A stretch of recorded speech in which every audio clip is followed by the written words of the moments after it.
Hello and welcome to the OG Clubhouse Wednesday Night Lights live stream. We are going to be playing some 1-3 no limit poker tonight with a regular cast of characters and a few others that are new to the stream. I'm Martin, aka Acme Poker on YouTube. I'm going to be your host for the next 3 to 5 to 8 hours, however long we decide to play some cards here tonight.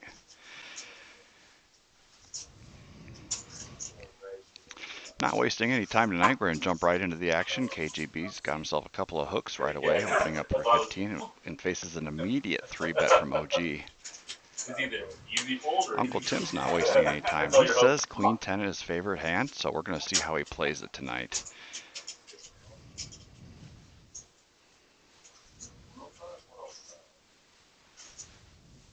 How many people do you have at home watching? Nobody yet? I just want a 30-minute play.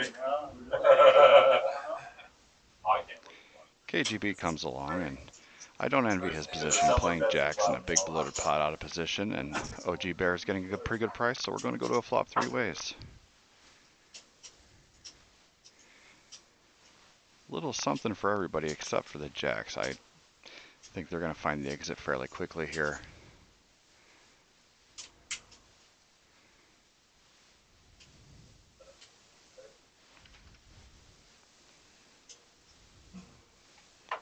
Let's see how Uncle Tim plays his favorite hand. He's going to hang around, see if he can spike a jack. 2 of them are already in the muck, so he's drawing slim.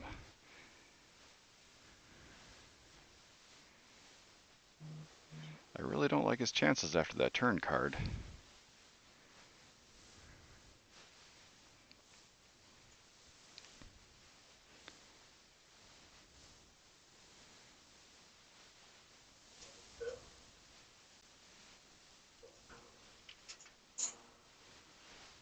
That's a good sizing by OG. You figure if Uncle Tim's got anything, which you would think he would after he called the flop, it sets up a really good river jam, but he's going to give up the ghost here. And a little hometown favorite for the first hand, and he takes it down with just the nuts. So a good start for the sharpest dressed man in the poker room tonight. That's how one of the first hands. They don't like that one on the left. Yeah, I don't like it all. See it on TV? Jack's head, Jack's head, good.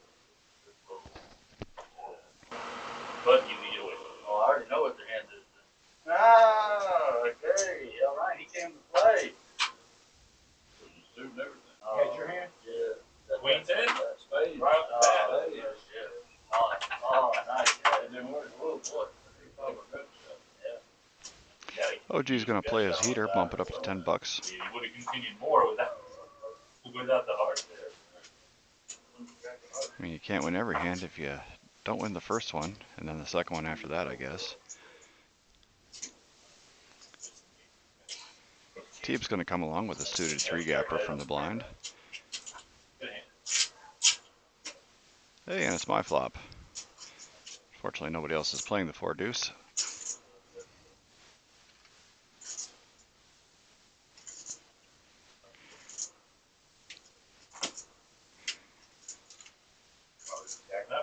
That's a good bet by Proc. Figure a flop like that really doesn't hit anybody, and as long as they don't have an overpair, you're probably just going to take it down right there.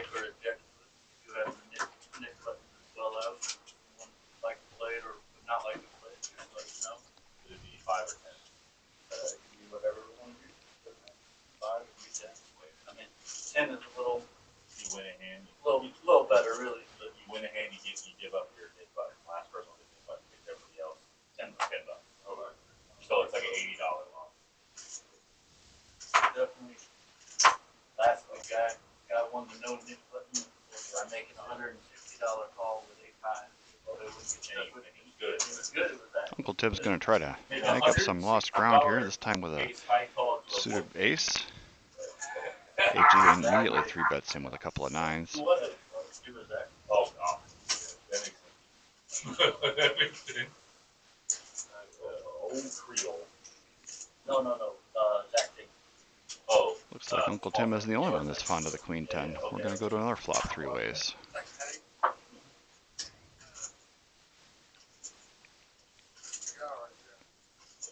I guess I can see why some people like that hand, although Tim might have something to say about this flop.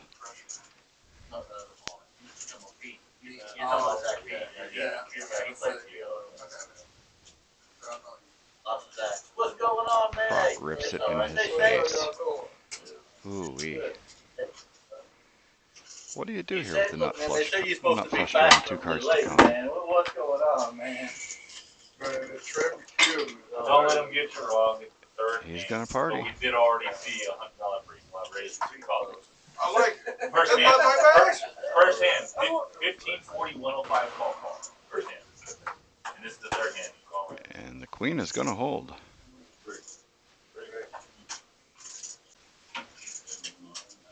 It's got to be a bitter taste for Uncle Tim.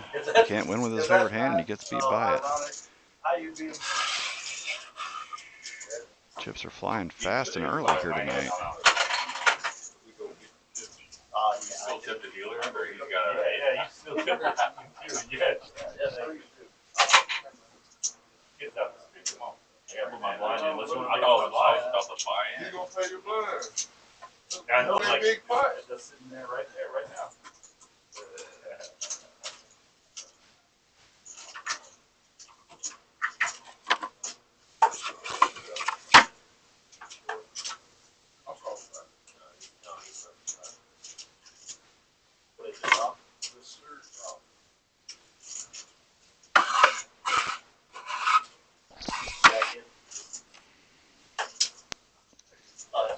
Looks like Ross was finally able to beat the Nashville traffic and get here a few minutes late, but was able to get up here in no time.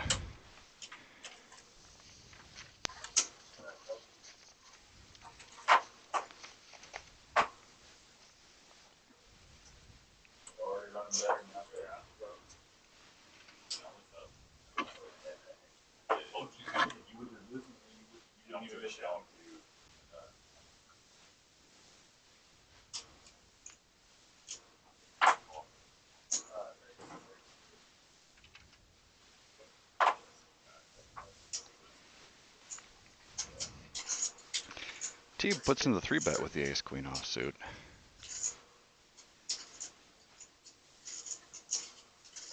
Proc is in there with his suited 3-high. He came to play tonight.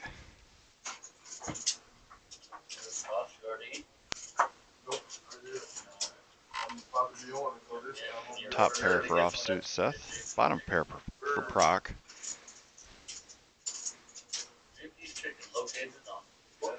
And T went from first to worst after that flop.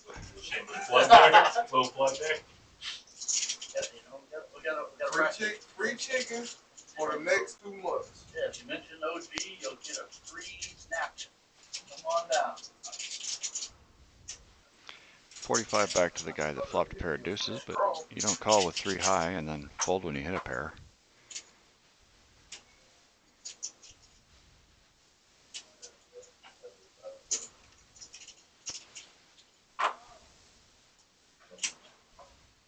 Proc leads out on the scare card and takes it down with naked aggression.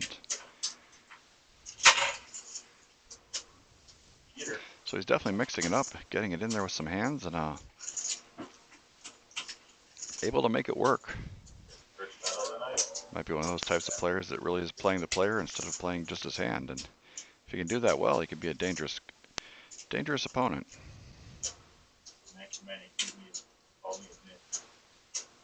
I just go by the statistics. Yeah, the coldest I've ever ran in my life. Hey, come on in. Don't get excited. Yeah, good for you.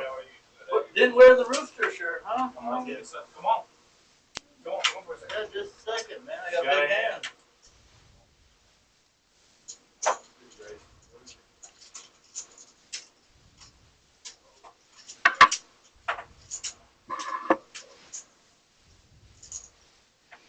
There was a straddle this hand, and Seth bumps it up. Big boy raise. I don't think he's going to get any action. Nope, I take that back. Proc's got another suited 3 high, so he's in there to mix it up. He flops a gutter. This could be dangerous.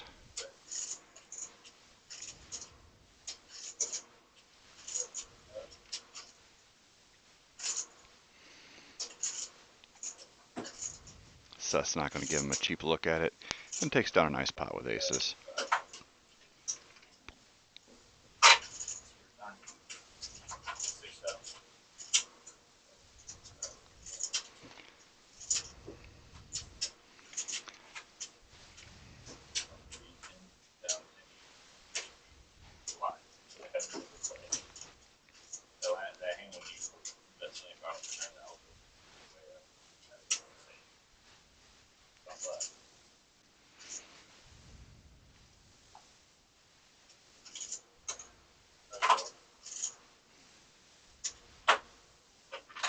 Looks like we've got a $6 button straddle. And offsuit Seth picks up the nails again, this time bumping up to 25.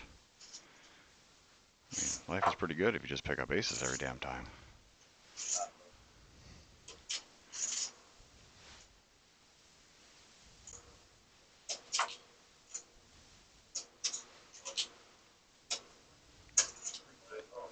KGP is going to play his first hand of the night, again with the Queen 10. Oh, that was my mistake. That must have been a misscan from the last hand. Seth's only got King Jack offsuit this time, so a little bit of a downgrade. Still flops best, but with 6 people in the hand, you really can't be loving that ace. Ross does have a flush draw. KGB's got a gutter to Broadway.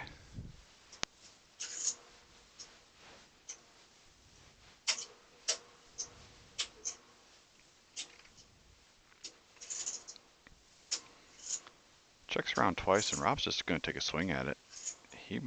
This might get through. I think Ross is going to stick around with his flush draw.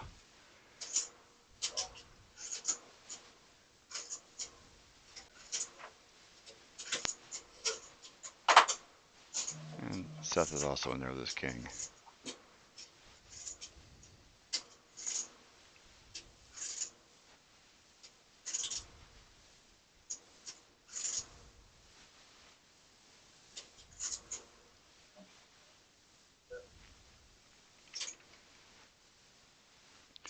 Rob's going to bet, and he's going to bet big, keeping up the story that he just checked an ace on the flop. Seth might look him up here. But nope, and it's going to get through. That's a good bet by Rob, just picking up money that nobody really seemed to want. And he shows the bluff.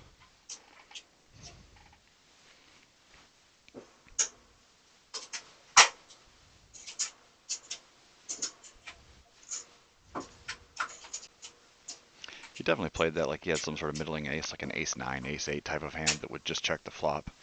But once it goes around twice, you kind of figure an ace is good. And if it's not, he's just going to represent it. Good story told by Rob.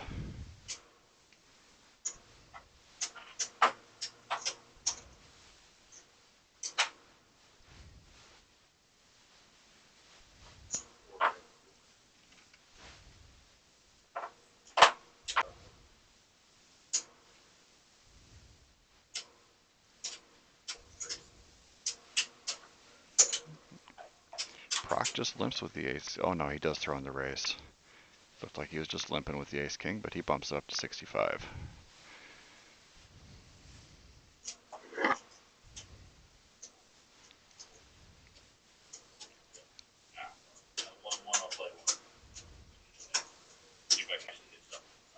Folds back around to Rob. Being the last man standing, he's going to take a look and see the flop. This should pretty much be the end of the hand, as long as Proc bets it. No, check, check on the flop. Proc slow played a little bit, and Rob is going to come along. Looks like he got himself a customer. Interesting line to take. River bricks out. Proc bets and scoops, takes it down. I think that check on the flop might have earned him a little bit of extra money from the turn bet.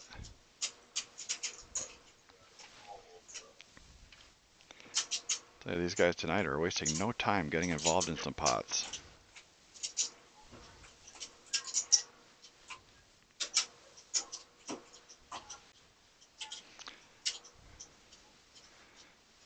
Another $6 straddle from the button. This time Uncle Tim's the man of the hour.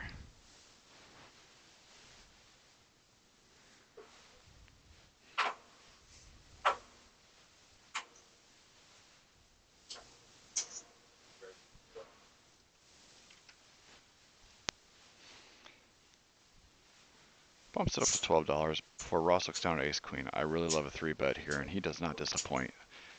Raising up to 40.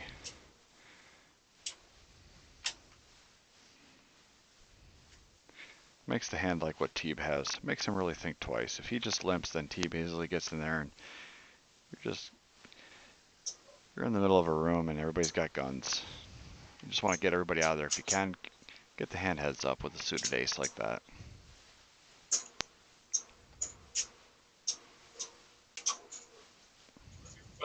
Proc's in there. I'm pretty sure he's played every hand he's been dealt so far.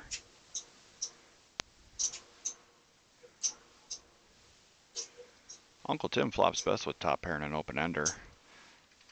Proc's got bottom pair. Ross and Seth, not a lot going on. Ross is going to stick around with his gutter.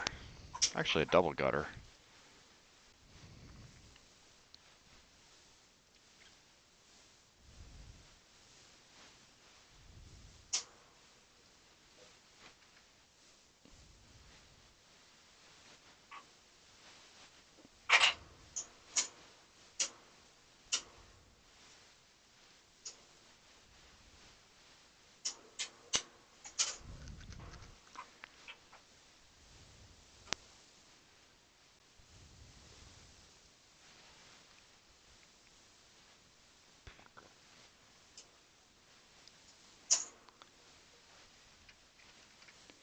Tim chooses a $110 sizing, but he's not going to get any action here.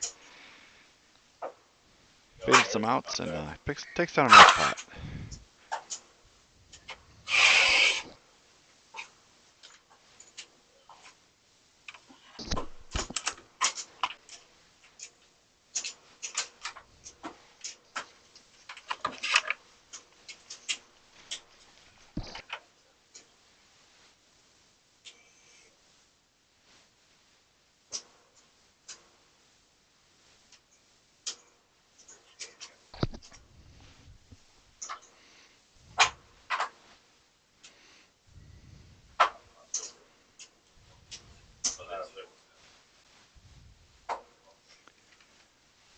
Teeb raises onto the gun with a 7-4 suited, so we are definitely playing some cards tonight.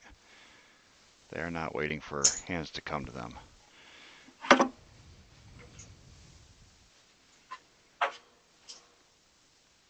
Offsuit Seth looks down at suited king queen. I really like a 3-bet here. Good sizing too, $60. Ross is in the big blind with ace jack suited, and he's going to cold call the 3-bet. Something I rarely recommend. Because if the original opener decides to 4-bet, you are really in a weird spot.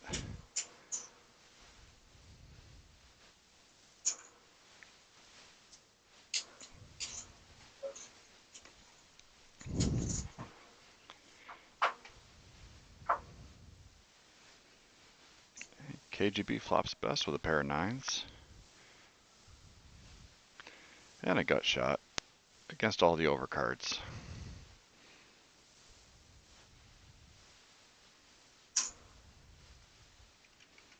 He's going to bet his hand.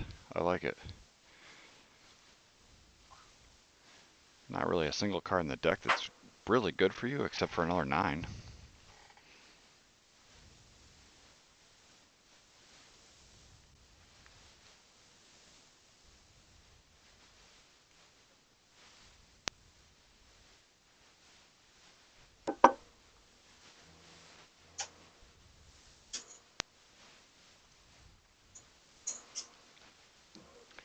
Seth is going to peel one off for $100. I don't know exactly what his plan here is on the turn.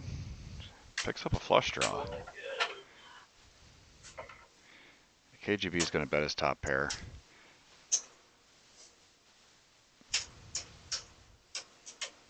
Yeah, you kind of handcuff yourself when you call the flop there.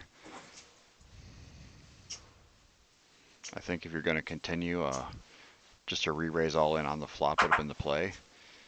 It's definitely a bluff, but it's really the only move you have if you want to continue. Now he does have a ton of outs.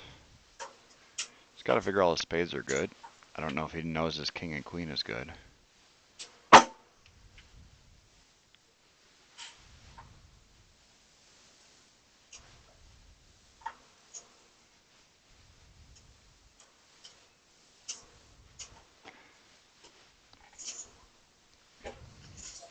What would you guys do here in this spot? Would you call off with a king queen?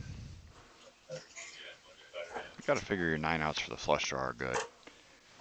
But what else? Can you count any of your kings and queens? There's also more room for players. So table three. Might have to make them smaller.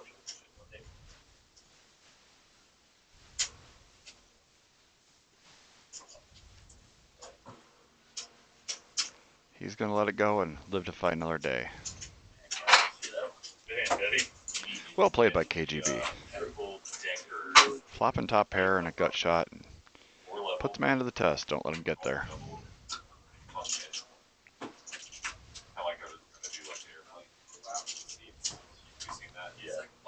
Also seen the schematic for the clear plane, like I'm not. No. I've jumped out of cooking planes in my life, and I'm still not right now.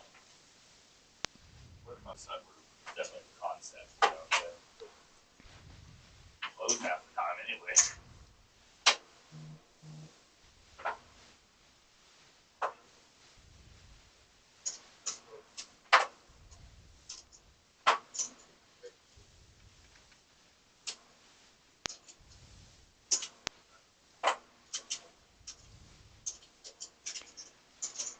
Proc is in there.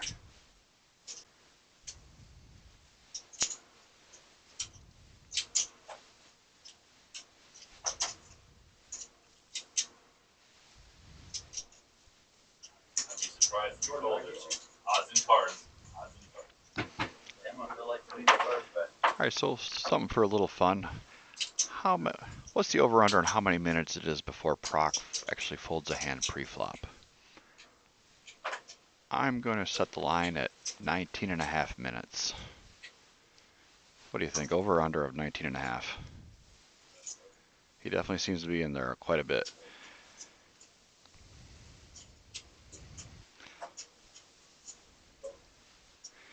This hand AG did flop an ace, and Rob's got the nut flush draw.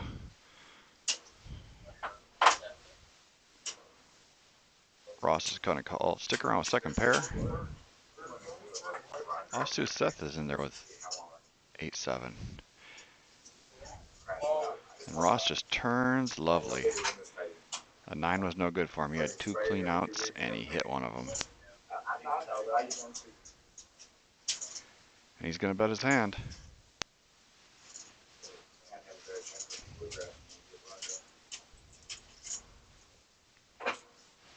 And you don't call a second pair just to play it slow when you get there.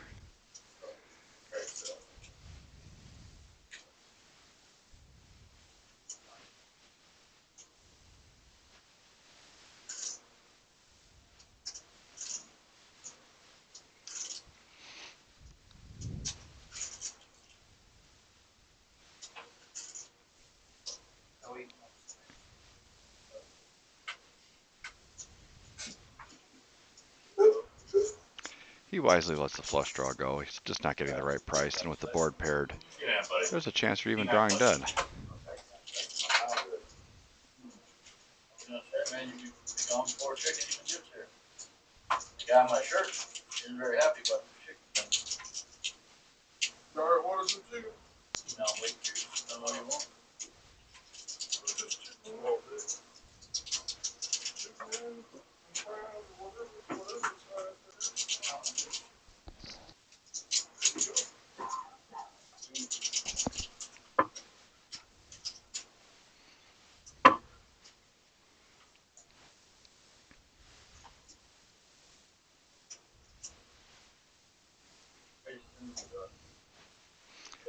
OG looks down at the ducks and see if he can make them fly.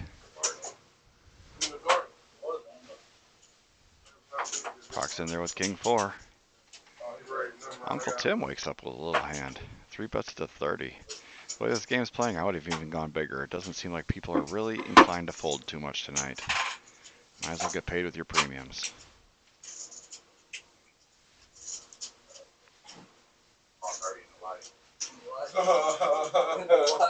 KGB is going to go set mining. OG's getting a really good price. Proc lays it down. In the dark too? Yeah. He's on vacation.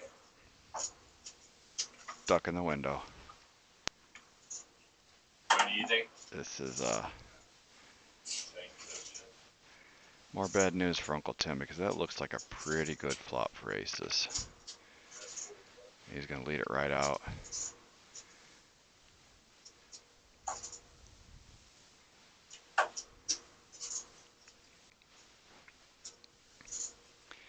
KGB is going to ponder, and he's actually going to stick around, but I think he's going to find out real quick that he is no longer invited to this party.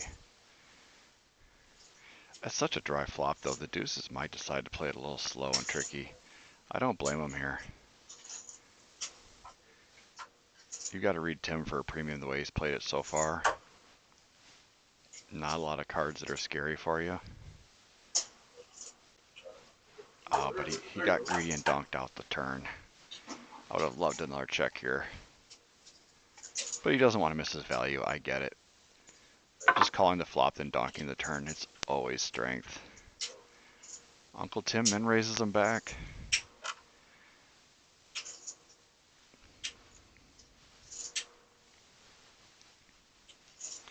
If he just flats this, it'll leave about a pot-sized jam on the end. But if he raises him back, it just tells Tim his aces are no good. I don't know if he's able to lay him down, but that's the message that comes through with a bet 3 bet. OG's going for it right here, right now. He's telling Tim, I know you got a big hand. Can you fold it?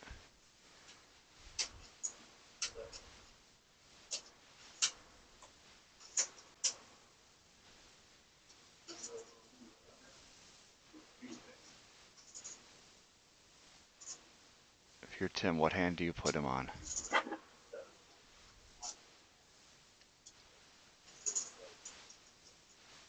Is there any hand you can find where your aces are still good? The way this hand's been played.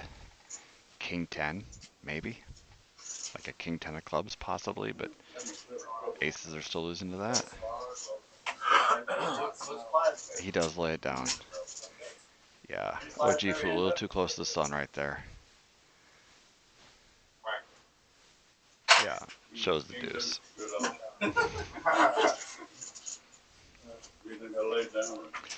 Just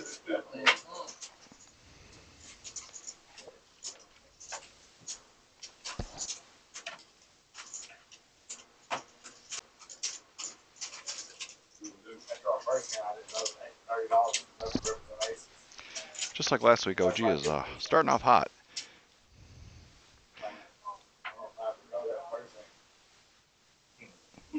That's just because it was the first hand. Oh, yeah, but play back. Man.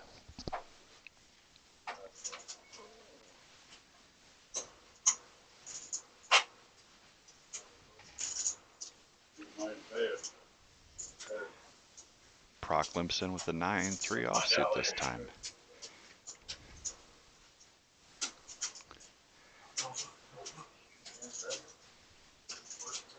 Yeah. You looked the whole way home last week. You couldn't even sleep. I was good. I was good with it.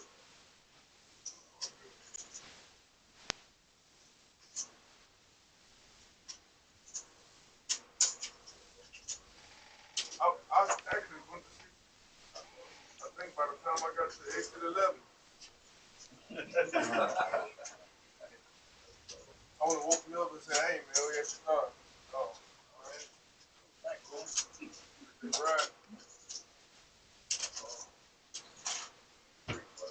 3-0 action on this one. Ross has been catching some pretty playable hands to start off.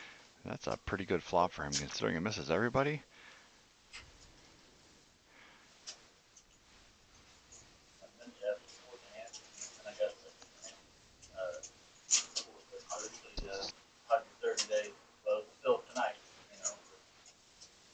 Well, I took a real easy last night. Overall, yeah. You will play 30 days straight. You'll learn a lot more than you think. But, you know, play once or twice a week. Played a lot of yes. Now, if you wanted an action card on the turn, I think that's what you got. AG catches up to drawing dead. Well, pretty damn close. And Ross turns the nut flush.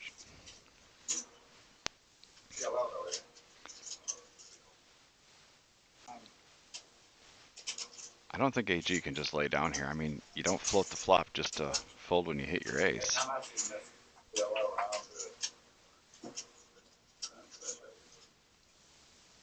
I like a $100 bet here by Ross. That should get paid fairly well from Ace King. Oh, he's shooting for the moon. He's going for the big boy bet. What do you bet here? 2 1/4? Is that going to get paid off? That's pretty much all of it. AG might be able to get away from this hand here. $100 gets called all day long though. That's the value I would have gone for.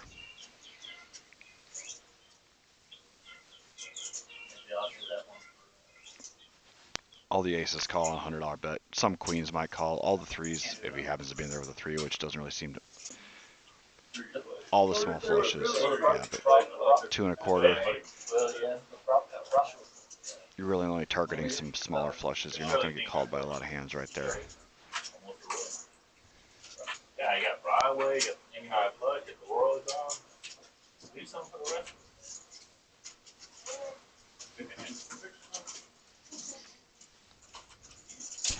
Both of those are good spots. Right in the middle of all 3 or 4 different places.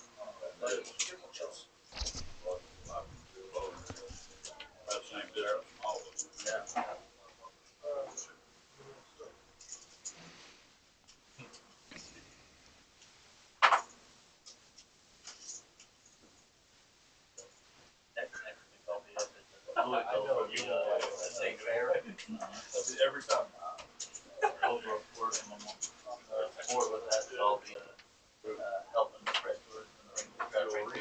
Brock was in there again. 8-4 suited this time. What did I set my over under at? I think he just hit the over. Yeah. I said 19.5 minutes was the line for him to before he folded a hand pre-flop, and he just went over. I'm gonna race up there. I don't know how fast I'll race back.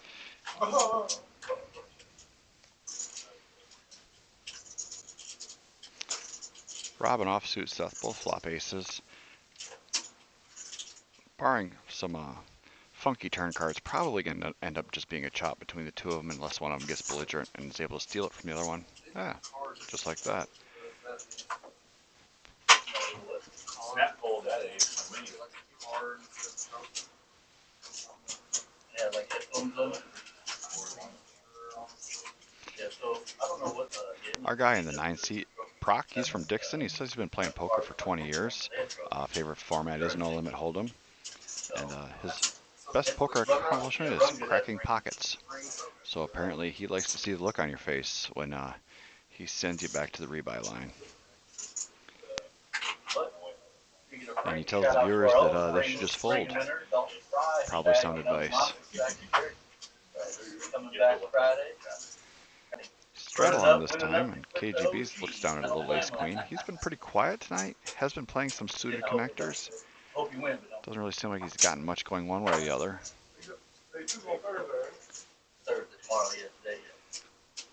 I don't think he's going to fold this one.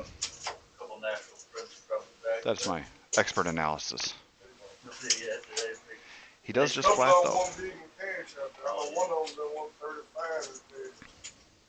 Seth looks down at some 10s. He's an under the gun +1, but with the straddle he gets some late position action before the flop, and I love the squeeze here.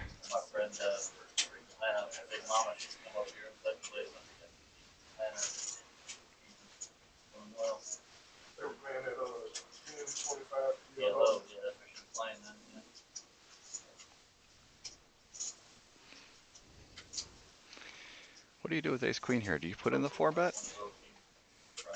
You're going to have position after the flop.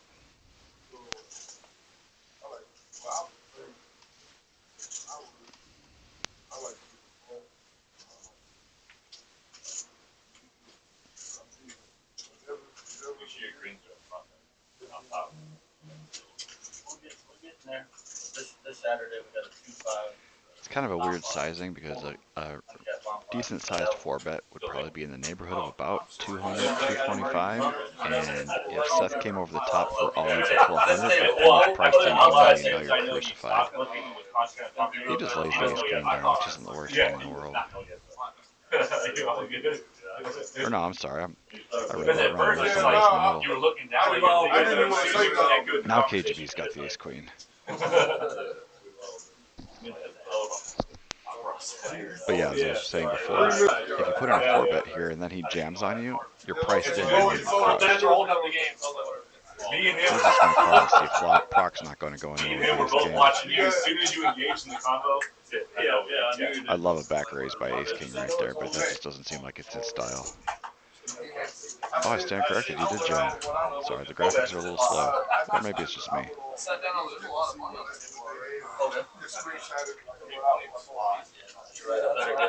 So he flats the raise, then back raises all in. Really crafty move with ace king. Gotta take my hat off to him here.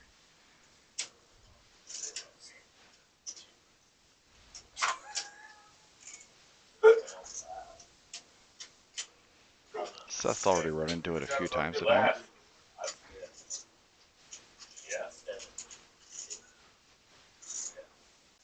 He's just wondering, is it ace king or is he running into a big, slow play, big pair, aces or kings? That's a really good play with the ace king there. Picking up 170 bucks without having to see a flop. Really well played by him. He's crafty. He plays a lot of hands, but he's got some moves. I will give him that. What you're supposed to do with deuces. What you're supposed to do with deuces. I mean, he's obviously running odds. He's not doing that shit light.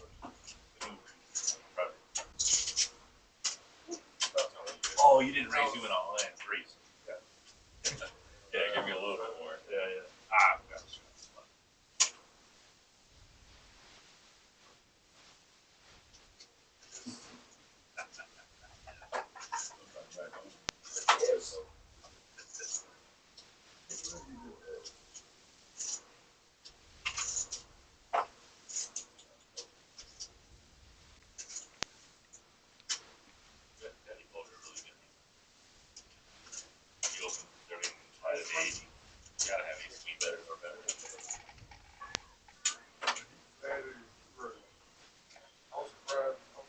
Another big hand brewing. Jacks against the ace queen. That's what I said. He flatted and then he raised. That's what I'm saying. When you raise the 30 and slide to 80. Once again, everybody, my name is Martin Keller. I am the voice of the OG Clubhouse. I also have my own channel, Acme Poker. I'm going to try to be active in the YouTube chat tonight. We are running on a little bit of a delay, so if you ask something about something that happened in a hand that you just saw, bear in mind it happened to me a half hour ago, and I might not know what the hell you're talking about. But I'm happy to chat with you anyway, so feel free to hop in the chat, drop me a line, say hi, or tell me how horrible I'm doing.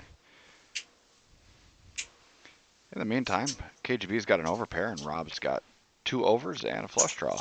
Pretty much a fair fight at this point.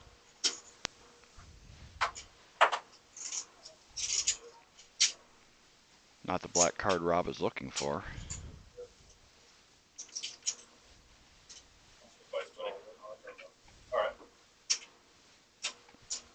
KGB's going to rip it. There's just too much going on. Jacks are real vulnerable. Not a lot of cards he likes to see on the river, and he's just going to take it down. That's a good bet.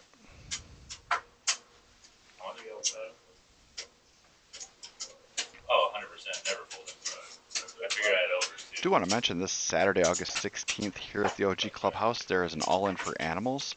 It's a 1 o'clock tournament, $200 buy-in. You get a $20,000 stack.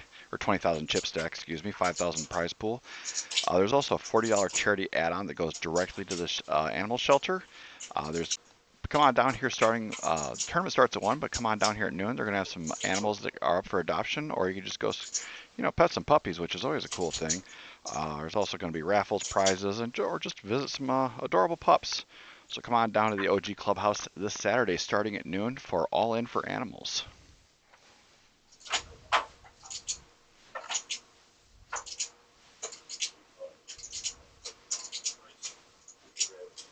Offsuit Seth is not going to take his bad run of cards laying down. He's mixing it back up with the Queen 9 suited this time. AG is going to bump it up with the Ducks. And Rob rips it for King 10 suited. All in for 115. Proc finally did fold a hand pre-flop, but I'm not going to count this one because it was $100 to go to him before he committed any money. So, in my game, my rules, I'm not counting that as a pre-flop fold. I was calling 100%. Seth comes over the top to isolate. And it's pretty much a coin flip. You got a pair? What? You got a pair? Nope. Sorry. Yep. Couple of queens in the window. That's a pretty good flop. Queen. And he holds. Queen is going to take it down.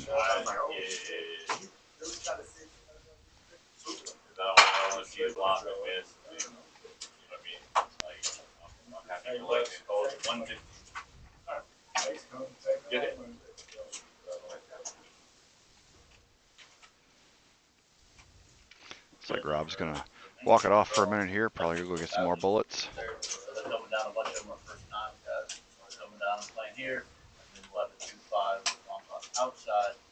So the optional that will feed it, yeah. But they don't have it because it's like. I always like to talk about people when they're not here, so I'll tell you a little bit about Rob. He's from Clarksville, Tennessee. He's been playing poker for off and on for 18 years.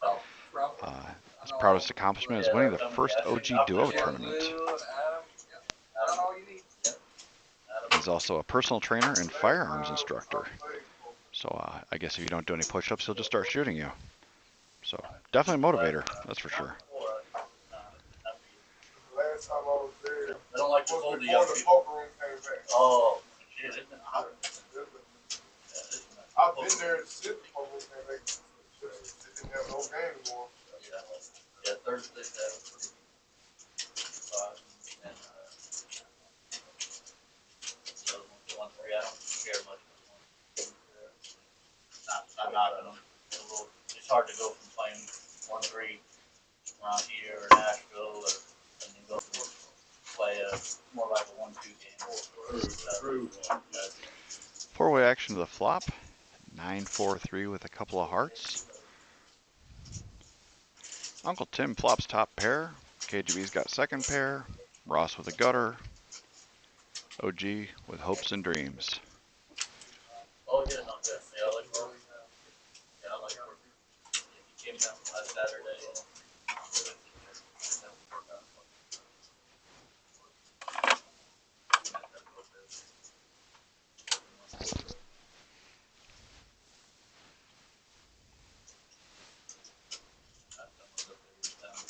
KGB turns an ace. He's going to bet it hard and fast.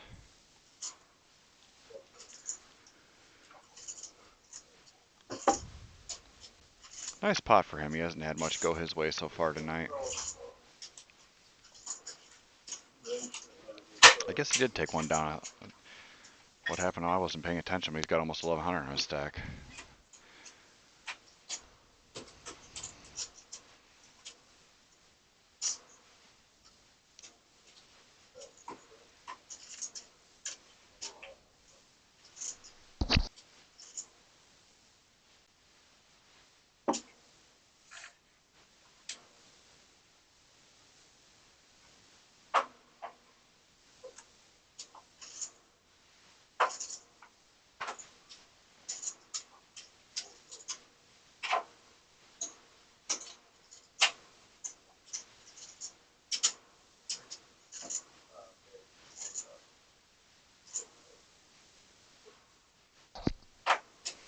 $6 straddle from Seth on the button this time around.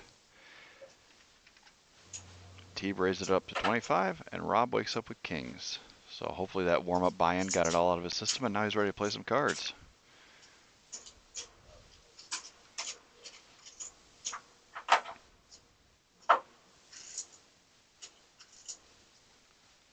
Looks like a pretty clean flop.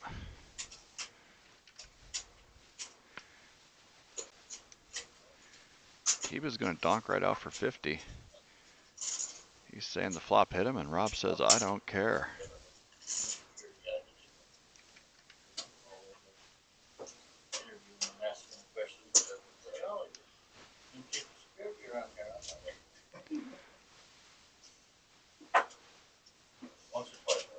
Teeb turned to flush draw, and he's going to call it off. He's got some outs. Looks like they're going to run it twice. First one is a miss, second one's a hit, and they're going to chop up that money. $5 a man for all their trouble.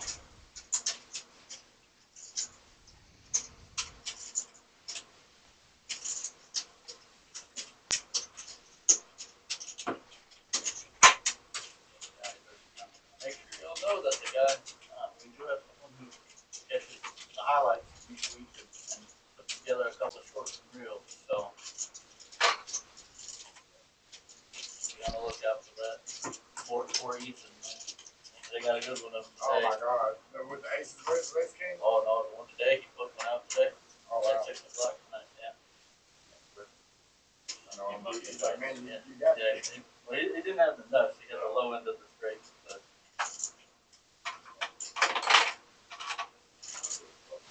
Definitely had a winner. Fly got distraction and left the one in hand on the end of it. Oh man, I hate giving away free money. No, I'm going to go out there. OG raises it up with jacking off.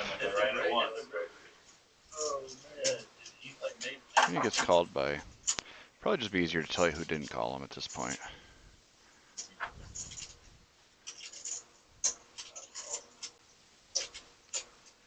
Just a little juicy five-way action in the flop. Who do you like? Pick your pony. Top and bottom for Teeb is a hammerlock on the hand, but everybody's got a little piece except for Uncle Tim.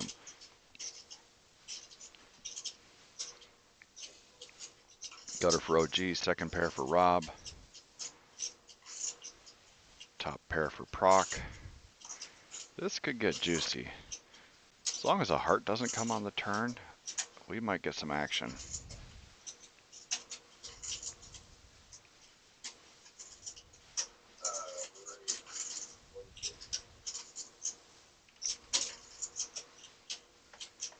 Teeb's not going to mess around. That is a wet connected flop.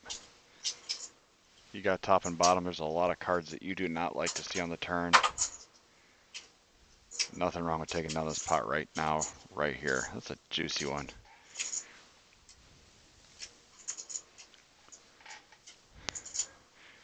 Proc is not a fan of folding though, so he might peel one off here.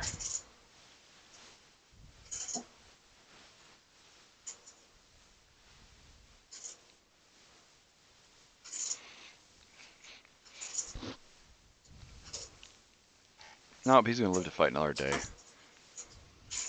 Teeb takes down a nice pot here with a good flop. Yeah. Don't screw around with a hand like that. There's a lot of bad cards on the turn. Either outright counterfeit you or just dry up the action.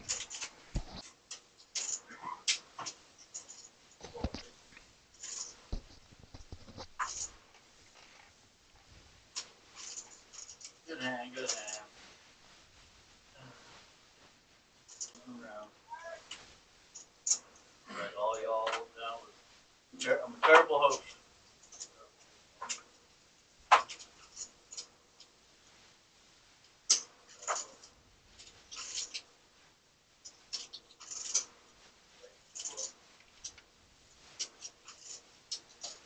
Uncle Tim's going to bump it up with his suited ace. Nothing wrong with that. Offsuit Seth is in there with Jack 4 offsuit. He's a fan of the Robbie. No, we're doing something way more special. Teeb calls with an offsuit ace. KGB is not going to play his Jack 8. Puppies, cats, hamsters. Rob is in there as well.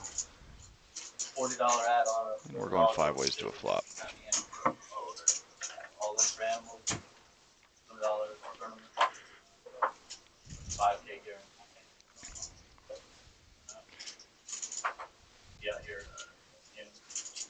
Rob is actually out in front with second pair. That flop really just did not hit anybody.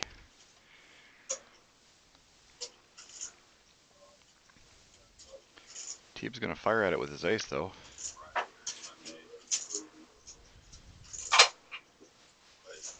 Rob's going to look him up. There's a lot of, does have second pair. There's some backdoor draws he's got going on. And we're going to go heads up.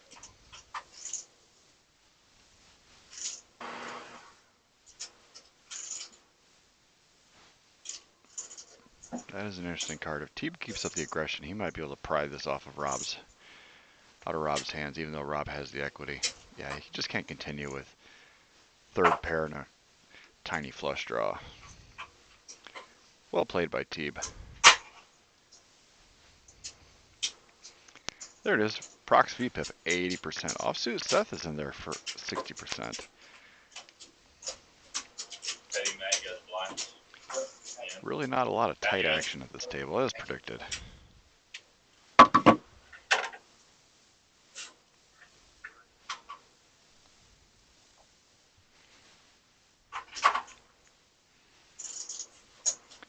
And if you want to be internet famous, just call down here to the OG Clubhouse so you can get on the list for this game and put you on YouTube, and you too could be playing in front of 29 viewers on the live stream. Great part of being a member here at the OG, man. We keep those snacks nice and full.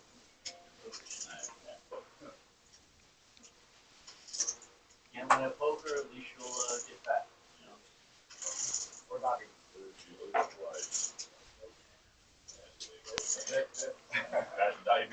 mean, it's just bad almost, I think. Yeah.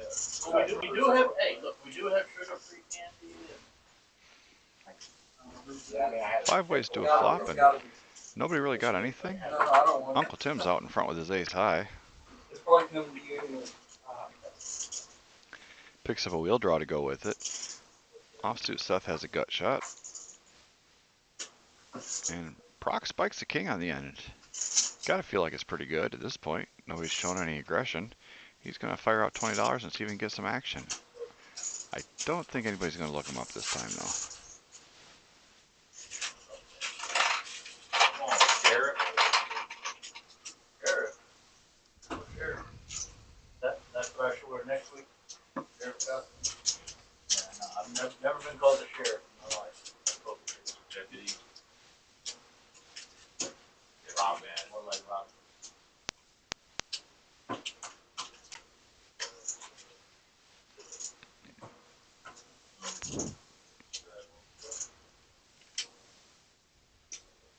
Don't they hit me up? He called earlier when I was getting stuff ready. And I said, "Oh man, I said, man, everyone likes the stream game. Nobody wants to play it."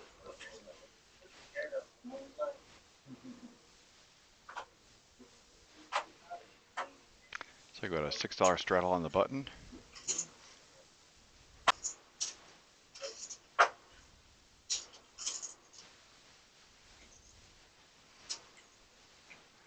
Seth is in there with Negreanu's favorite hand, the little 10-7 suited. Really love a squeeze by Ross here. He obliges. Raising up to $56.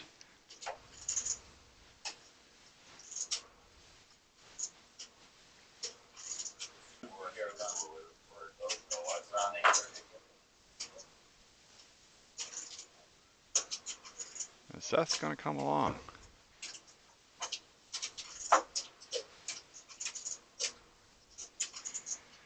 Pretty good flop for Ross, although he's not, can't be a huge fan of that king out there. It's a pretty dynamic board. He's going to keep up the aggression.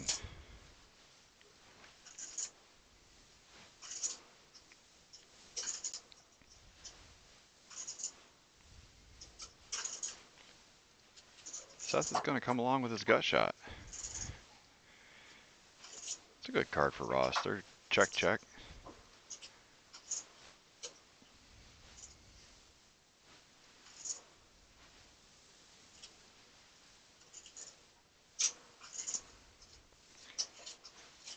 Checks again, and Ross is going to take it down. I like the river check. You're really not going to get called by anything that's worse than you, I would think.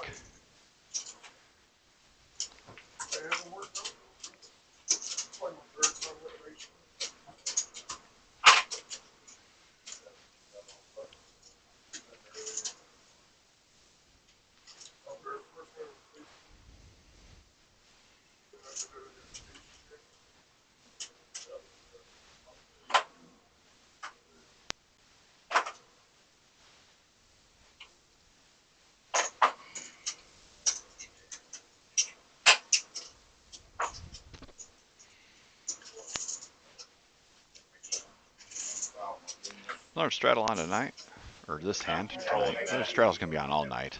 Yeah, definitely. There's no. Yeah. And we don't know.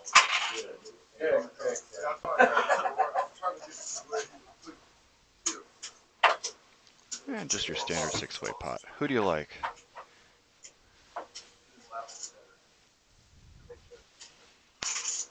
Tim plops a nut flush draw. Yeah, Ross got a pair of jacks. That's about the highlight of the hand so far. Ross is going to lead it out. 2004. Oh, let's say 2004.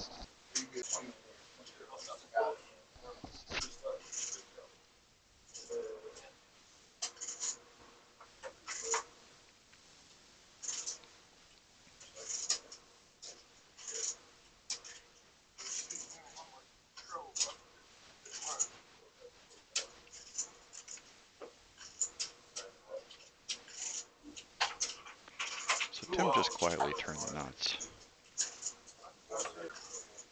And the jig is up.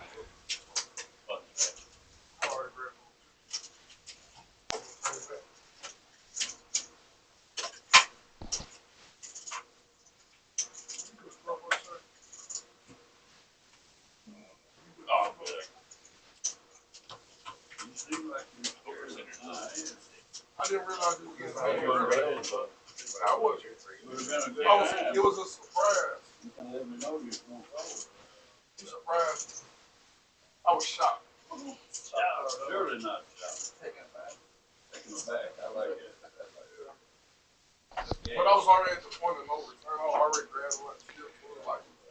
That's a nice pot for Uncle Tim. He's starting to come back a little bit after a unfortunate first couple of Slow hands. down in his own mind. I didn't go as deep down. Yeah, I think once I exactly. realized. Oh yeah, he definitely drug his fingers back Offsuit up. Seth flats with the king 8.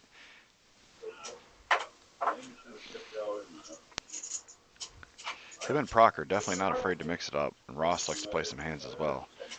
Definitely a good live action table tonight.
Seth wakes up with the ducks. Third time we've seen that hand tonight. It's gonna bump it up to $18. Ross is in there with 6-5.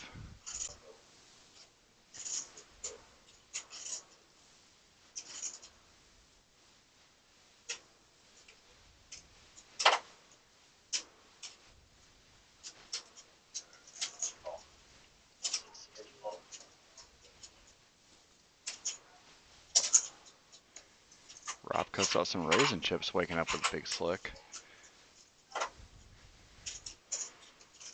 Proc's gonna flat from the button. He straddled, so he's in there already. King 10's not the worst hand in the world. Be honest, I don't know if I would have flatted right there. But I'm an old man and I admit, so. Seth's in there with his deuces. Everybody's in. It's a pretty good flop for ace king.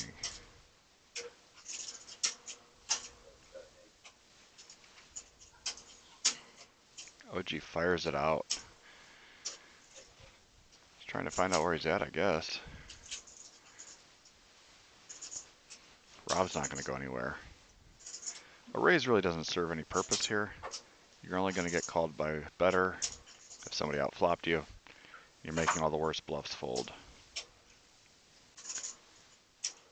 Interesting to see what Proc does here. He really does not like to fold, but there's been a lot of aggression ahead of him. Yeah, he's not folding his king quite yet.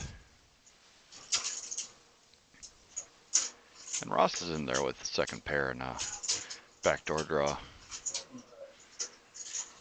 I think OG has to realize at this point that his plan is not going to work out this time around.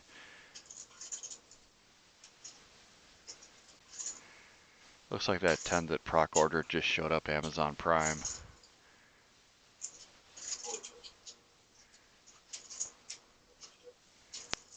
This is going to hurt Rob. Yeah, he's all in for 263. Proc re-rips it. The other two guys are on their way out the door, and I don't feel like Rob is really loving life right now. He knows when he gets ripped on behind that he's not in good shape. I just got a pair. They're going to run it twice, and Rob's drawing to an ace.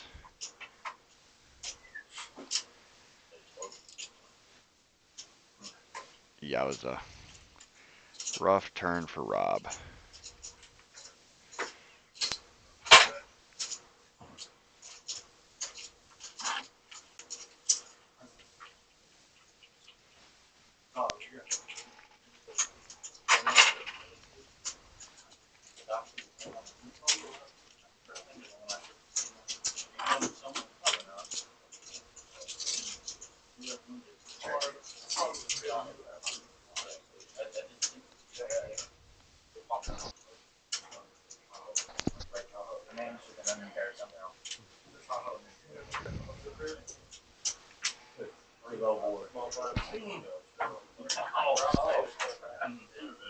You think it'd be pretty easy to do?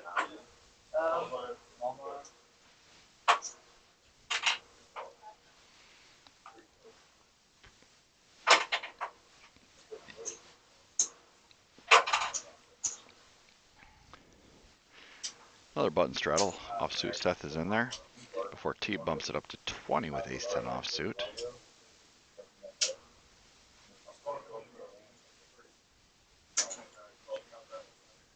Proc's just going to flat with his jacks.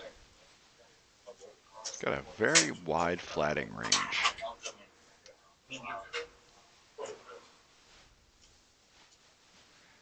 Just likes to get in there, see some flops, and then he makes his moves post-flop.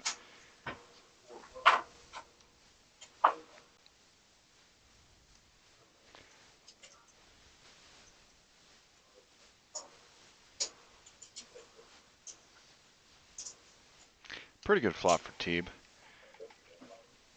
Seth's got the only diamond along with a pair of sevens.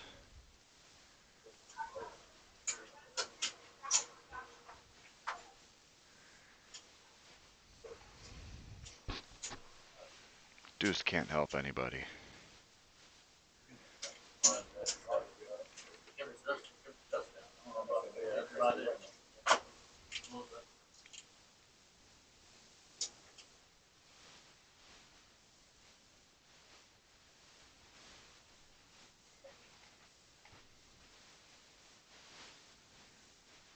Seth is really in the blender with his second pair here.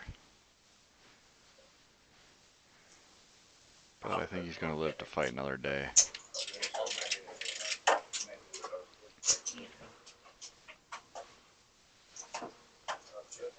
Teeb is going to check.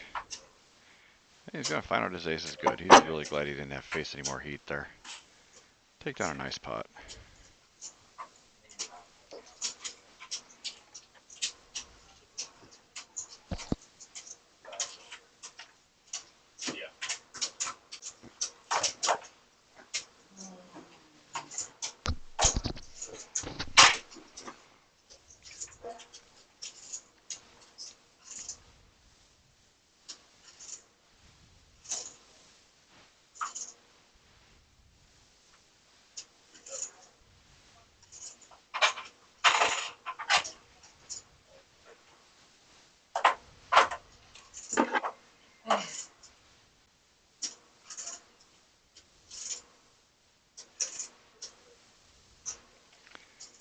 KGB bumps it up with his suited king. A little ambitious, but the way this table's playing, not surprising at all.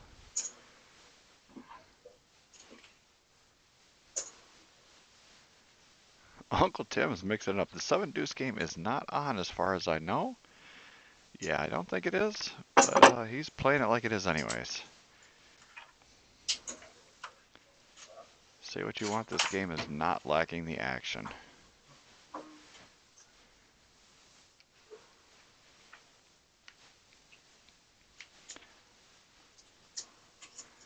Pretty good flop for offsuit, Seth. Pretty dry, unconnected board. I'd like to think your jacks were good here. It's going to check to him, and he's going to fire out 75, almost a full pot size bet.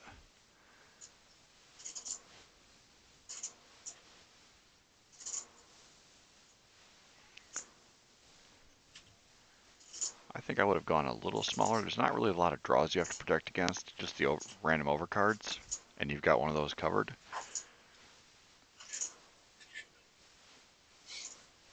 Only cards you really don't want to see are an ace or a king.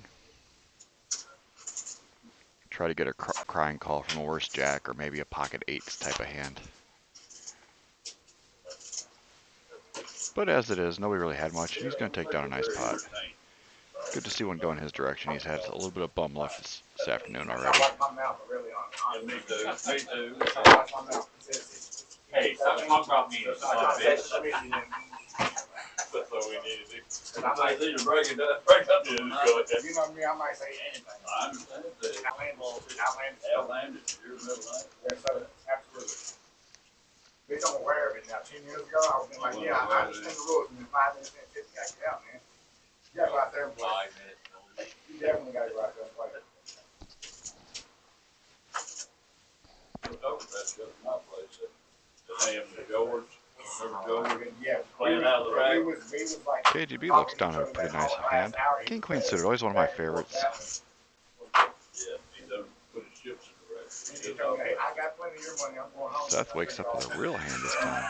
He racked up. He's going to 3-bet it to 55. We always say never play out of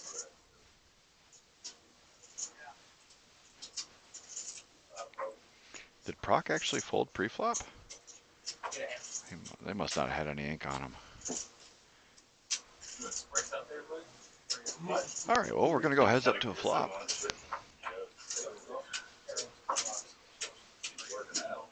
That's a pretty good flop for King Queen.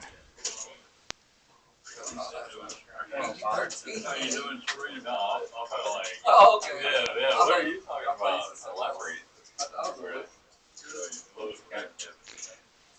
Interesting to see if KGB decided to get aggressive here and put them all in for his 270. I don't think he'd get a fold, but it would have been an interesting move to see. Now he picked up a ton more outs. 40% equity with 1 card to go. Did you see they have like a called Seth is not messing around.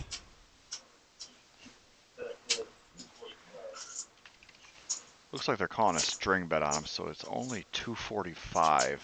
He does have 25 left behind.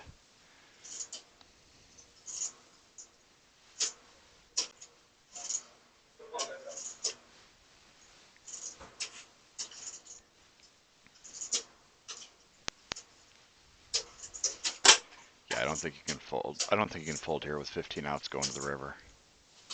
And your kings are good too, but you don't know that. He bricks it out. Queens are going to hold. Well, as soon as I get the 25.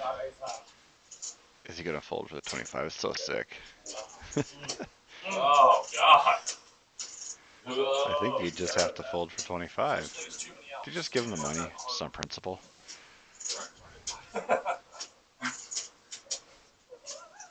I've seen that. I've seen a video where the guy, like 30,000 on the side of another car. Oh, yeah. I don't know. This is what 65 to 1 odds feels like. Yeah. He pays it off. That's what happened between me and you. Can't really blame him there.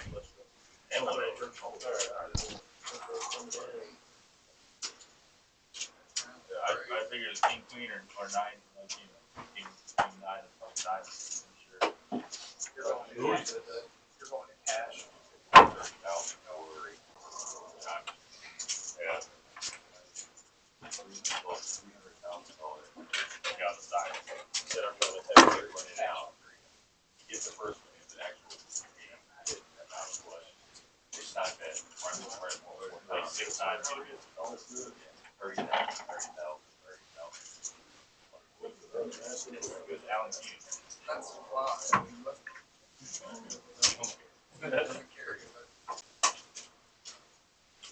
So the guy who's going to get starts saying diamonds. He wanted him to hit. He was going to get it. That's me, you know.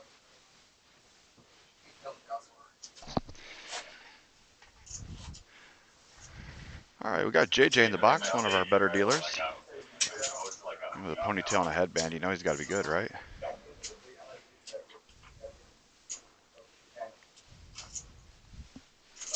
I'm way so good, dude. So there's no way to put her in. No, you're going to put her in. No way. They coach you for man. Oh,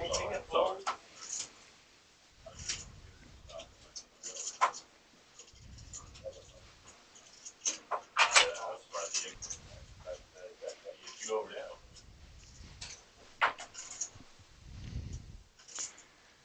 Uncle Tim's got the suited ace, and he's going to limp in there.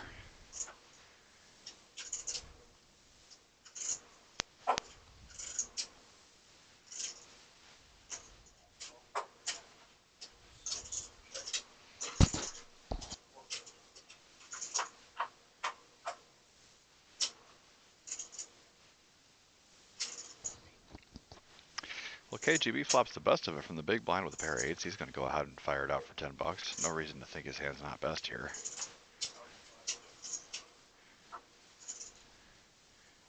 Takes down a monster pot.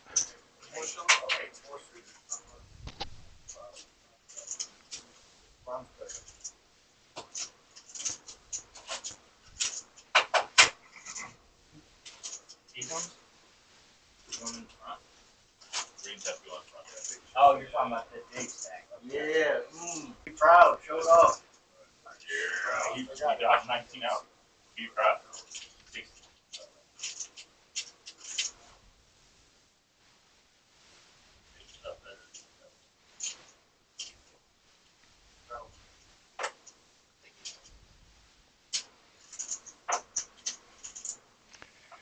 Do want to say welcome to the 40 of you hanging out in the live stream with me tonight. Happy to see you here. Glad we were able to get our mic issue fixed from last week. So that way it sounds a little better. Hopefully we can get the players wired up here soon. Every week we're trying a little bit more to improve the stream to bring you the best quality entertainment we can in live stream poker from the great state of Kentucky. So we got 10s versus 10s. This should turn out to be an interesting little hand. KGB's in there with the spoiler hand.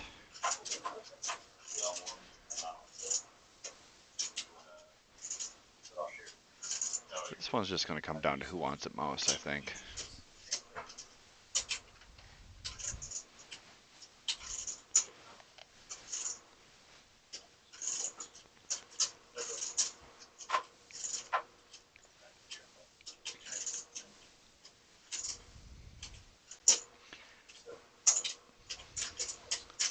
They're both taking a stab at it, and the other one just doesn't believe.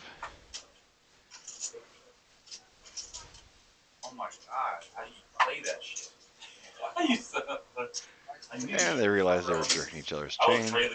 Have a laugh and chop Where's it their up. 10 at, man? Come on, dude.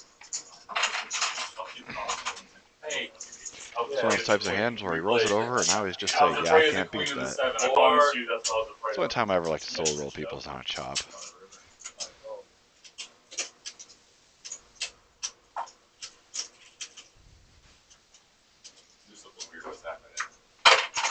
You do it too. I just need you that. I actually put you on 7. I was like, God, I hope he checks. That wasn't meaningful. I only made $40.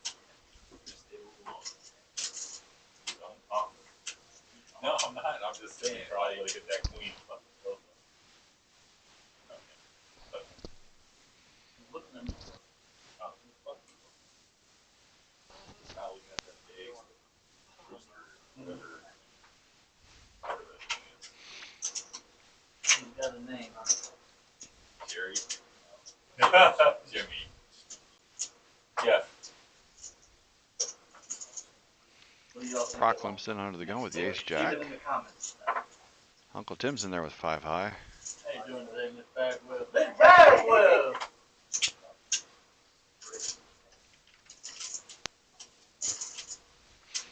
KGB raises up to 10. It's one of those bets like, what are you really trying to accomplish with a raise like that? Nobody's folding, and it's not like you have a premium that you're trying to build a pot with. It's just a sweetener, I guess. And we're going to a sweetened to 6-way pot. Queen, queen, 5. Nobody's got a queen. Tim's got a 5.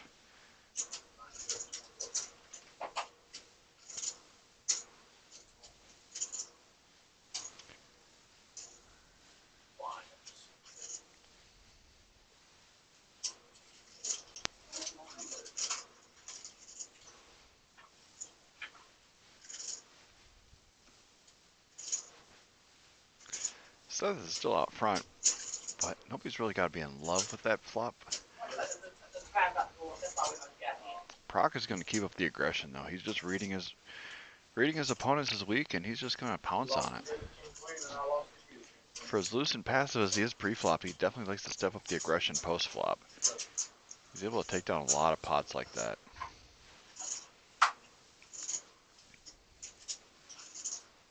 Is he going to fire the third barrel, though? He is. $100.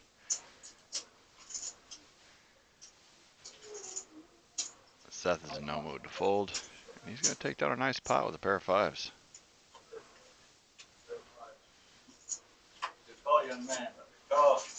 I don't know if he was just reading Proc as being a little loose and aggressive, or if he just had a pair and decided he was going to run with it. Interesting to see how the rest of the table adjusts to that exposed hand there. No.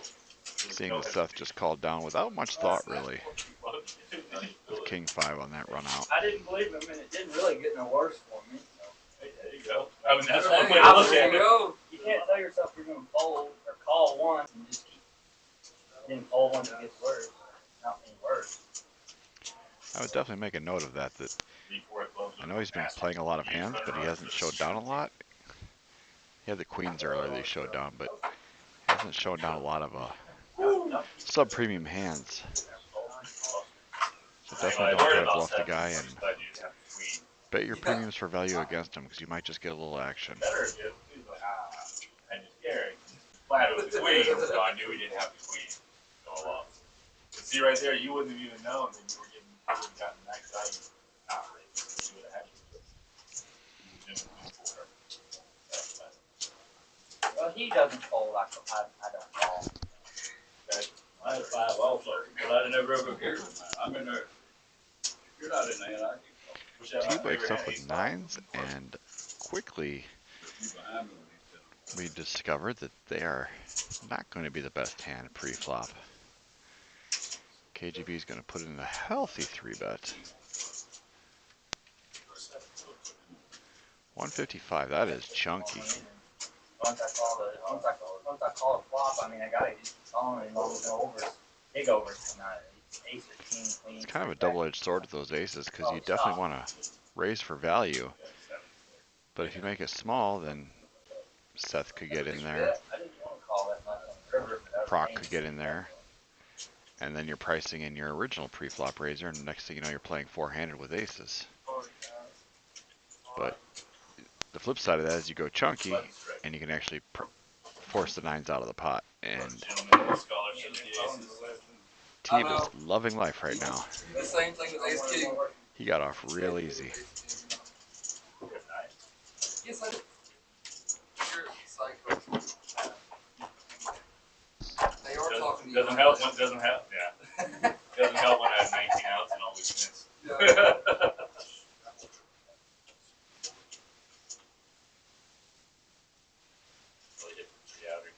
Well, it doesn't matter. That one hand I had Ace King. As soon as you saw the king, you Matt pulled an ace.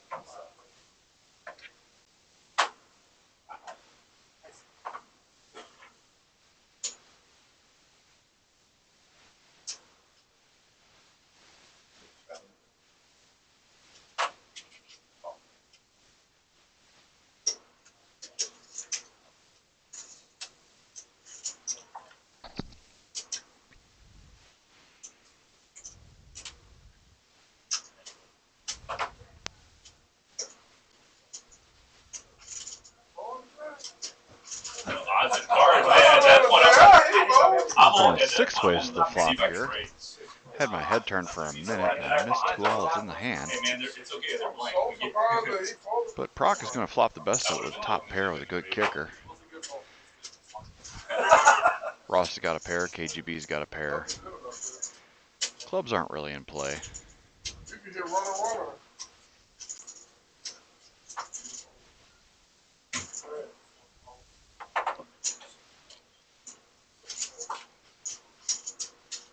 I only called what third to act. I only called it open. We come out with 4 players.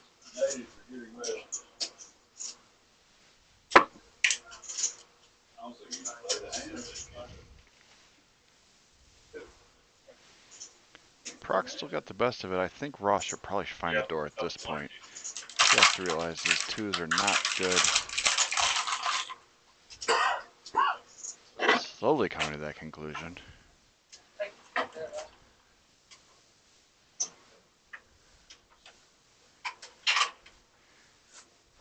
But Proc has been so loose and aggressive, you kind of have to think your Jack-9 might still have a shot here.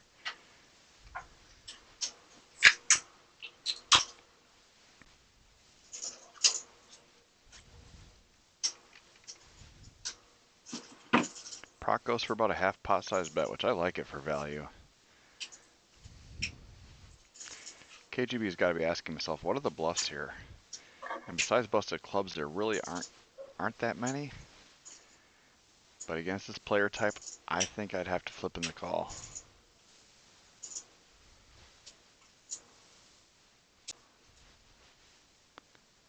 Proc has just been too loose and aggressive to let him just steal this pot, even though he's got the goods this time.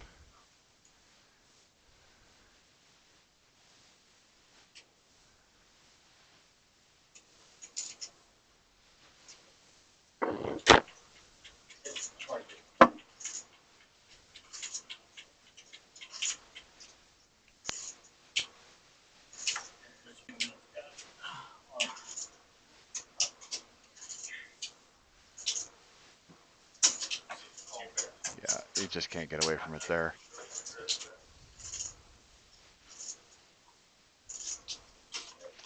Well played by Proc. Perfect sizing. Getting max value there. That loose aggressive image he's got really helped him get paid there.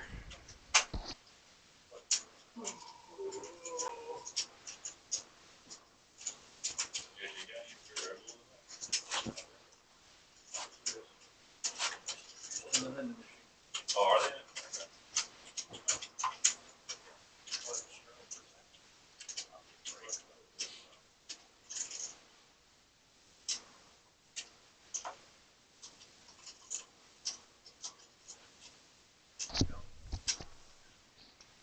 I know.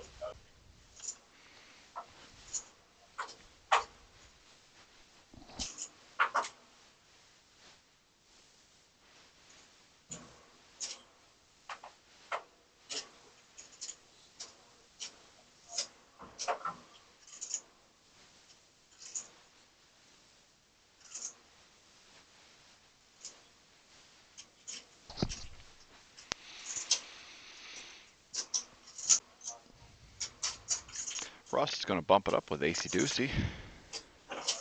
Proc is in there. He was on the straddle, but he hasn't met 2 cards yet he doesn't like.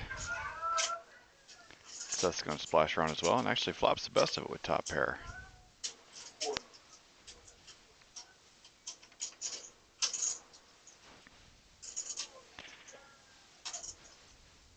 Ross is going to continue the aggression with his wheel draw.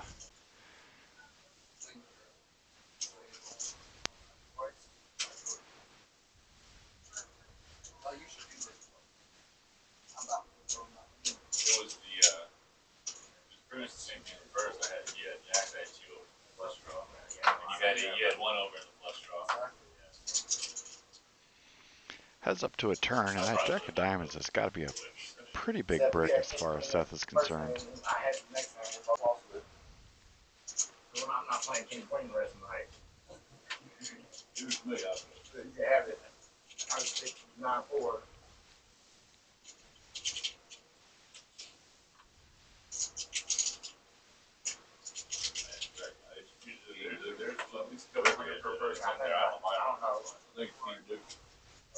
all I'm gonna say no if I have like guaranteed nuts on you. It's like obviously I would show Put him on dust for 8. But he raised 3 flops for 10 and then you raised. And then y'all went. You're right, okay. I didn't catch that part. You put that on the screen. Or 10 deuce. Ross's aggression is going to take it down. I think Seth is a little gun shy. He's taking a few beats tonight. Might cost you more money on the river.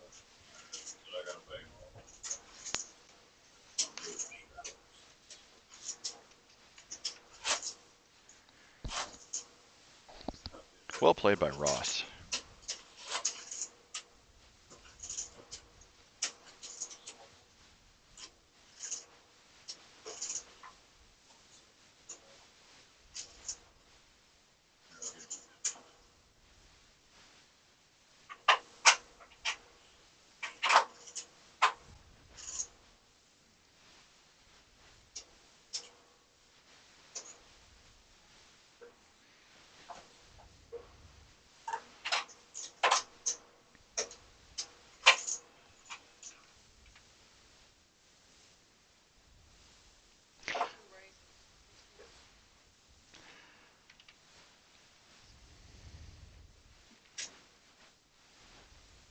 Seth picks up a decent hand this time around with the ace-queen. Going to get called by Ross with a 10-9 suited. And another ace-queen is going to 3-bet. These are always interesting hands. And then there's Tim. Wakes up with the kings. He has to put in a big boy 4-bet here. I guess sizing up to about 130, proc call too, like make it 150 or 1. He's just going to flat with the kings. Oh my god, that's suicide. Alright, heads up. You gotta 4-bet those kings.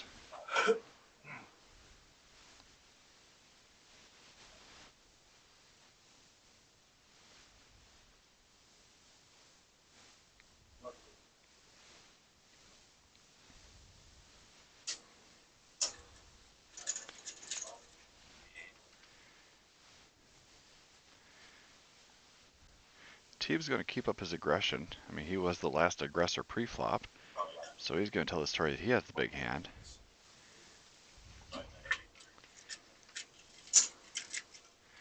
Proc raises it up. Kind of a fun situation here because we didn't get a read on his card, so let's try to figure out what he's got together, seeing he plays almost every hand he's dealt. 5-4 deuce is definitely his range. He could have any set, all the sets, all the 2 pairs. Hell, even a straight with ace-3 or hell, even 3-6.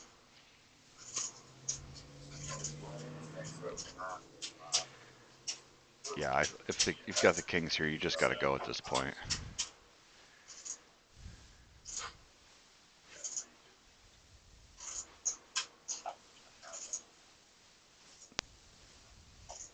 If proc outflopped you, so be it, but it's too big, too juicy of a pot.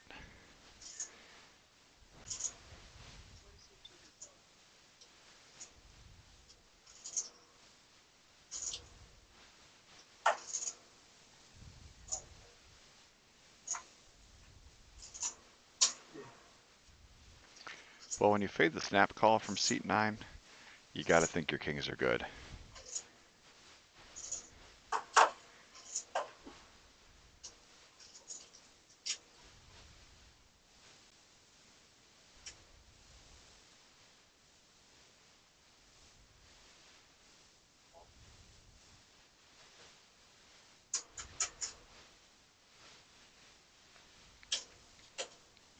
Proc does put in the call, though. We're all going to find out what he's got here.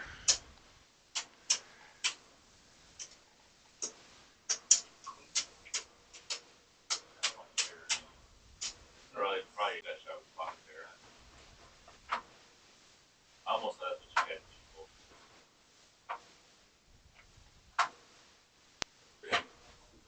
One time. Big one. Jack, Jack. Looks like he had a 10 of some sort. I couldn't see what the other card was in the graphic. Maybe pocket 10s.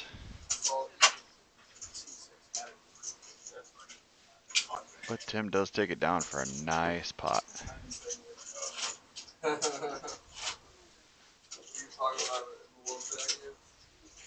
know you're doing that way.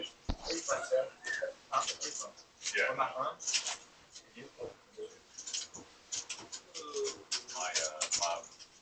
bet price again. This 300 board. I'm like, get up here. First I thought you had like 6 or 3s. And pick. No, 6 or 3s because you would have been a shot or open. Yeah. Instead of pair, I was like.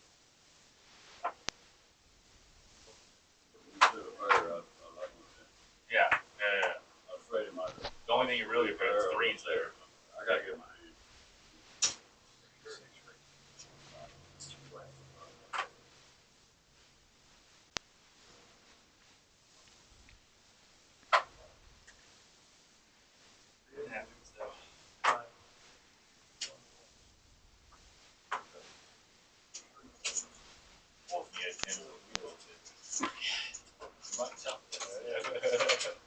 Run around straight on the board, yeah. Looks like we're going to go 3 ways to a flop this time. KGB in the lead with his ace-queen. That is an action flop. Rob flops his nut straight with the flush redraw. KGB's got the open-ended straight flush draw. One of his outs is gone though.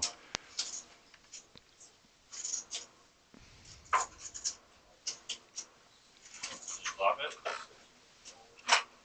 All in and a quick call.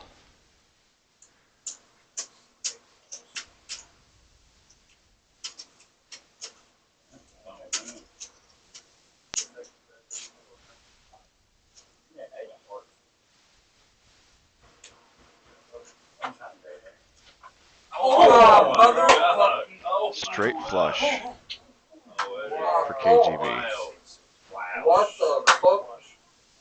Wow, what a Give me that card. thing. Give me that thing. And what a beat for Rob. It has just not been his night. That's unbelievable. Unbelievable. Give me the 8 of hearts.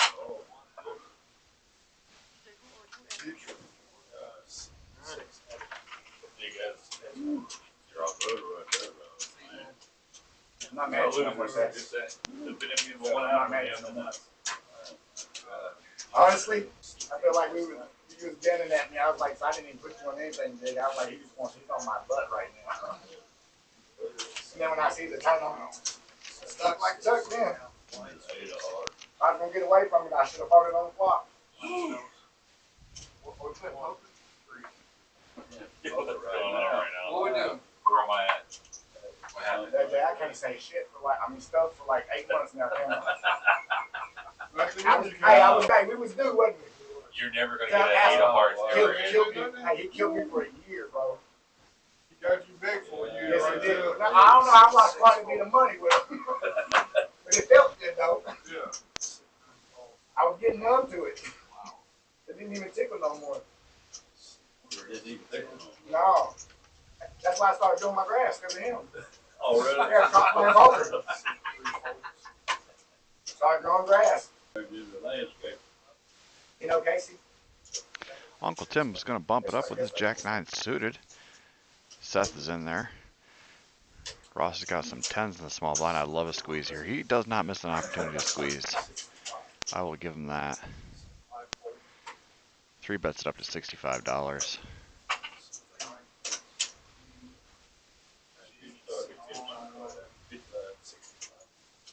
The real tragedy is you don't get high hand. Both cards in play. You're talking about the whole time. Straight flush. We're going to go heads up to a flop this time around. 10s are still out in front. Really not a lot for Tim going on here. Should be a bet and scoop. Looks like he fires out about $100. And Tim's seen enough.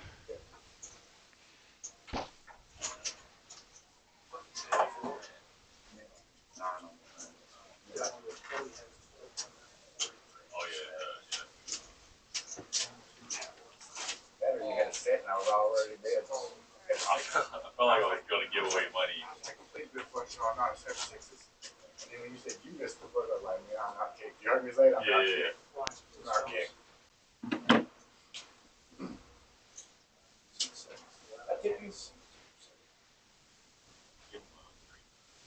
I need half that back. That was just for the camera.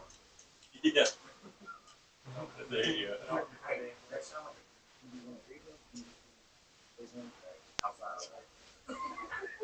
Like they hired me. Got 3 planned this.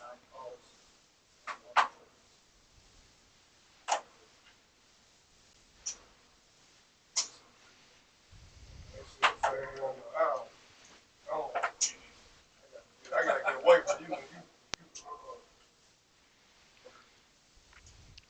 AG's been pretty quiet tonight, but he's going to mix it up with his King 7 suited. Maybe playing his image a little bit. Only Proc's going to defend. Man, so fucking mad. Where did the chicken go? Wait, chicken, I ain't talking about the shirt. That's a pretty good hand for your range.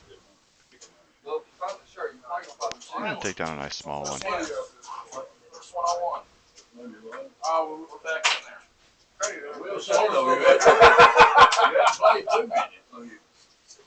I've been trying, man. He about 50%, then. Yeah. He's about 50%.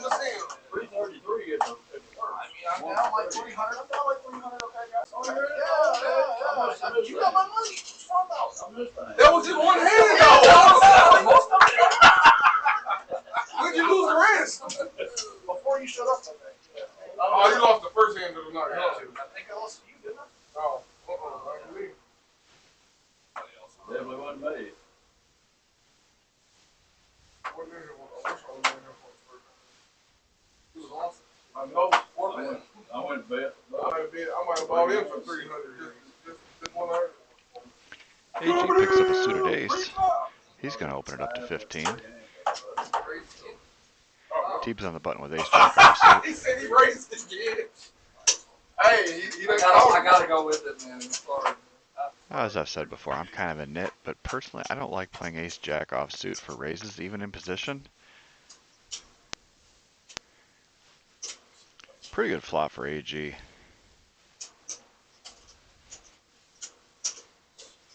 He's going to c-bet. Teeb's going to continue with his Broadway draw, though.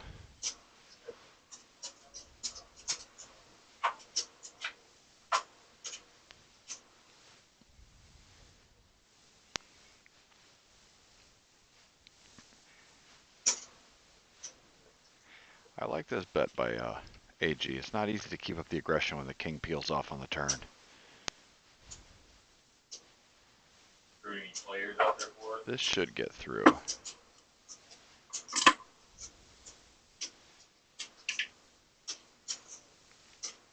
AG's been playing pretty tight. Got to give him the respect that he probably could have a king here. Somebody phone ring to Skyler. Somebody phone this in here? Skyler?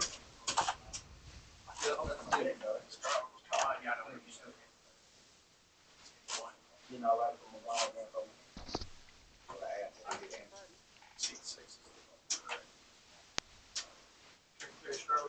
Oh man, you look I'm struggling. That's it. It's too late for us. Yes. I'll put it back. Don't worry.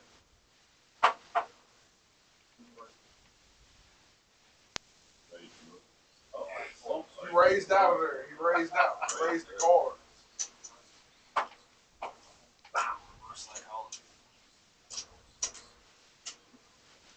Go again. There you go again. Oh, what chicken? You call him a chicken. Yeah, as soon as I call you, like, did he? No. Might have. You're right. You're right. I seen this movie. This ain't my first rodeo. Get it right. 55. Okay, 55. You've been watching, see. You've been Plus zoned out. Off the top and bottom against Seth's flush draw. You didn't even know you had cards. Two guys that do not like to fold. It's going to be an interesting Did you see? I can't wait to see what I folded, dude. I didn't even look at my cards. I only bought like, okay, he's looking through me. You don't know that. I looked down at my cards. sure he wasn't looking at me a couple times. I'm like, all right, he's still not on me. I wouldn't got Oh, chips. okay, I Nothing didn't call down the straight site. draw to go along with his flush. He was stuck on King of Mountain. Mm-hmm. Ain't nothing wrong with that, man. Proc's 2 pair is going to hold. Wish it was me. And he should take this one down.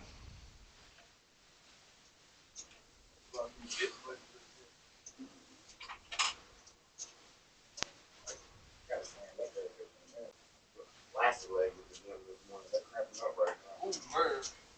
That's my excuse, too. Turn really ugly. And then went and drove golf balls for 2 hours. I probably hit like 4 balls. This is the first time I ever did it. You play a lot of golf? No, I just started today. Really? I hit like 4 balls and missed the other 100. I got to put the holes in the ground. No, they was real happy about that. I want to pick up golf. You want to play some golf? It's fun, man. I want to learn how to make contact consistently. Yeah. Go to the range. Yeah, that's what I've been doing. Yeah. That's right. I mean, that's what I started doing today. Keep your little pad that's consistent. It's like bowling, but just do your natural swings and keep track of like. Proc's going to throw in a $6 button straddle. Don't swing hard. That's what I told me too. When I stopped swinging hard, I started actually hitting it pretty good. But I kept looking at it a lot. You got the club that was working. He said, think of squeezing it at a level 10. He said, and then drop that squeeze down to about level 5 and then just swing on the shine and drill it. Hold on, loose. It's like that 30th special song. Clean too tight. Probably works like golf. Uncle played the game every chance he could before up till he died. Oh, really? I just went out that and so I decided last night I was going to start trying to play. I went and got his old club at the source field. Went and got his old club last night and using them today. Oh, really? I know he's up there laughing his butt off at me right now. I mean, I played every sport when I was a kid. And I was with him all the time, but I never ever got in. I never picked it up. Proc's on the button and he raises his straddle with the 8 deuce offsuit. Interesting choice though. It's going to be hard to put him on that hand. I get on that golf course, have me a ball, have me a couple blunts. That's what everybody do out there. Tim flops best with a pair of 9s, but Ross does have an open ender. So Monday, I was watching. I was driving the cart and helping him. See if Proc keeps up the aggression. It's a pretty wet and dynamic board here, but he's going to fire out for 75, it looks like. It was very unproductive the whole next day. It'd be cool if it'd been on like a Friday or Saturday, but we can't be doing that on Monday, so it's not a Monday thing. I got way too many responsibilities. Yeah. If you ever want someone to play your course out, let me know. Also, Yeah, you gonna drive to Hoptown? I don't mind. Heck yeah. Or if you don't mind me being really bad. Dude, I'm terrible. That's what I'm saying. I want someone on my level, so I don't have to feel bad. So the way they was doing this, Tim's still out in front with his pair of 9s. He can't be loving life at this point, though. Ross does have the open under. Two good ones and two suckers, and then we'll Feel like you're in there. yeah. Yeah. And you can learn in the process. Yeah. I just don't want to go to the course and play with like some pickup. I don't want to play with somebody that's good with my attitude because that'd be miserable. You suck. I know, man. That's why I told you this before we came. Talking about golf, right? Only betting 85 into 312. You're pricing in everybody. Proc has probably just got to realize that his bluff isn't going to get through, but that's a really good price. Unless he's planning on putting in the big boy bluff if he messes on the end. And we'll never know. He got there and he's got the stone nuts.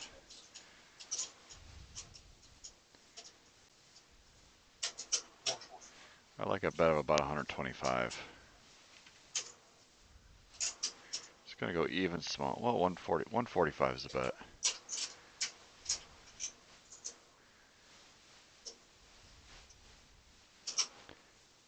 This has to smell a little fishy to Tim. The obvious flush draw missed. The only straight that came in is what Ross has.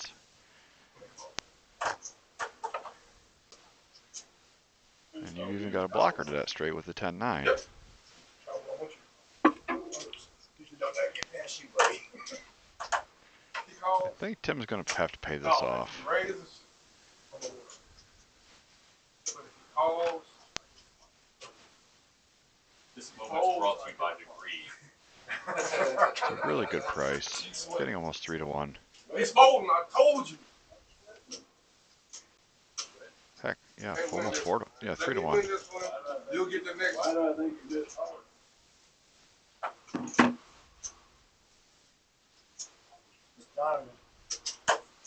I'm You sorry, gonna no, get 4 this. to You 1. gonna Where's want my to get math at? this. He's about to.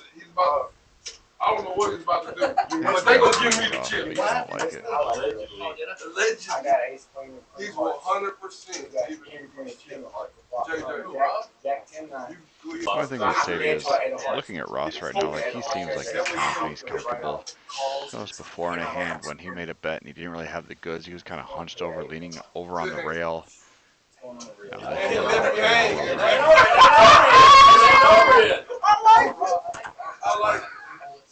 I don't know if Tim's going to be able to find that live read, but that is not a man that is concerned about much of anything.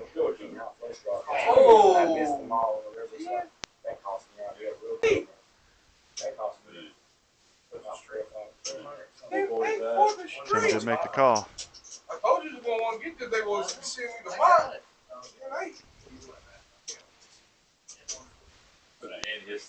Yeah, the live read might have been able to save him. I told you, oh, but yeah,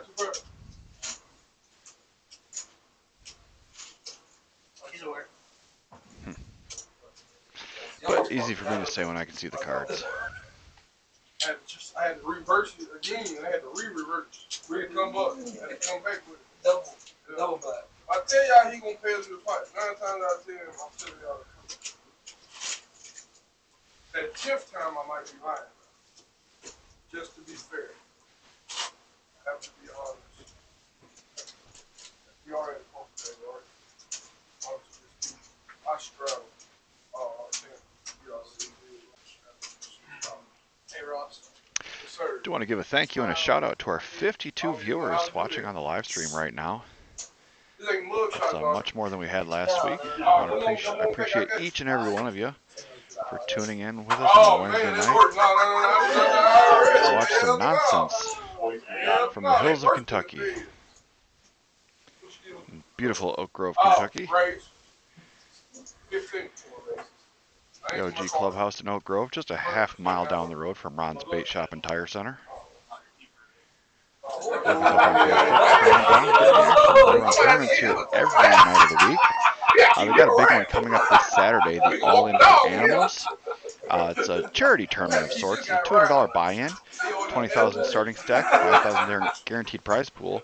There's a $40 charity add-on that goes directly to the shelter. You get you another 20,000 in chips. Tournament starts at 1, but come on down here at noon. They're going to have some dogs down here. You can just pet some puppies, maybe even sign up for an adoption. It's for the Christian County Animal Shelter, raising money, awareness, and maybe wagging a few tails as well. There will be raffles, prizes, and visits from some adorable pups. So come on down here at noon on Saturday for All In for Animals at the OG Clubhouse here in Oak Grove. If that's there, it's out there now. If y'all really think y'all about to get me out of this, I ain't no way in the world.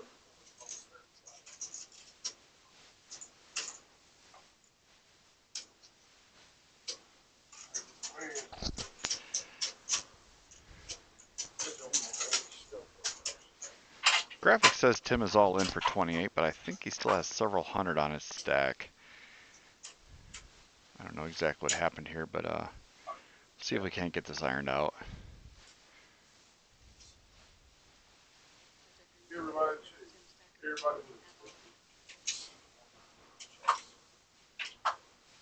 feel like everybody hit the block the way everybody snaps off the same time. Oh, be in trouble now, shit. I know I was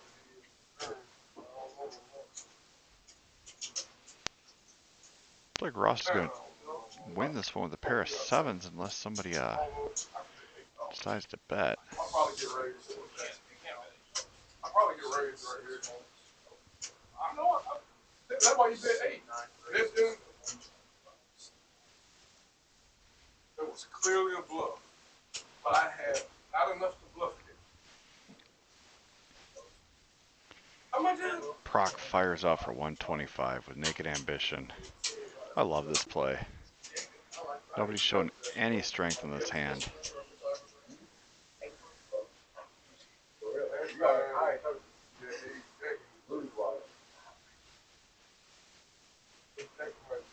Yeah, it looks like Tim's got about 700 or so left behind.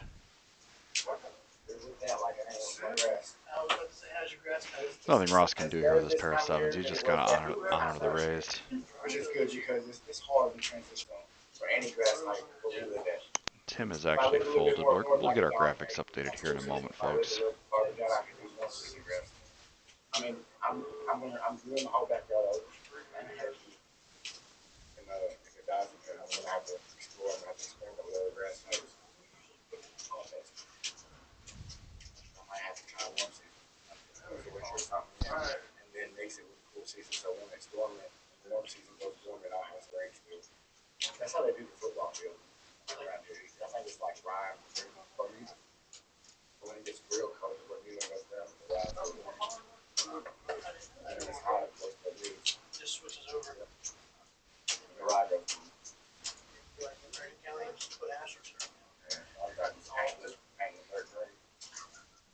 Ross really smells a rat here. But at the end of the day, it's still $125 whether you believe him or not. And instantly gets shown the bad news. Proc is playing a very loose pre-flop, but man, he puts your feet in the fire. Definitely makes some moves post-flop. I'm really starting to respect his post-flop game. Yeah,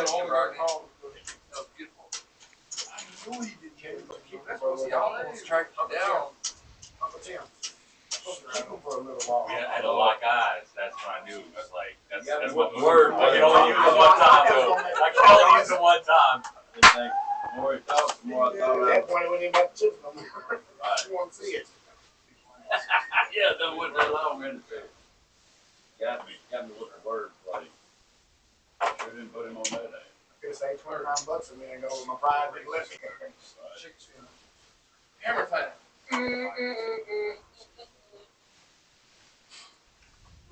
I did though for real. That last card was a 6, but the bottom was a 9, so I did think I hit the straight. I have that problem too so much.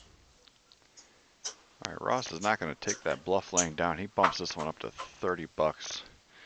Uncle Tim's going to give him a look with pocket sixes. And Seth is in there with a 7 Dewey and flops 2 pair, so good times for all.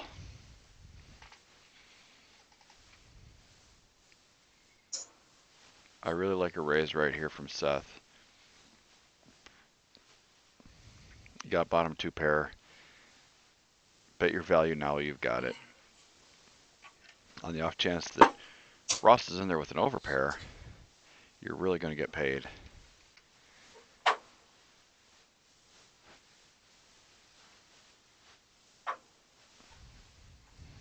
Bet your value now, especially in a multi-way pot.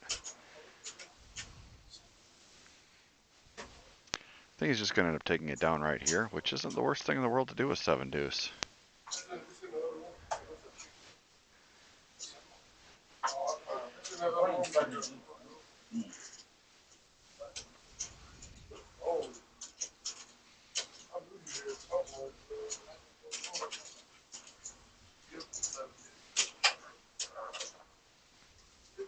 Yeah, and I was on the straddle, so we're committed at that point. Yeah.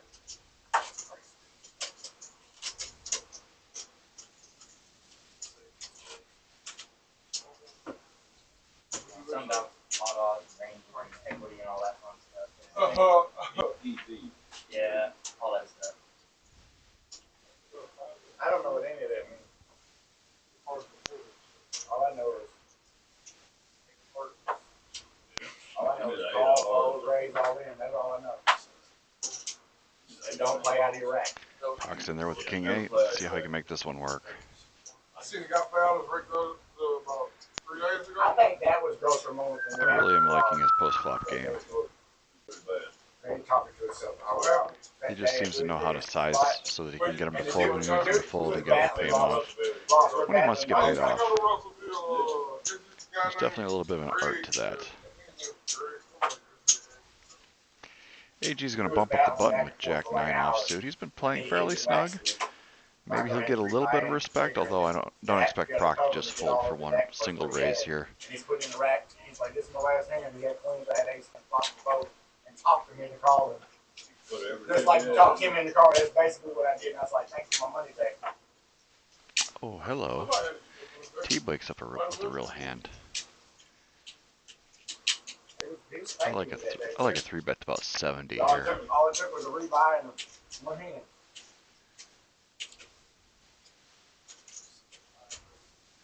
Goes for a smaller sizing. Proc instantly folds. He just realizes that Teeb isn't the type of player that's messing around too much.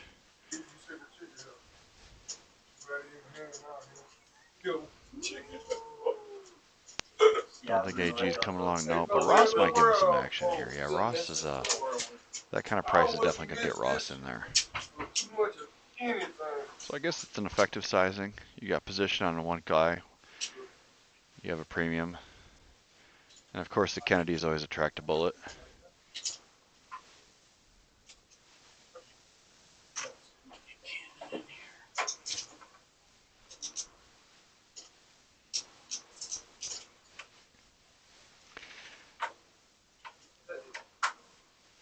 Oh, there's a nice river card. I want you to notice Ross's body language here. Remember when he had the straight? How he was leaned back in his chair, all loosey-goosey and comfortable. Now he was hunched up over the railing, and now he's... Yeah. Lots of hands in the face. It's self-soothing when you're in a stressful situation. He is not strong at all. I mean, having a set of kings definitely helps you bet your hand, but even if you didn't have that king on the end, you could easily bet your kings for value here. He's going to go way too big, though. There's only $100 in the pot. I'd be betting like 35 or 40. Just reading him is weak. You got to try to get paid off himself. Unfortunately, there's nothing Ross has right here. That's just way too much. What are you going to get paid with? Ross didn't check him these 3 times. He's not checking 2 pairs. That's just way too much of a value bet with those kings. He said, give me the 8 of hearts, baby. And then it was 8 of hearts. Him and JJ playing this one, they got it here. They playing that hand now. I don't know why she was in the very first hand of the night. It was 350 in the pot with the jump. I tried to tell him. Let's do it again right now. I'll start him. Whoa! 3 hands. We played 3 hands. I posted my first one. I'll start it right now.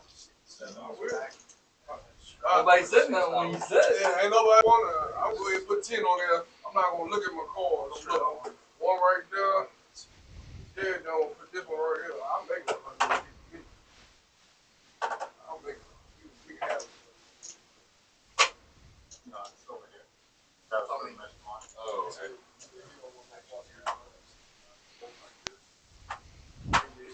All right, guys. I won't make it 100. Well, OG's back to the table with his disco ball hat and immediately looks down at pocket 9. He's going to bump it up to $28. Proc hasn't met 2 cards he doesn't like yet. Don't hate the player, hate the dealer. Hate the shirt. AG looks down at 10s and puts in a nice squeeze to 125. I really like that. Don't go set mining with a hand like that. Put the pressure on. Oh, I'm going to get you.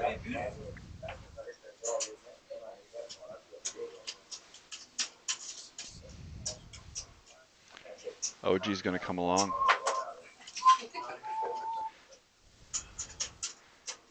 This should get Proc and Seth out of the mix, though. It'd be interesting to see if a flop comes with a couple Broadway cards and handcuffs both people. See if OG can steal it away from him. Or AG could just flop second set on an ace-high board and pretty much have a hammerlock on the hand. Even the spades are dead for OG. He's drawing to one cold out. Whatever happens, just hold the nuts. I think this is just going to be a bet and scoop right here. Whatever happens. I love the sizing, though. It's just bad luck. There's a lot of ace-kings, ace-queen type of hands that OG could have there, and you're going to get a lot of money flopping second set on an ace-high board there. Just really bad timing.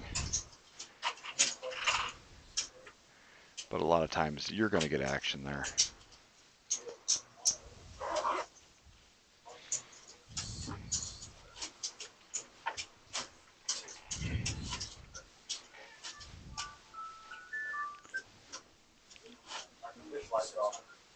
A little girl bought these fishes, and I told her no, and then when I was gone, Mom went and got them for her, and I'm the one been taking care of them the last 4 months.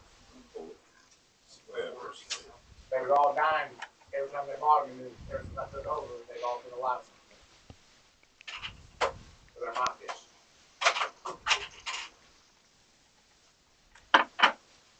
Oh, I only got to do it on the day. Got a new player in seat 8. Canyon's coming in.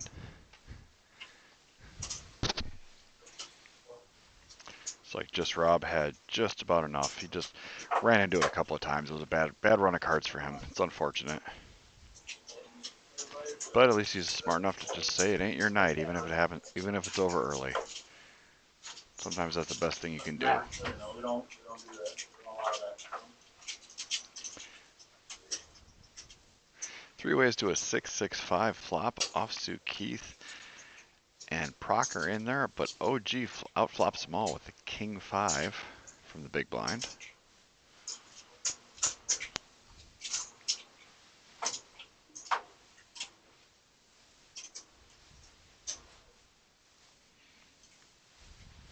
I think he's content just to try to get to Showdown, but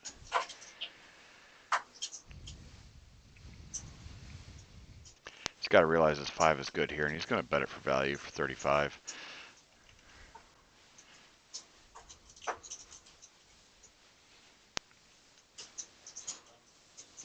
Seth played his ace-king really passively this hand, but he's going to pay it off at the end.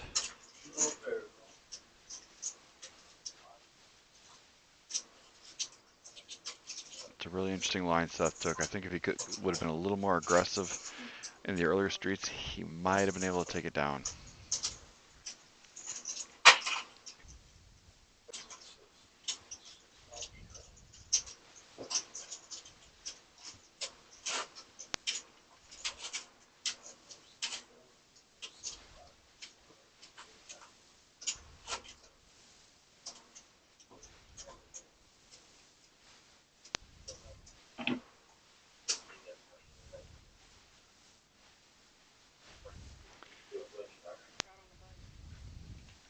They'll be locked in.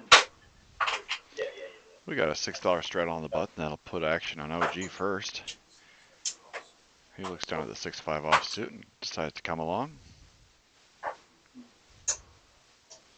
Him up there. Just shorter than that. Like something about walking in this building, it just makes people want to play. Yeah. Get it in. KGB's going to check his option, and we're going to go 4 ways to a flop. 10-9 deuce gives Uncle Tim top pair and a hammerlock on this hand.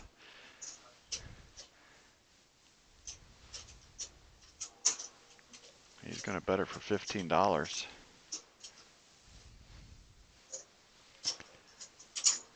Yeah, Proc's going to come along here, and he's either going to try to spike a jack or he's going to take this, or he's going to take it away from Tim on the turn. Spiking the jack gives Tim the open ender. Another bet and call. See what the river brings. An offsuit ace. That might slow down the action a little bit. Proc just leads out with the ace. He's bluffing with the best hand here. I'm not sure if he's betting for value or if he's bluffing, or maybe a little bit of both. But regardless, he knows that card has got to put Tim in a spot. Tim does call and gets shown the bad news.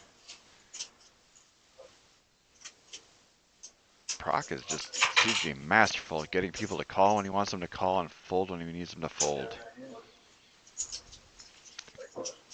Really been garnering this commentator's respect as the night continues.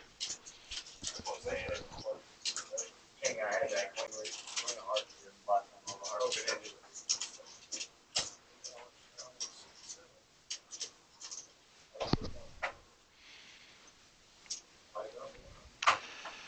$6 button straddle this time from OG.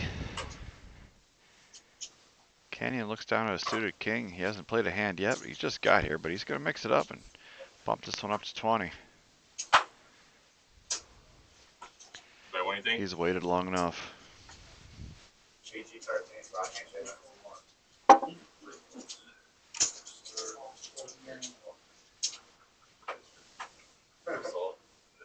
Okay. KGB is going to come along with a couple of deuces, and OG is going to defend his straddle with the 7 high. Flop a 10-8-3 gives Canyon second pair. OG's got a gutter to the dummy end of the straight. KGB has the ambition to bet his deuces for 45. That might just get through.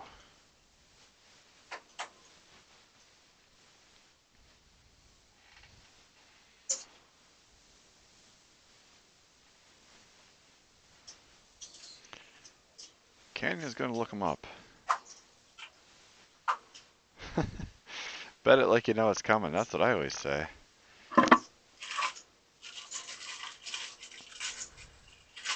I would keep up the aggression here. You check, it probably gets checked behind. If he's willing to call the flop, he might actually have a piece of this.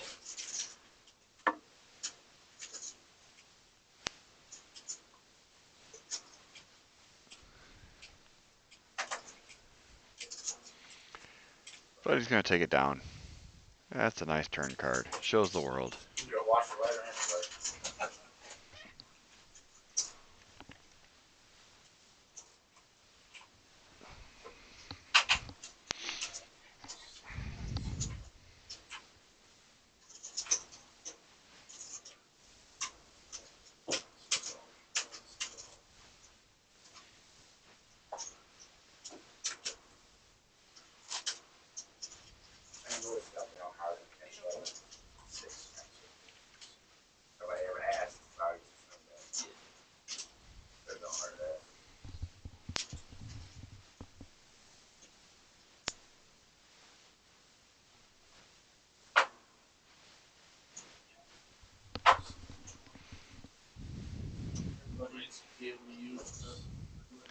Got a couple people roaming around, so we're going to be playing this one 6-handed.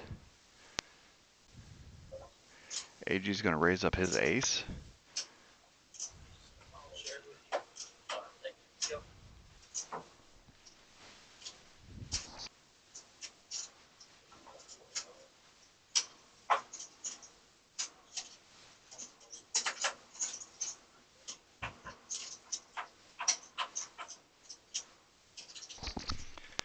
Uncle Tim and Canyon both come along, and everybody flops a piece of this one. AG is still out in front with his ace good kicker. Canyon's got a second pair. Uncle Tim's got an inferior ace. Checks all the way around to a turn 10 of spades. AG's still out in front. Uncle Tim might think that his ace is good here, and nobody's really giving him a reason to think it's not at this point. AG's going to play a little pot control, a little trappy. I like the flat right here. Ah, it's a bad card. It's going to turn into a chop. And I don't think there's anything AG can do to get Uncle Tim off of this pot.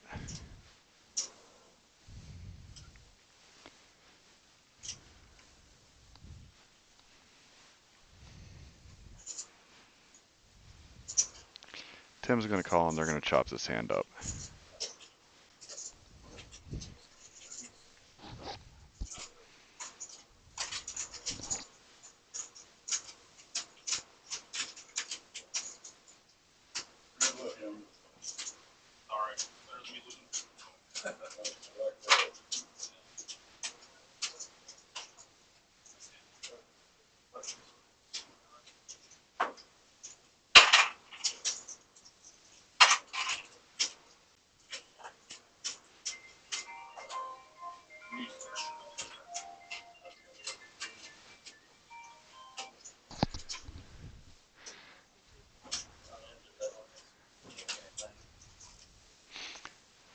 Someone else gets a phone call, so it looks like 5-handed this time around.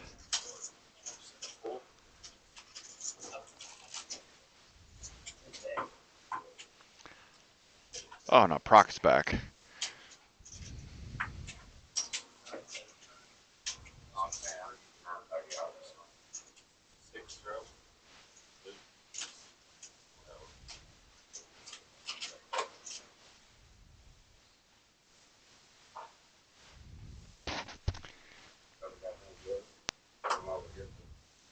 KGB looks down a suited ace, going to open up for $20. Looks good. That's very, very good.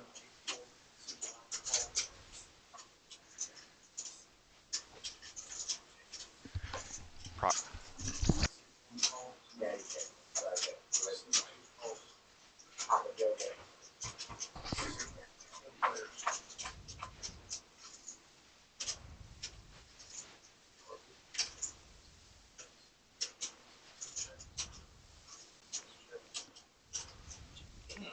Looks like Proc's actually out in front with his 5s, but can't really be loving this board.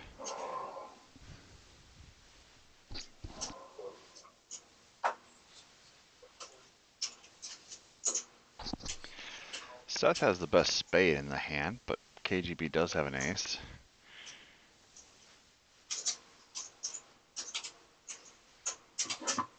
He bets his ace. Proc decides to come along.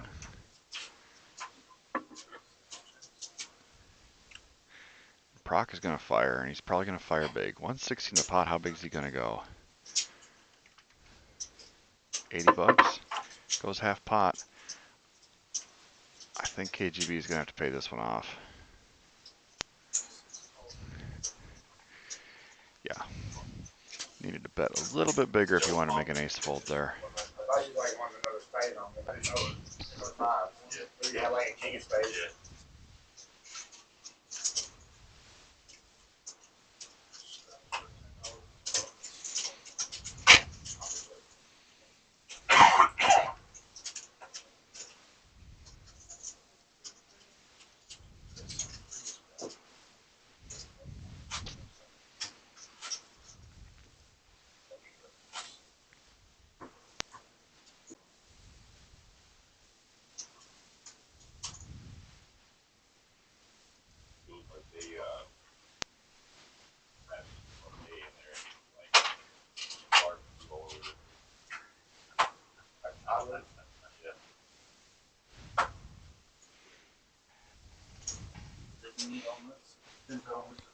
Oh man, you're open.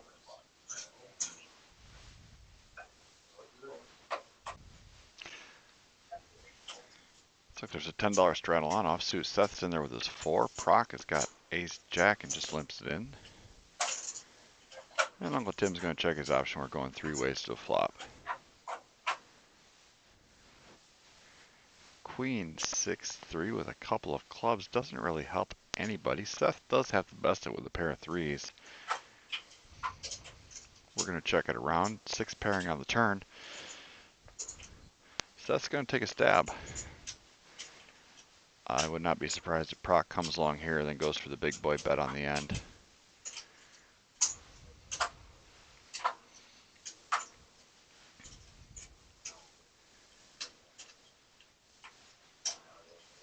Well, Proc's just going to turn over his ace high, and pair of 3s is good. Ace high did have a little bit of showdown value there. And Proc just got caught bluffing, so maybe he doesn't want to do it again right away.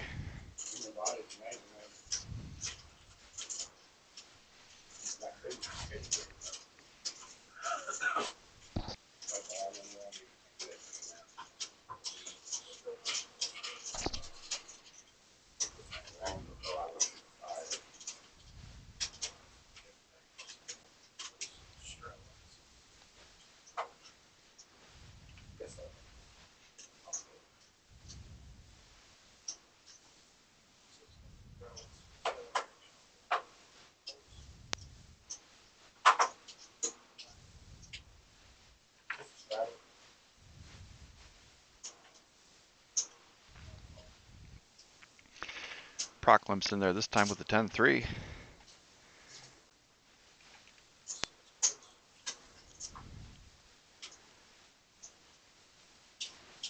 Offsuit Seth raises his offsuit ace. Built up quite the stack. He had a few things go against him early.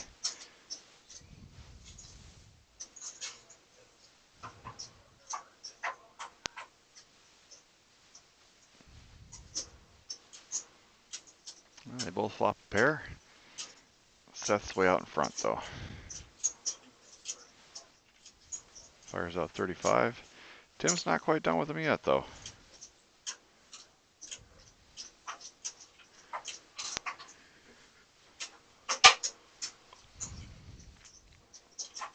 Check, check to the river.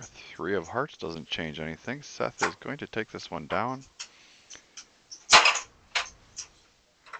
Tim's going to fire the heart, but from watching Seth over the last few hours, I don't think he's folding an ace here.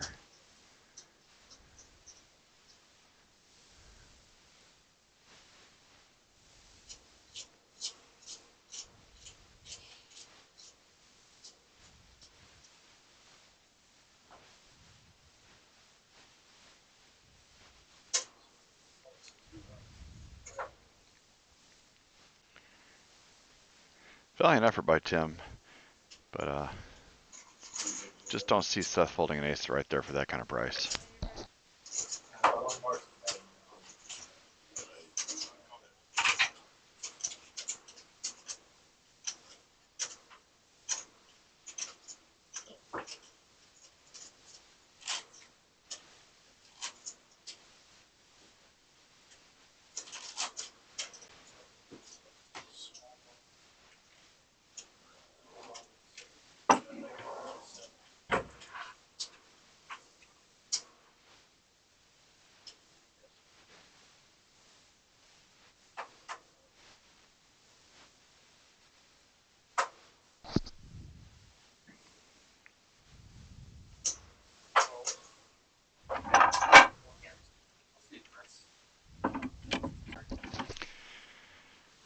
Proclam's in there with a suited 5 before Uncle Tim bumps it up to 15 with King Queen offsuit. Seth's looking down at the 9-8. He's actually going to fold that one. It's a pattern I notice a lot, especially after you win a pot. You kind of tighten up for just a minute. It's almost like a relief, and you want to savor the flavor of taking out a nice pot before getting in there and mixing it up again with some marginal holding. But he'll be in there in a couple of hands for sure. Flop of King, King 10 hits Tim right in the sweet spot. Nobody's got spades to worry about at this point. Tim pretty much has a hammer lock on this hand. I like a $20 bet here. Nice and small, about a third size pot. Flush draw out there. Fortunately, nobody's really got a piece of anything.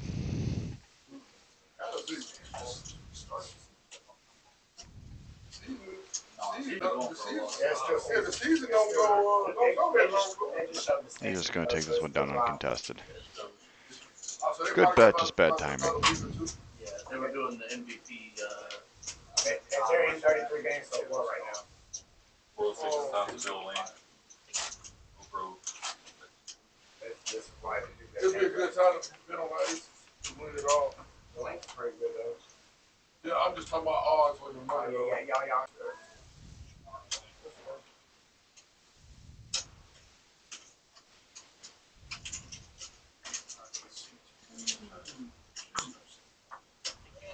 My hair smells like money now. Let's go.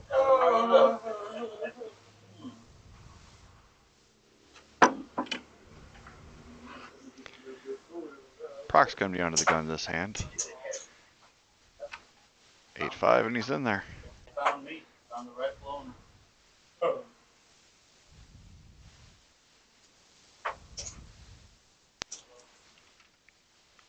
Well, looks like offsuit Seth is done with his break. He's back in there with offsuit ace.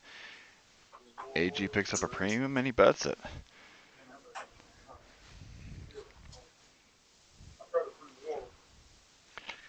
AG's definitely been the one that's been playing the most. I don't know, I just want to say ABC poker because that's usually kind of a bad thing, but he's just been waiting for good hands and betting them, and he's still going to get some action, I'm sure. OG calls him with ace-10 offsuit, not the worst play in the world for sure. They're both pretty deep, so they can get in there and splash it around a little bit. So rock and ran. Heads up to a flop. Who's that guy? I've never even seen him before. Good. I know. It's the first hand. Wow. You haven't been watching. Good. Second set against a big combo draw. OG's got to love that flop, but he's in way worse shape than he thinks he is.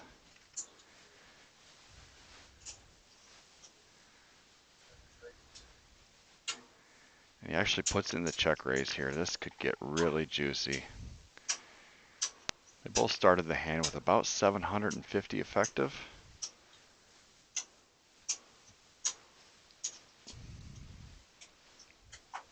AG has to know he has the best hand. Pocket Kings definitely would have re-raised him pre-flop.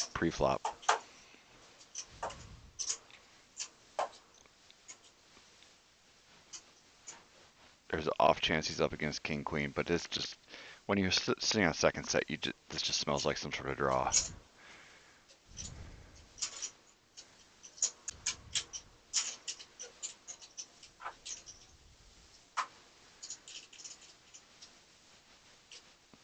That doesn't change a thing. Now what does OG do? He's out of position. He got his check raise got called. I've got a little SPR is about 1.2 to 1.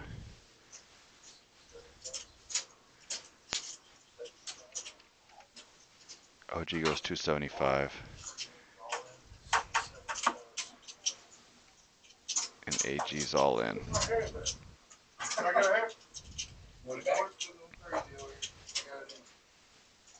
It's like OG calls him. I gotta go once or twice. That's the only thing to decide here at this point.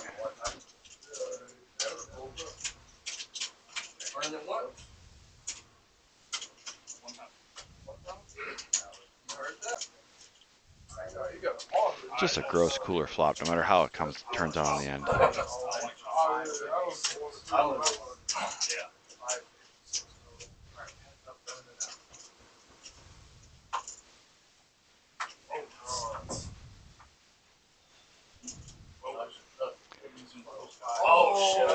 And the board pairs with the club, just for fun. God, what a gross card.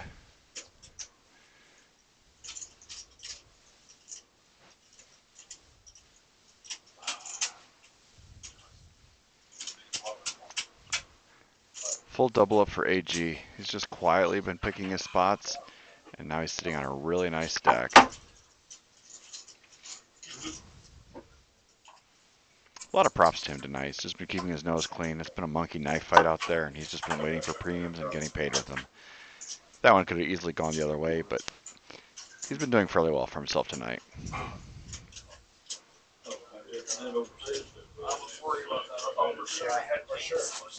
I mean, that's what I thought was right. The way it played, I was just like, that's something that's next.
Offsuit Seth flopped himself a pair of queens on an ace-high board. Proc does have a gut shot.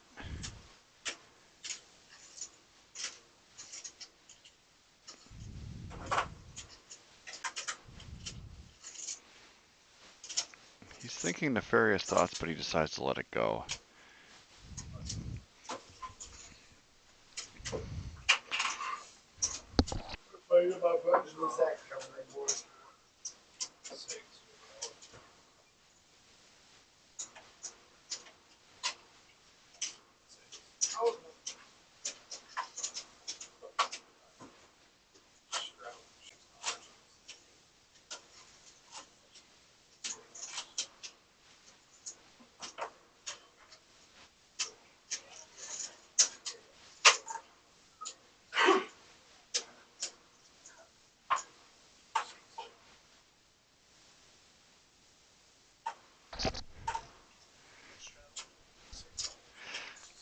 We do have a button straddle on for 6.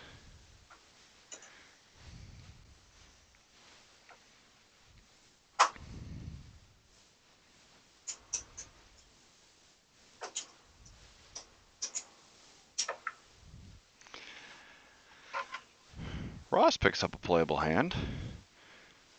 He's not going to waste any time putting in a big boy bet. His sizing is giving it away, though. This is the first time he's put in any sort of raise like that pre-flop. He's one of the least aggressive players pre-flop, and then he just comes out for, what, 6.5 times the big blind, or 6.5 times the straddle? You're just telling the world you've got a premium. Fortunately for him, a lot of people at this table don't seem to be listening to that sort of information. I mean, if it works, go for it.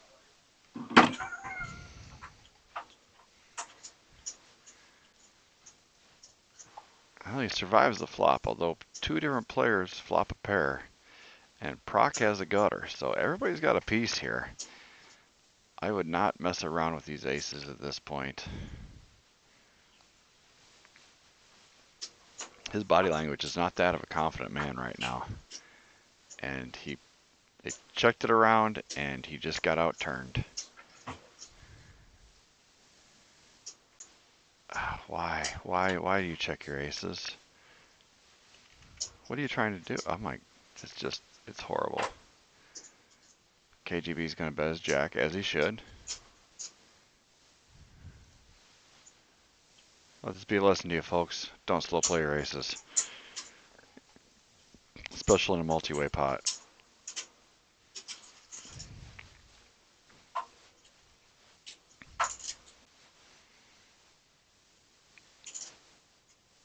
Kenny is in there with his king.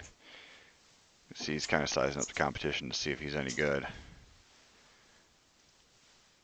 Everybody's going to be happy to check it down. He's going to show Jack no kicker.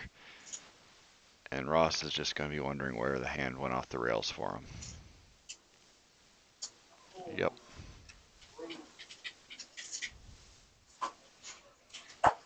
Bet the flop.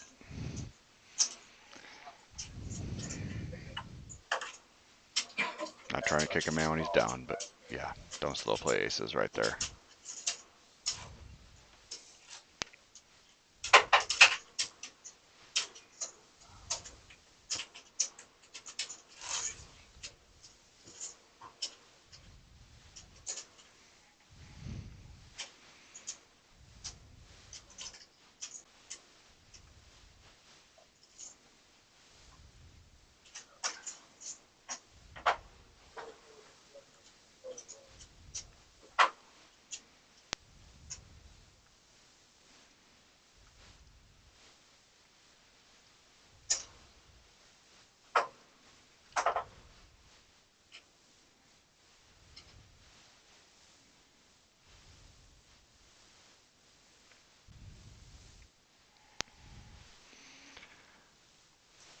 I think Ross might be steaming a little bit, coming out for a raise with his threes. Notice this time he only opened for $20.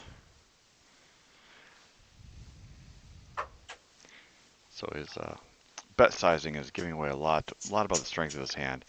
Teeb's going to 3-bet with his 10s.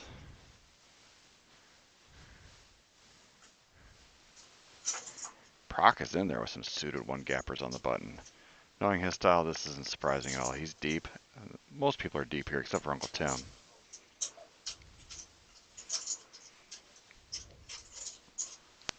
Really don't like the call. by Uncle Tim here. He's only started the hand with about 350, and he's committing, what, 15% of his stack with king, queen offsuit out of position. I mean, it's just, you're putting yourself in a really, really tricky spot. Offsuit Seth's in there with 5 high. Interesting to see that. I'm excited for this flop. I don't know about you guys. Boom, hits nobody.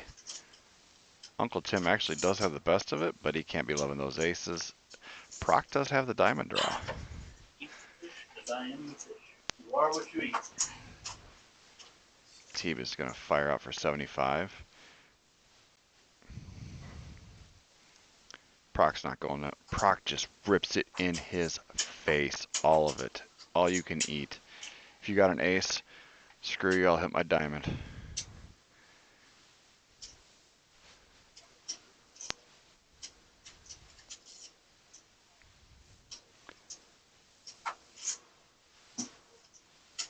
Uncle Tim lays down the only hand that was really contending.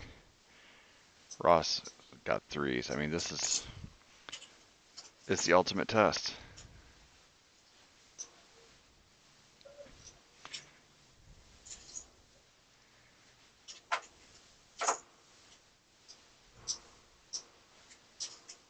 Teeb does not believe him. He's trying to size up his man.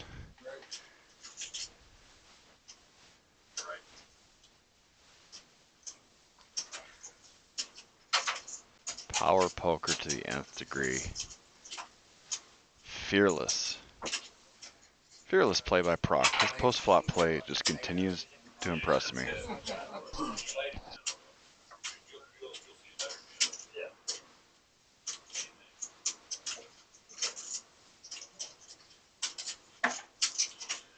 Ace 10 good. I just did it so he would count my chips. I didn't realize I had 800. Oh yeah. I made you work. Ace jack, whatever.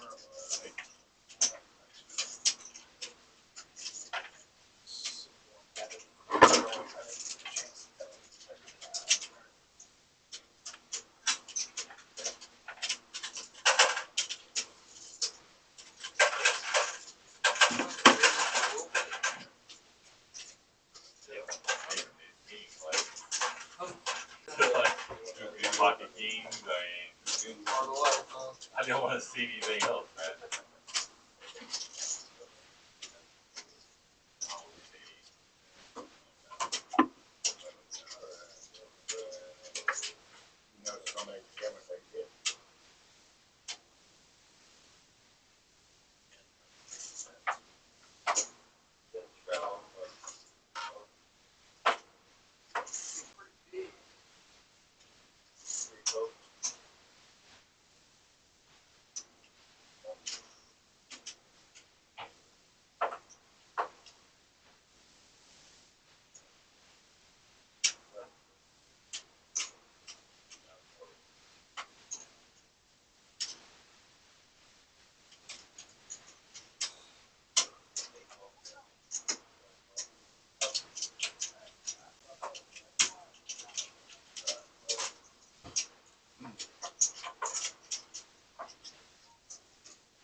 I better call my ace. I probably would have helped you out there.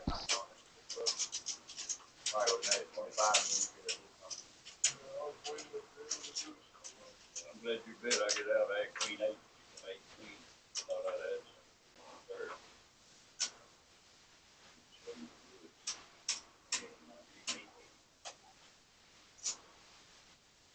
I wanted that straight and nothing else. I wasn't going in, I wasn't going to do nothing.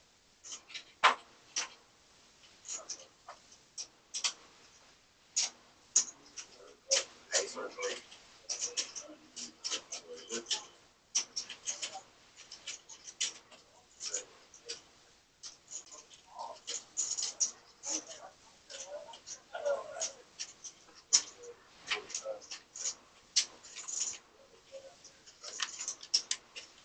Matt, where you get a shirt like that at home? Where you get a shirt like that at home? You get it online? What is that? $100, I'll get one. Goodwill. I'll even have a shoe fit. Already broken in and everything. It would have been 50 earlier. No, you didn't be talking to him, sir. I gave you two. I didn't take him, bro. Give me nothing. I gotta earn them. Well, I'm saying, I mean, he Earn, don't. that's it. All right, sorry for the delay, guys. I had to take care of some business, but I'm back and better than ever, ready to go for another 3 hours. Good got more of the other. Literally everyone will watch. Offsuit Seth is in there with 3 pair, which is usually better than queen high.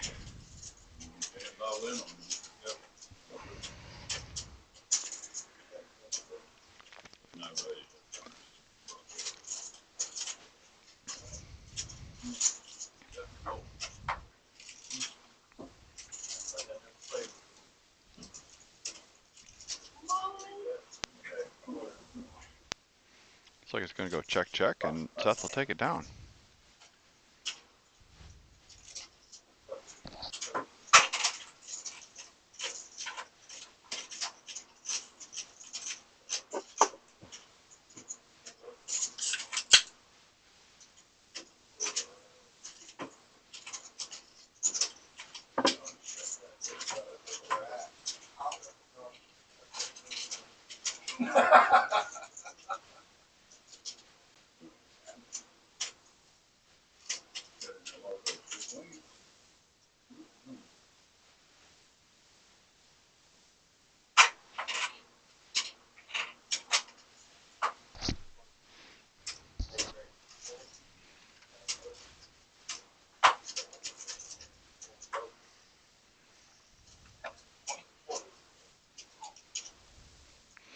Kenny is going to raise it up with an ace-9 offsuit. AG will look him up from the button.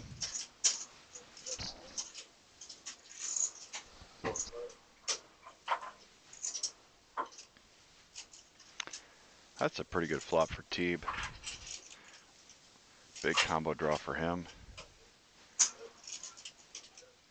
He actually has the equity favored in the hand. Nobody flopping a pair.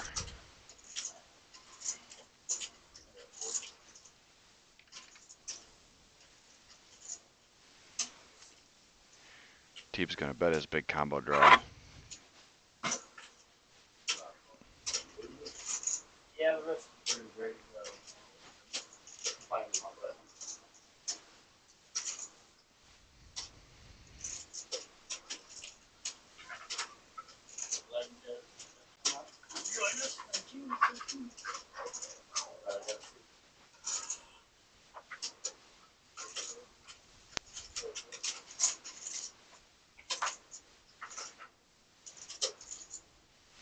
AG's going to look him up with a gutter and a couple overs.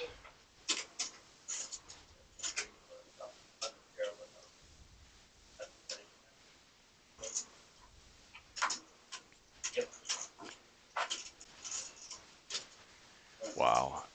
And there was only one 9. I think that was the case 9.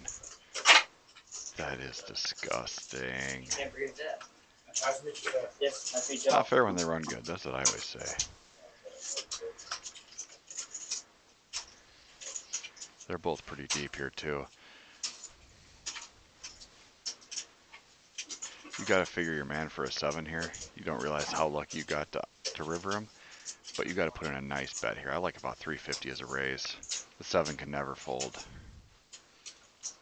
Looks like 275. All right, same thinking. And Teeb hates everything right now.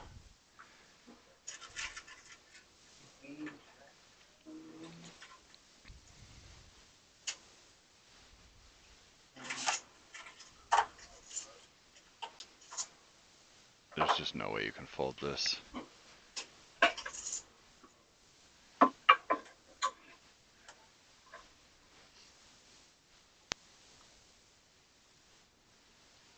I mean, you have to put him on exactly Queen Jack in order to find this fold.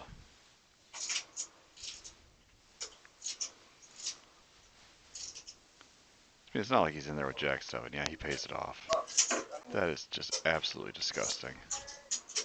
Nice hand for AG and way to get paid off, but there's just nothing you can do there. I would have liked a little bit bigger bet on the end because the only thing that's going to call you is a 7, and he's pretty much going to call anything.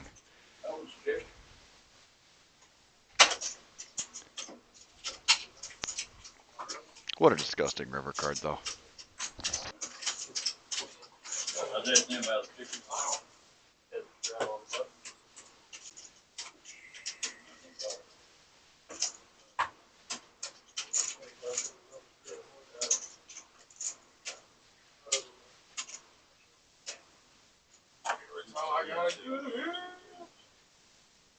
I made a 40 with 2 hours ago. Want you to know that.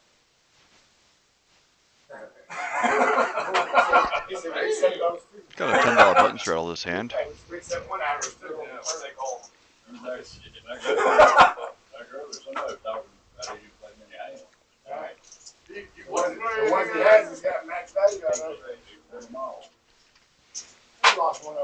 Kenyon's going to put in the raise with the Jack 10 after OG limps in with the 3 deuce. Proc's in there with his 2 to 3 gapper. Get him. Proc the croc.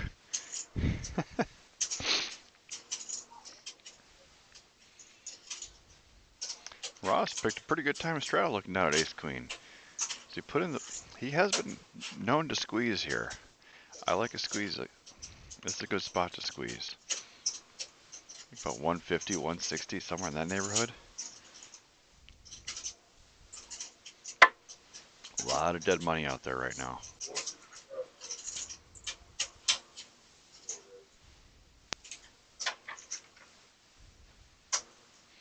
$155. All right. Falls right in the middle there. 165. I'm sorry.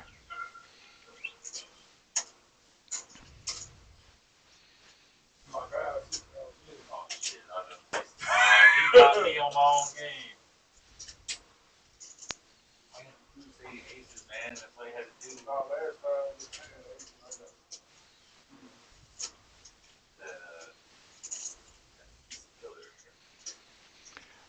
I think if Proc was in position on the button, he might have actually even called this. But being out of position, I think he realizes he's a little handcuffed.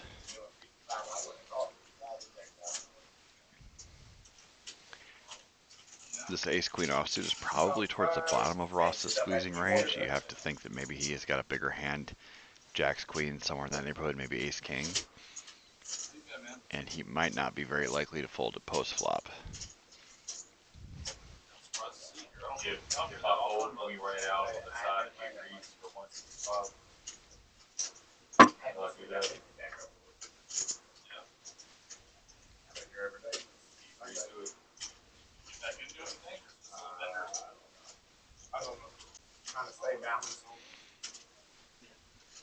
Ross started the hand with right around 740, so he's committed about 25% of his stack.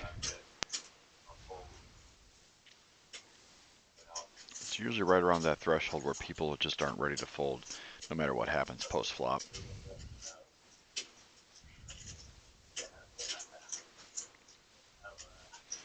Usually once you get over that 30 to 35% threshold, you figure your opponent's pot committed at that point.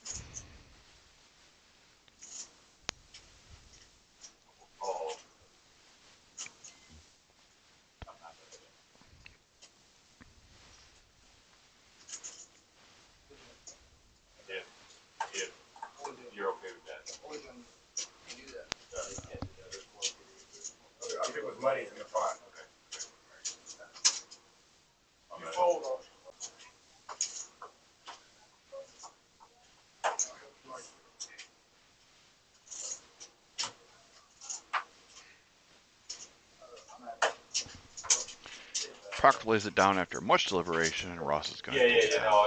Because all I heard that was. But I was going to actually call and then say I wasn't going to run it out. You know what I'm saying? I was trying to. You was trying to. I had said it, they word wouldn't it. make I mean, I understand. Hey, I didn't want nobody to hurt no rackets either, you know. I wasn't trying to get nobody She fired. come out the back. How did you say I called? Put it in there. Hey, force it. But you see what I'm saying? Yeah.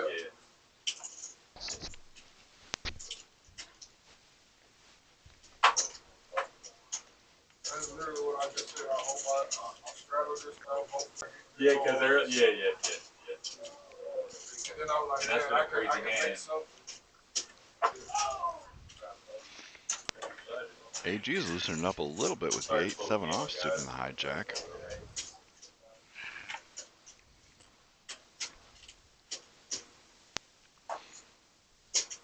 KGB calls from the small blind before OG puts in the squeeze from the big blind. I like the bet. Proc is in there with his suited 3-gapper. He ain't scared. And AG comes along as well. So 4 ways to a flop. King, Jack 5, Rainbow. KGB actually flops the best of it with second pair. Let's see if OG keeps up the story that he's got a monster.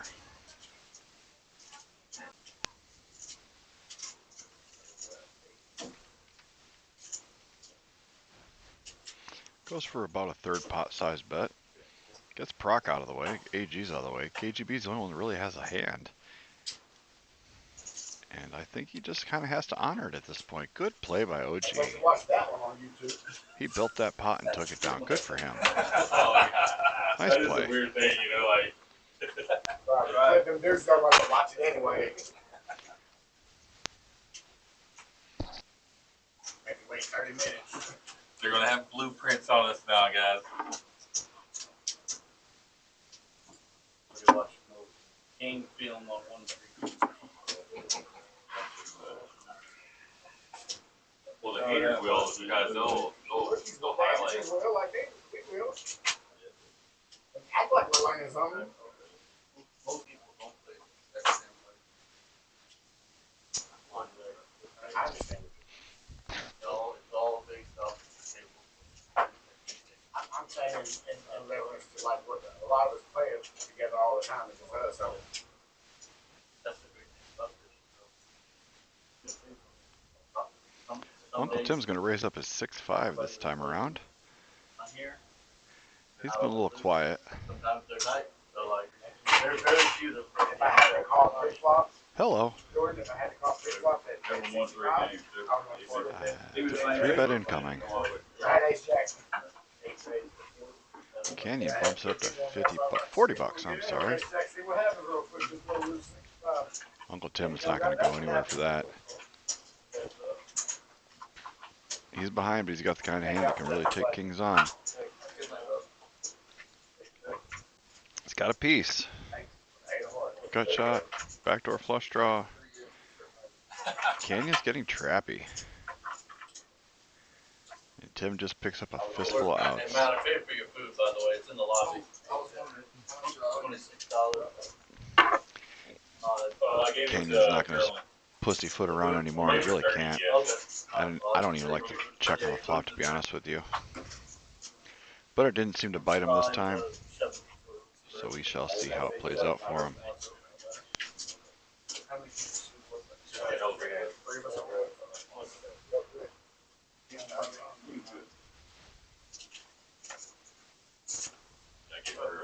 Okay, cool, yeah, it was 20, 22, 27. I would have tipped more, but I was thinking of it. Losing a hand in there. For this guy's food.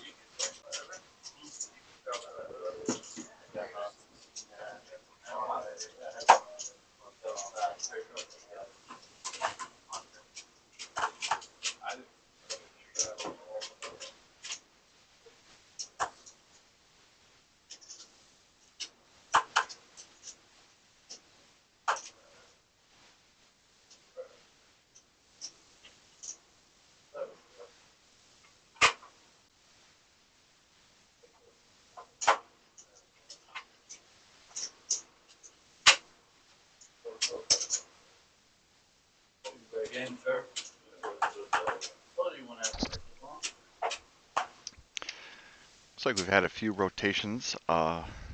Seth is gone from seat 2. We now have Sababa Poker. He was here last week. He's a up-and-coming vlogger. Feel free to check out his channel on YouTube. And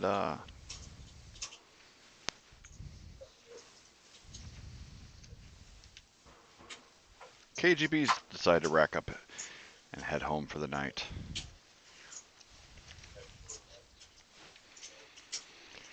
Welcome to the game, Sababa.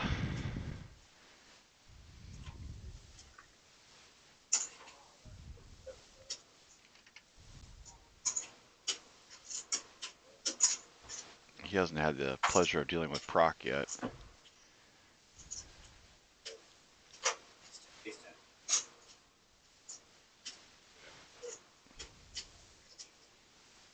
Sababa's just going to check behind. He doesn't want to get raised again. I just never know that he was something like that.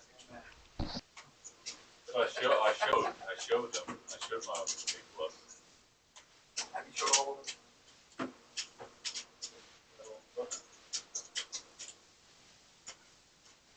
Yeah, I mean, I think I've gotten caught, like, with the, like, that was the big one. Like, yeah, that was the worst. That was the worst, yeah.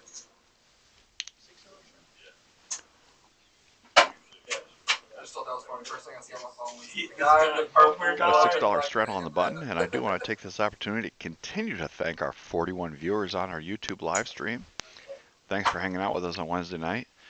It's not hustler live stream. We're not pushing around $1,000 stacks, but we're playing some good poker, some good action, having a good time here in Kentucky, and I want to thank you for joining us. 5 ways of the flop on this one from the limp straddle. 9-9-8, so a pretty dry flop, all things considered. Uncle Tim actually flops the best of it with a pair of 8s. But that's not going to stop Teeb from betting his gutter.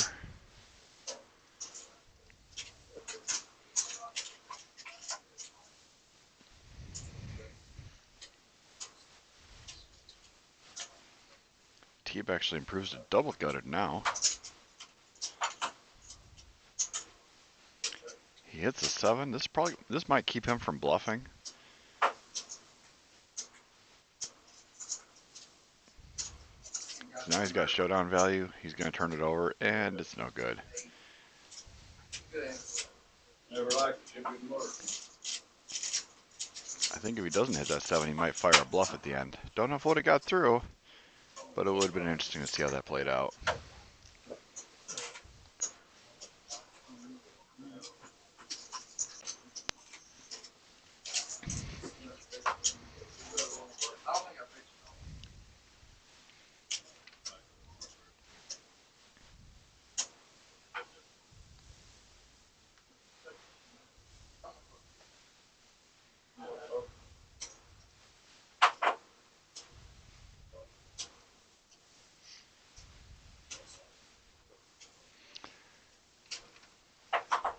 Those ducks are gonna fly. AG bumps it up to 25. Love some pocket deuces. Silent assassins. And what? Just rips it with aces. He hasn't done this all night, so I don't know if he's going to get any action. I mean, the play doesn't have to work that often for you to get paid, but I mean, do that one time with A7 suited. You just can't do that with aces and kings. He was out of the hand, man. The guy that I could have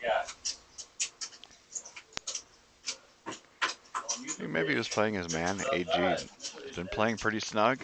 If he's opening, maybe he's got kings or queens, but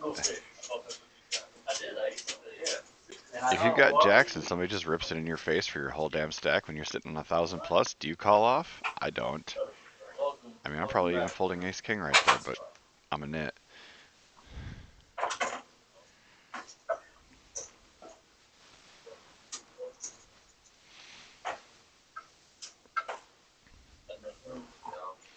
Looks like we got somebody new coming in the 6th seat. We'll find out everything we need to know about them here in just a few moments.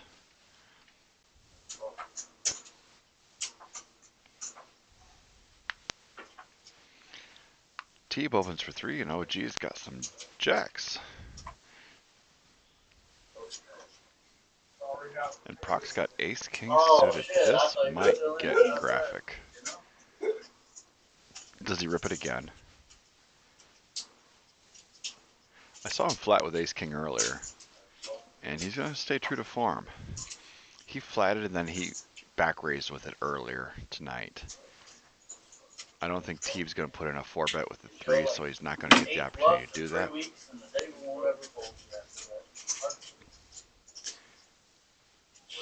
Ross is going to rightly lay down his ace. He wants to get in there and mix it up, but I think he just can read the writing on the wall. Uncle Tim, though, he's in there with king 9. He's splashing around. He wants to see 3 cards. A little bit for everybody, except for Teeb. Jacks are ahead. Ace King's got gutter. Tim's got a gutter. Golly. One of the 2 case jacks would just be a stupid card on the turn. I mean, I love chaos and blood. Let's see it. Roll off the jack of hearts just for fun.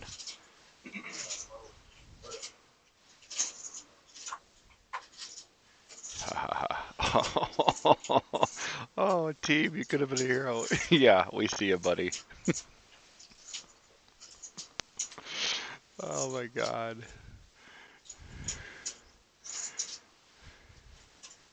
He is just, why me? Cruel, cruel world. Yeah, I feel your pain, bro. Oh gee, that's a strong bet. I think that might get through. He's only got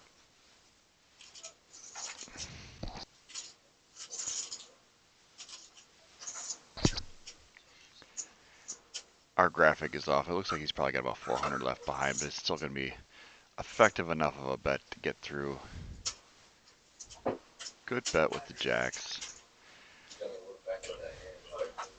I think you should look back at a lot of hands. Like this. I like it, man. Let's do it. There's this place called OG Clubhouse. That's going to be worth a lot of money here. You know why? I want to welcome in Ethan to the game. We got rid In of all. seat 6, wearing some OG gear. Hey, look, there's no golf flag on any of them. You had to get the original one. Maybe in 15, 20 years. Don't have a player bio on Ethan, so I'll probably just make some stuff up as it comes to me. I did all the plays. I get the trick flush. See that? Oh, yeah, there he is. Look. Yeah, he got, yeah.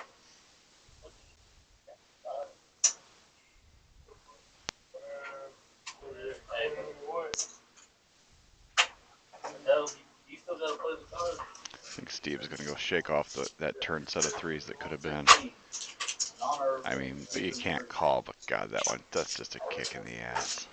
I like to raise everybody. Ethan's in there, a new player to the game, and wasting no time putting those chips in action. Calling with his offsuit ace. And look, I mean, if y'all want me to not play on Wednesday, OG's going to keep his rush going. Raising up with the 7 high. Proc's in there with a suited queen. As is Uncle Tim. I totally will. And they don't want you to play on Wednesday. They call me what they want you to play. 1, 2, 3, 4, 5, 6. Probably just easier to go over who's not in the hand at this point. You give action. We do have 6 players to the flop. Jack 8 deuce rainbow. Does not hit anybody. Proc's got a gutter. Ethan's still technically ahead with ace high. And Proc just turns the joint. Absolute. If you could pick the best card, no flush draws, just the nuts.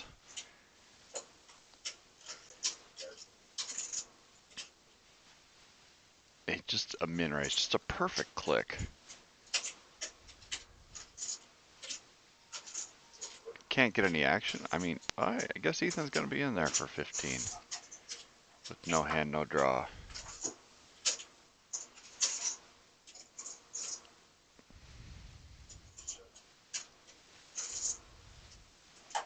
157 in the pot. He's going to lead out bet 65. It's a good sized bet, just Ethan didn't have anything of it.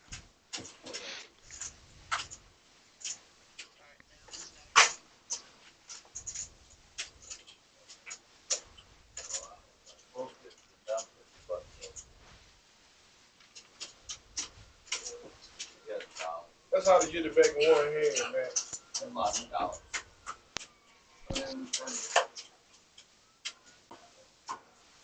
I'm so worried about social media.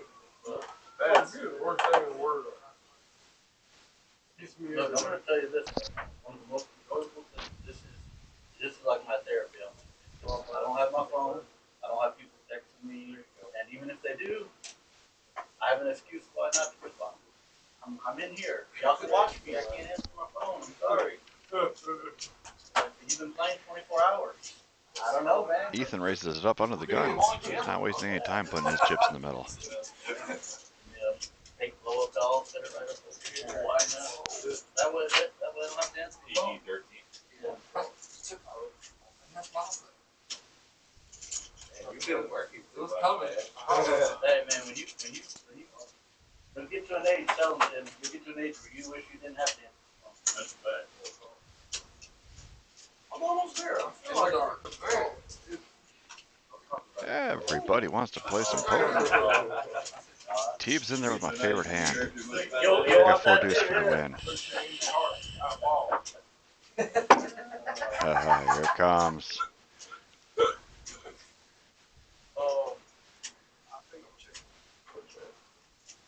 OG flopped a pair of 6s.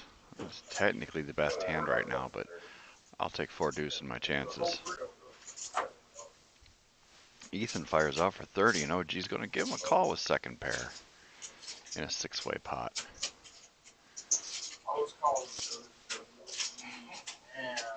Aaron. Don't fold that premium, Teeb. You're going to get there. Don't make your call so loud. Okay? So loud.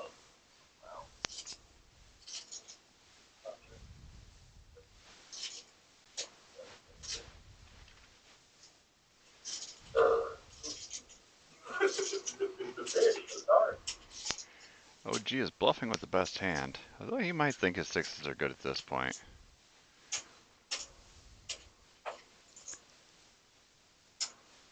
AG calls. I think he's got nefarious plans to steal this one on the river.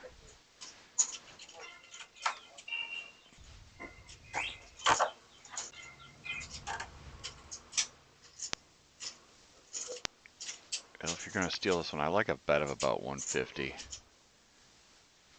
Might even go a little smaller because the 10's never folding, and you might be able to get a 6 to fold.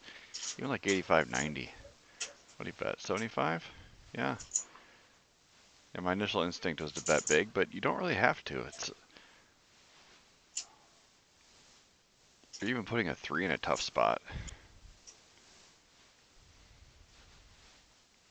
That's a really well-sized bet.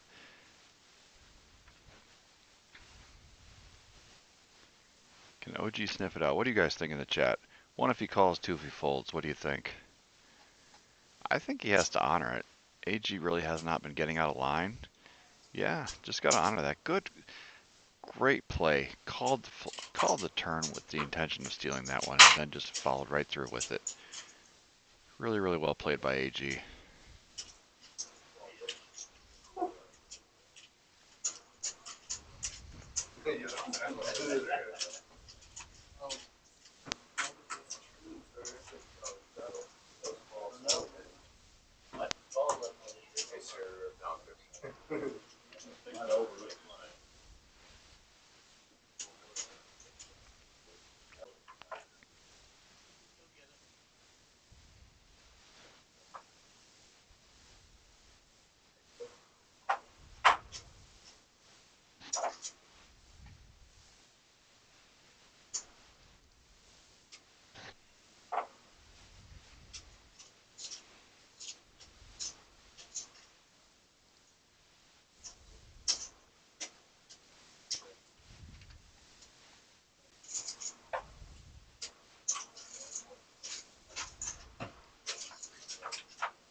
OG flop top pair. Ethan, not a lot shaking for him, and Uncle Tim has a gutter to the dummy end of the straight. Backdoor flush draw. Betting a couple of calls. Tim picks up a pair. Ethan picks up a wheel draw.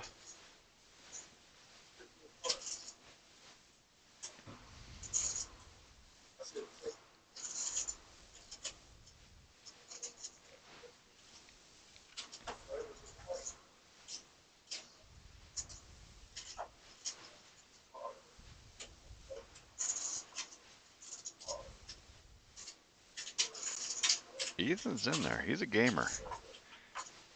He ain't got no quit in him. Uncle Tim would have made it straight, but as it sits, OG's going to take it down with top pair.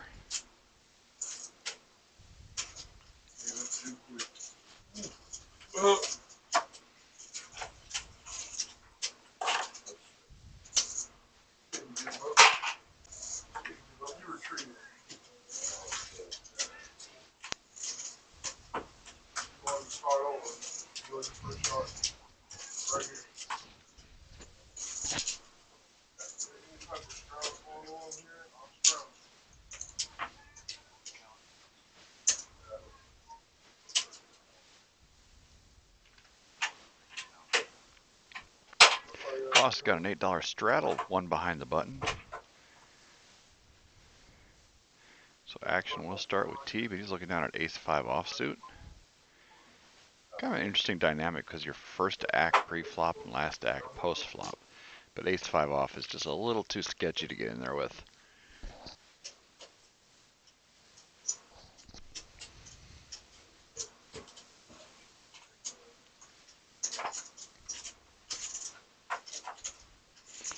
Sababa and Ross both look, well, Sababa calls and Ross checks his option. Flop a Jack-Jack-7 helps absolutely nobody. But Sababa turns a 9, so does Ross. And Sababa has a good spade to go behind it. Pretty much a hammerlock on this hand.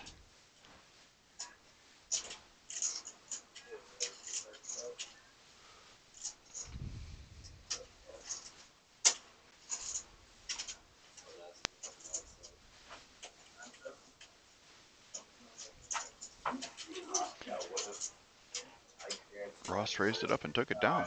Good aggression right there. I guarantee. I'll look back. I $20 promise. on the side. 20 on this side. Don't think I already What know was what your he hand? had. What was your hand? What did you have? I had 9-7. Had a 9. With So- what? We both had 2 pair. You had no jacks? Oh, yeah, you beat. No, I had 9-7. There was 2 jacks on the board. Nine, 10, beat you. Yeah. You had 9-8. You had 9-2.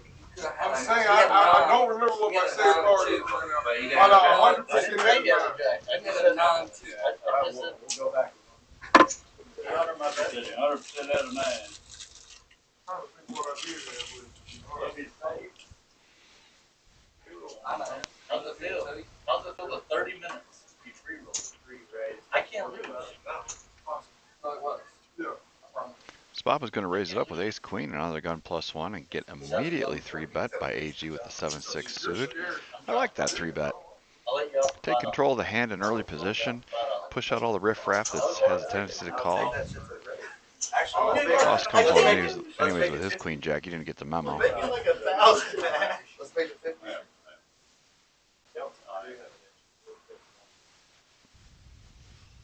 Damage card. No, it's not damage. That's not damage.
OG, that's a pretty good flop for him.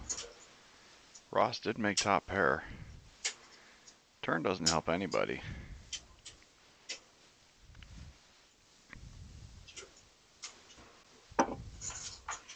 Goes check, check, and AG makes his flush. It's a big pot, too. I like his. Oh, he's going to play it really sneaky. He checked the flush. I would have liked about a $100, $150 value bet there.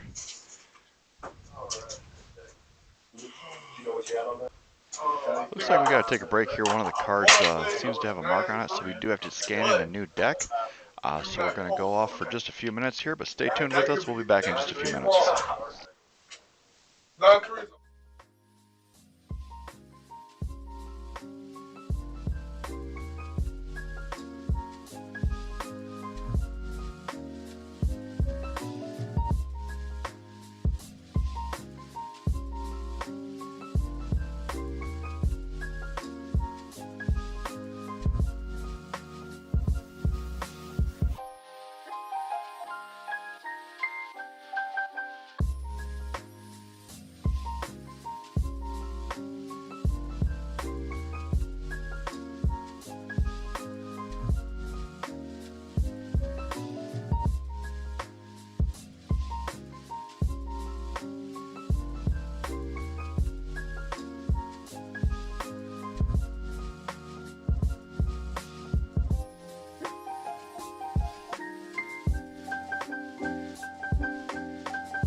All right, welcome back, everybody. We've got some new deck of cards in there, and we are ready to pick up where we left off. Sorry about the interruption, but those faded spade cards, they just have a tendency to split in half.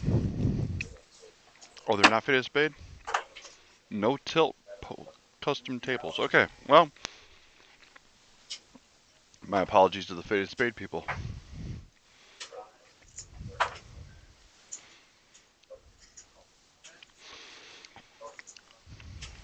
Back into the action, and OG is going to straddle.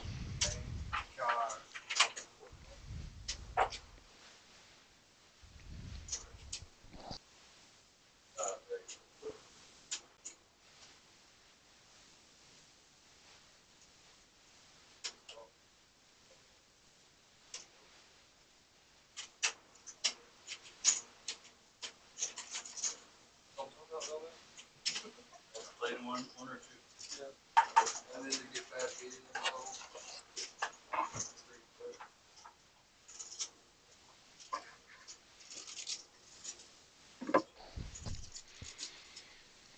Down to heads up after the pre-flop 3-bet. And Sabapa picked a good hand to defend. And Teeb definitely picked up a piece of it with the king-queen suited. He's going to continue his aggression. The question is here, does Sababa spring the trap now, or does he wait until the turn? I personally like it betting right here. A lot of cards can dry up your action. So go for it now while you have the opportunity.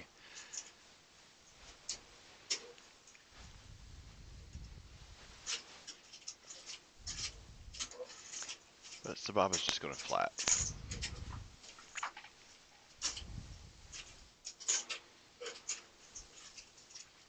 Yeah, it's one of those action-killing cards right there.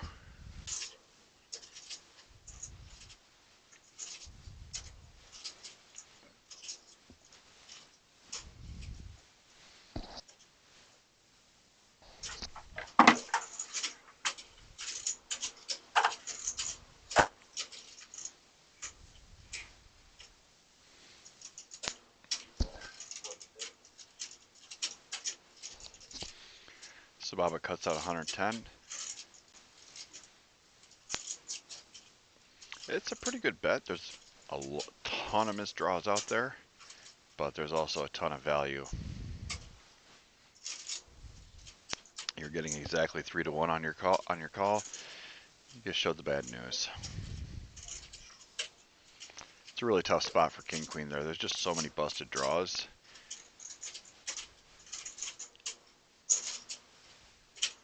Good value bet by Sababa on the end there.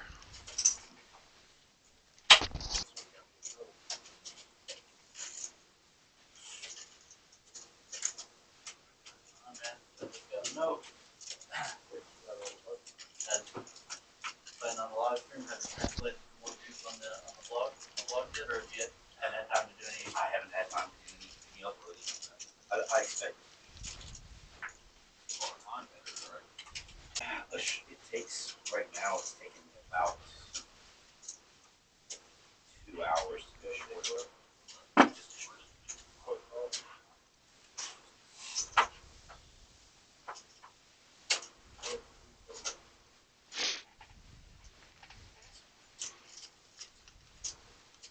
This one reports right short.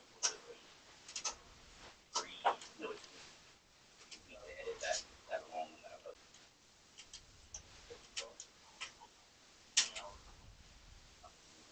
4 hours.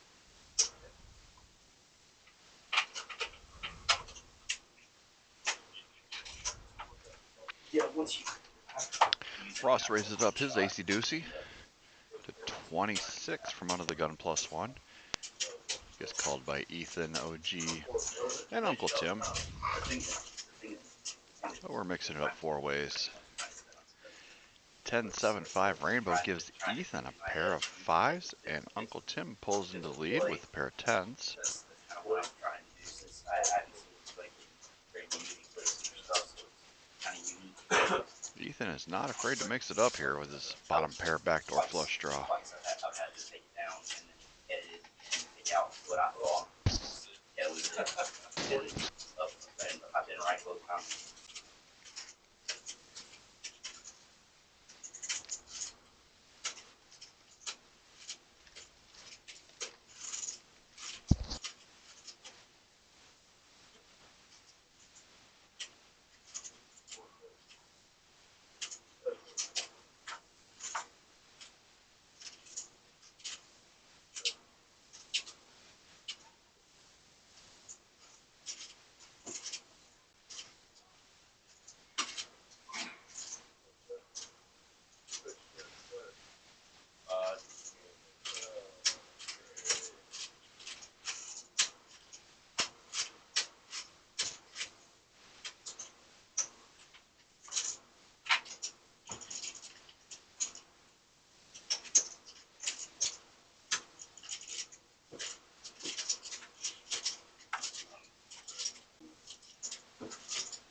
Do want to give a shout out to the 34 people that are still with us in the chat.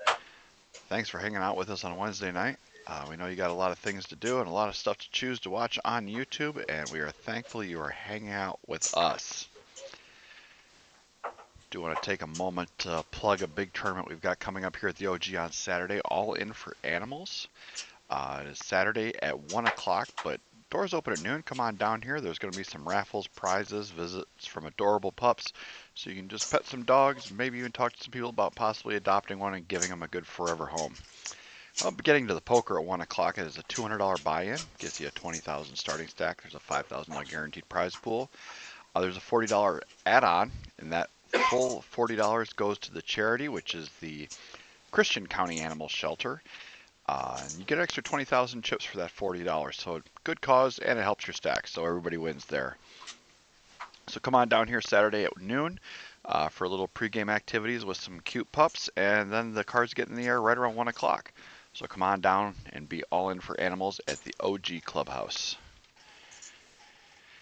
Picking up this action on the turn, we have Canyon's in there with an ace, and it looks like he is probably just going to, well, actually AG bet the sevens. I missed the action on the flop, I'm sorry. I was busy reading some promo. But Canyon is going to call with the aces, and probably going to be heads up going to the river. I think AG has to realize that his sevens are probably no good at this point.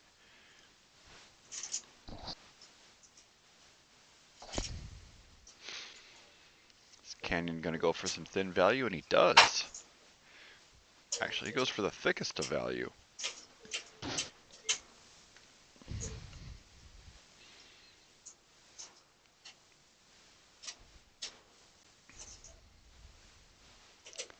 I mean, yes, his six is playing, but I'll be honest, I'm not a big fan of this bet. Nothing worse is folding, like maybe ace-7, ace-8 is, and nothing better is folding, and nothing worse is calling. Maybe the sevens will look you up because it looks like you're bluffing with a busted diamond draw or something. I don't know. I think it's a little ambitious. I don't like to play personally. If I was going to go thinner, I would have bet smallish. You know, maybe like 60 or 70 bucks. Yeah. AG is too good to call off with sevens there. You're just not going to get any value there.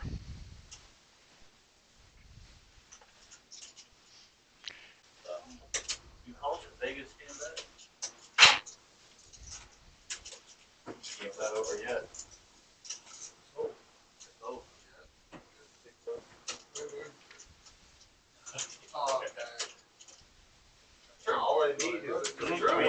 So while we were on break, I was told that Ethan is deathly afraid of flies. Not exactly sure what that's about. I think there might be a YouTube short from the OG Clubhouse involving him and a fly. You might want to check that out on our channel. but apparently he has a large fear of small insects. Oh, She trying to dunk? no. Ross raises it up to 30 pre with ace-9 suited. They don't show the replay. If they don't, they bad production. Yeah, she got There was a button straddle on. Get on out of here. No. That's a foul right there. Ross definitely does seem to telegraph the strength of his hand pre-flop by his bet sizing. There was a straddle on before, and he was first in with aces, and he made it 40. And there was a hand earlier where he had ace-queen offsuit, and he made it 20. So he's definitely kind of telling people that he has the strength of his hand just by his bet sizing pre-flop. Something interesting to pay attention to. There's only 10 teams. Obviously, it's not 100%, but it's something to take That's note both of. conferences? Oh, there's more than that? Okay. I quit paying attention. I think it's going to be a chop pot unless somebody decides to get aggressive with it. Hey, they want Brock does bet 50. They don't have a team anymore? Oh. And they're going to chop it up. That team this week. Like, last time you raised your ace queen, and I'm like, Oh, yeah, I remember. I thought it would be a chop regardless. Yeah, I remember that. Michael Cooper. The LA team. Wonder how much it would have taken for Ross to actually fold his ace there. He should get back there. Because Proct has been known to blast a little bit. So, I didn't pull that shit. Interesting went to Showdown statistics. Ethan is at 40%, and he's been here about the shortest amount of time of anybody. So he's in there all the way to the end.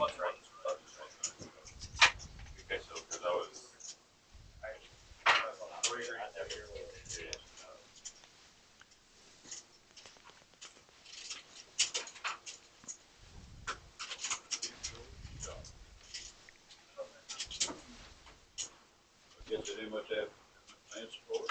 I don't know. What you said, quit? Shut it down. I think it was when they sold, like, the team got rebought. Oh. And, the affiliate team owns that team, and I think the new owner maybe didn't want it. Oh. But I don't know. I mean, they lose, man. Yeah. But it still helps go back. OG mixing it up, raising it up with a suited 5. A little suited 2 gapper.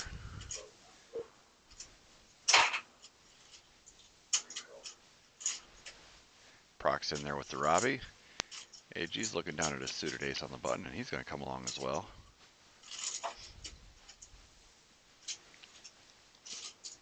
Is Ross looking for a squeeze spot? I know he has a proclivity to squeeze.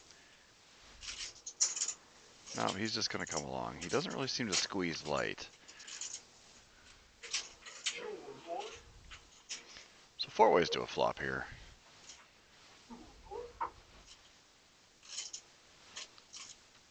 Jack 9-3, and Proc is out in front with his jack. Nobody else really has a pair or much of a piece of this. Ross does have a gutter.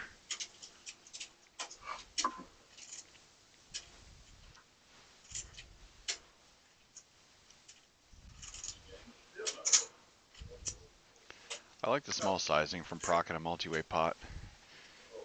Kind of build it up when you probably have the best of it, but you don't want to get too far out of control just in case somebody's got you out kicked. I want to say something, but I'm going to leave it alone. The deuce really couldn't have helped anybody, you would think. I've watched them bet on cricket racing. Proc goes for about half size right here. No way. I've known some people betting on the brother. Ross did pick up a flush draw to go with his gutter. He's going to come along. He wants to see that last card. So he needs an 8 or a club. Request denied. And now he's out there just kind of wondering, what do I do with my 10 high?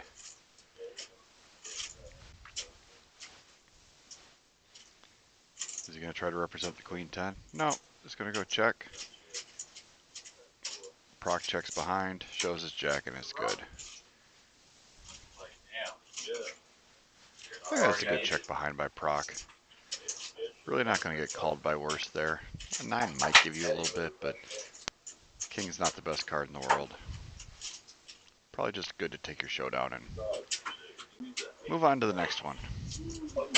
Another well played hand by him. Post flop with Jack 4 offsuit. Yeah, he plays that hand way better than I do. I can promise you that.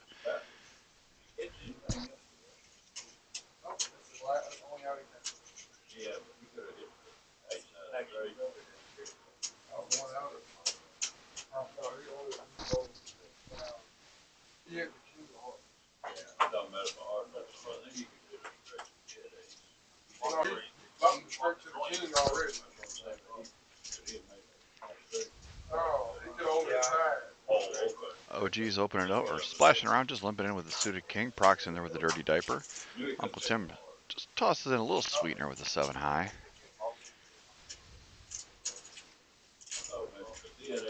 Ross puts in the string call from the button.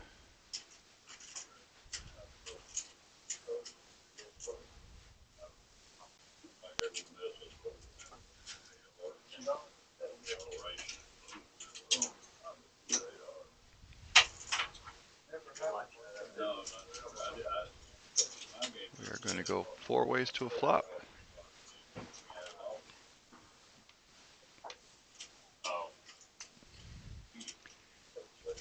Proc flops a pair. OG's got a flush draw with 2 live overs. Uncle Tim with a gutter and Ross with a pair.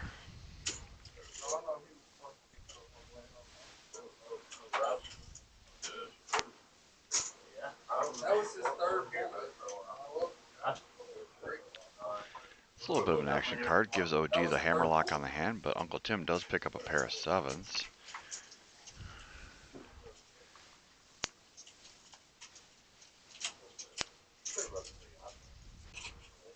OG is just slow playing his flush, and he looks like he's got his man.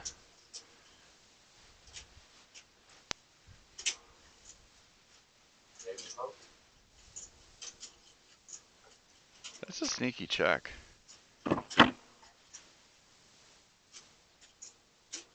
Even if Ross checks behind, I like the. You got him thinking about stuff. But it looks like he's stacking up some chips.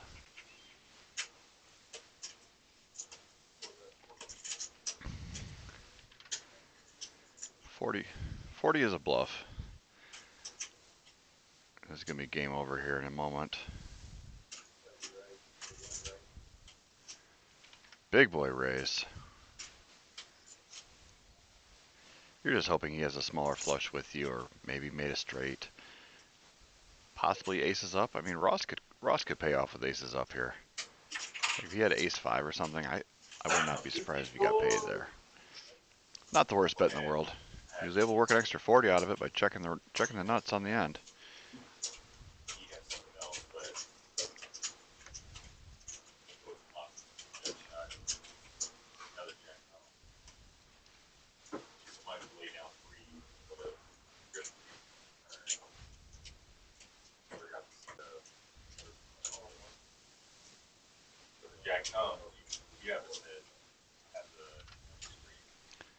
Looks like we got Ross is doing a $10 straddle from the cutoff. He's done that a couple times tonight.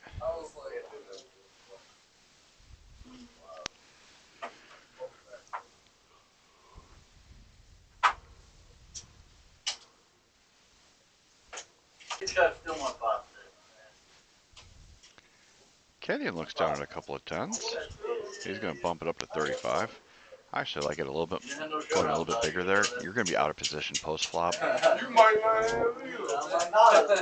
By raising big, you reduce the SPR, which is to your advantage when you're out of position, and you're also, not giving people as good of a price to run you down from behind, which is always good. When you're out of position, a shallow or short chip stack works to your advantage. But anyways, he flops best with the 10s. Can't know it here. The ace and the jack are really not looking that great for him. Ethan's going to attack the weakness and fire it out, and the 10s are going in the muck. Still bad. Almost so bad. I like that bet by Ethan. It's a really, really good bluff tonight. Should have normally got through and like people were just Picked at up the on the wrong weakness right time. away. Like he was tilted a little bit that Made hand. claim to the pot and took it down. Good play by him. I missed it. Let me know. The hand before that, think about it. The hand right before that, what the flop was? 10-3. Oh yeah. No. I mean, 100%. The hand before that. No, I don't mind you playing it. That's just like No, I was trying to figure out why I played it at first. Yeah. I didn't realize why I played it until yesterday. But you had the button too. I straddled. I know it. I straddled, and it was enough people that called. But then I let out on the turn. You hit the river. I just couldn't believe you made the call on the river. It was like couldn't beat. Like literally, the only hand you could beat was a bluff. But you was. Tough call. Talked to while I was down. Yeah, that's what I was gonna say. At least you're honest about it. And he was trying to get rid of the nip button. He was like, no, I'm not paying that 90. I don't think I was doing anything. No. I was trying to get rid of the Yeah, he was trying to get rid of the nip button. But I tried to get to play that earlier. I'm glad we did.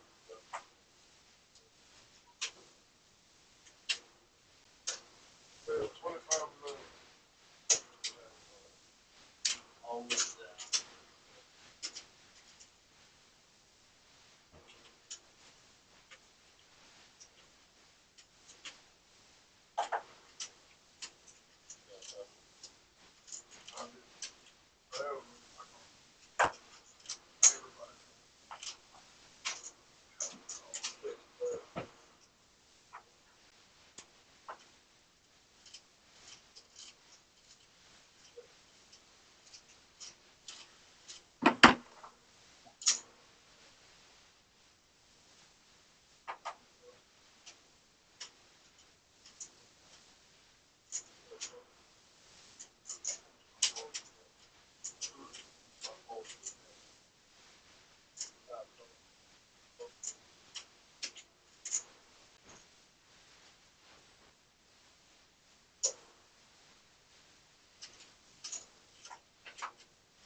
Not exactly sure, but I think my mic might have actually been turned off here for the last God knows how long.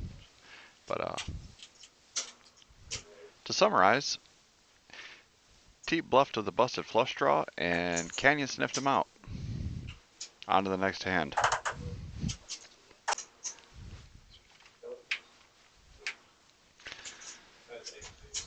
So at least this hand I won't be talking off into the ether. Uncle Tim raises it up to 21 with a suited ace and flops a pretty good draw, although Ross does have top pair.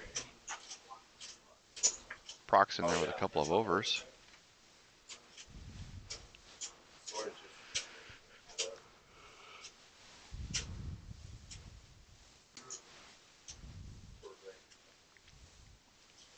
Ross is going to put in the raise here, and I like this play. There's a lot of draws out there. Half the deck is no good for your hand right now. You're probably good. Tim says let's play for all of it. I've got my draw, I've got my overs, and I've got some hope. Tim turns an ace, and that's going to do it. I mean, Tim did have half the deck twice.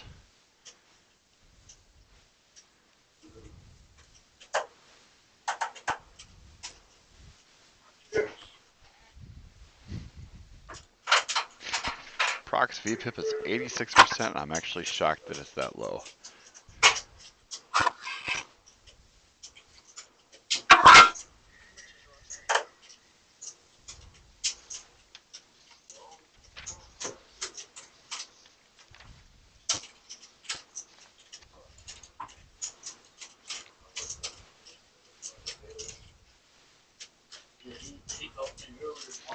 Canyon's got a $6 straddle coming in from the button this hand.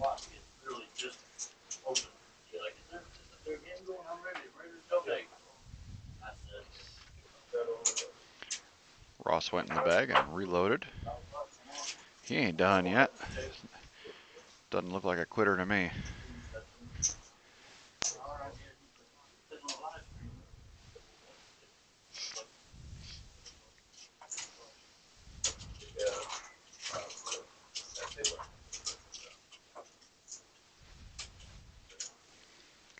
Jack 10 Dewey with a couple of clubs. Oh, geez, actually ahead with this king high. It doesn't really look like anybody flopped anything, and then he just turns the joint with a pair of kings, no kicker. He bets small for 15. I don't think he's going to get any action, and that's good enough for him.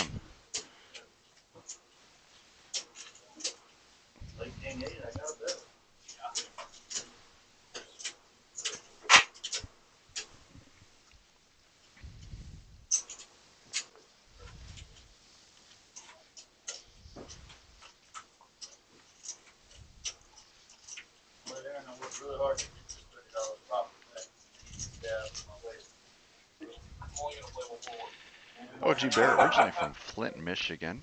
He says he's been playing poker for about 15 years, and being from Flint, he probably was drinking some of that water, and that might explain why he dresses the way he does. He enjoys playing Big O in Texas Hold'em tournaments.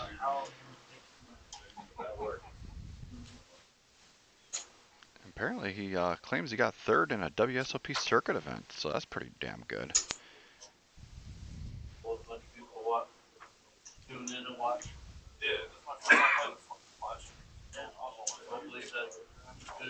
Spaba's woke up with a real hand. Got some queens, 3 betting. Uncle Tim's got ace queen. He ain't going nowhere.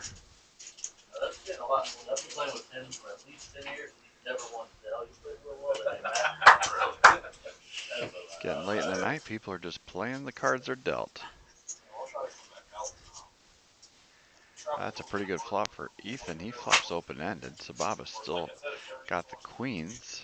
He is technically ahead, although not a favorite in this hand.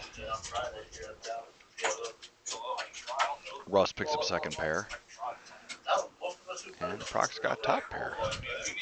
Well, everybody got a little piece of something here, except Uncle Tim. I'll get your number for him. Sababa is not screwing around. He bets almost a full pot size bet, or about a half pot size bet, I'm sorry. 175. Ross, you just got these chips, man. You don't have to put them all in there with second pair.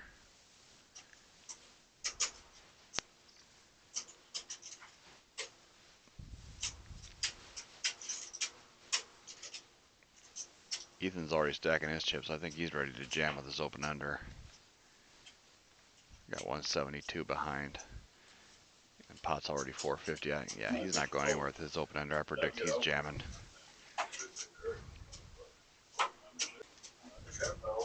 Well, but I mean the younger guys, you know. I mean, But Ross is really thinking. Second pair and some backdoor draws. No one said to play in the dirty old pool hall.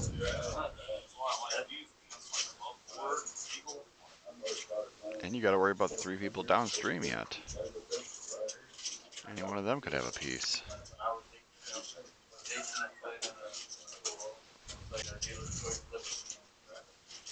Smoke right there at the table, and the cigarettes would just fall right on, and they would.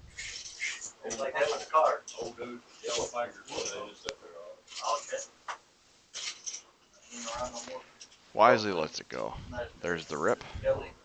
Saw that And coming. I bet he smoked two Proc's packs got top before pair I and was some done. backdoor draws as well. Nonstop. But he's not really one to just call post flop. He'll see some flops, but when it's after the flop, he likes to be driving the action. And he is driving it for damn sure. Wow, what a play. Sababa hasn't been here all night. He hasn't seen the proc show. I don't think he's folding queens here. He is not. We have got a big trouble in Little China here.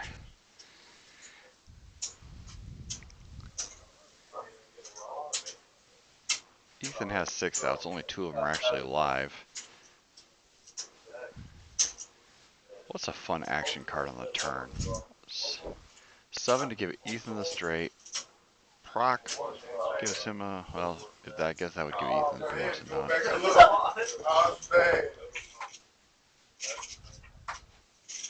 The queens are going to hold.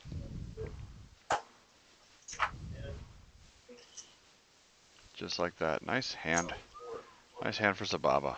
Big pot. $1,600 pot. Probably the biggest pot we've had tonight.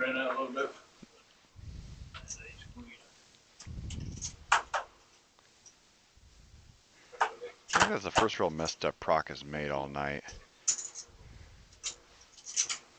Sababa just showed too much strength. He didn't have enough for Proc to really push him off at that point.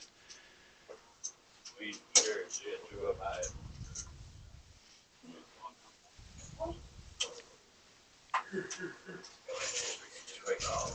good for content. It's good for content.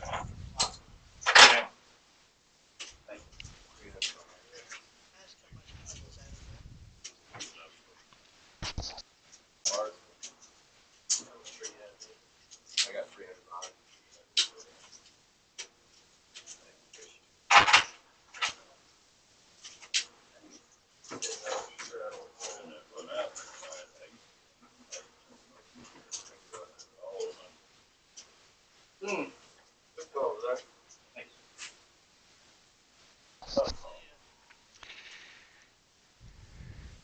Ethan's adding on, looks like 300 more here.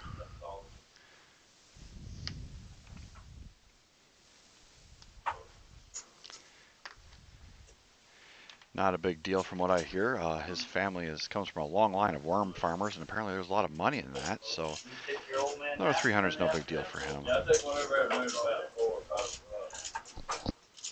I can get away with it, I would. I might not wake up in time for work. 4 or 5 o'clock, I take a nap when I can.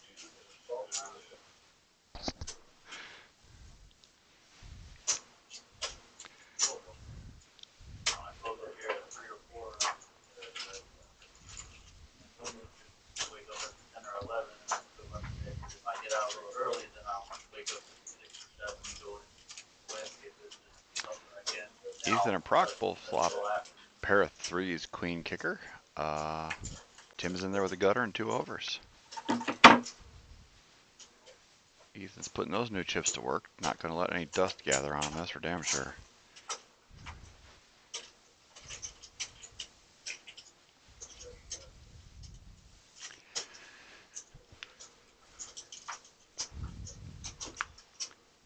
Tim gets there on the end. I love it. Does he bet for value? No, he's just going to turn it over. I don't know if he would have got called, but I feel like there's value right there to bet at the end. You made your pair. Nobody's showing any strength. Nobody's checking a better hand than that. Go ahead and bet 25. Bet you get paid.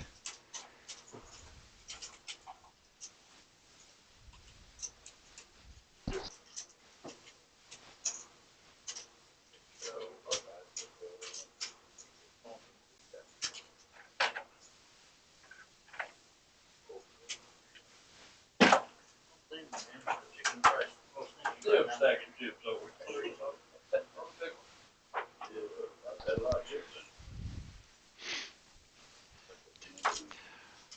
The ducks will fly again.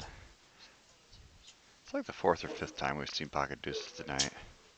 They even hooked up for a set once. It's good times. Ross is going to raise it up to $25 with his deuces. Ethan ain't going nowhere with the 9-7 suited. I don't know him that well, but I know enough to say that. OG's in there with the queen 7.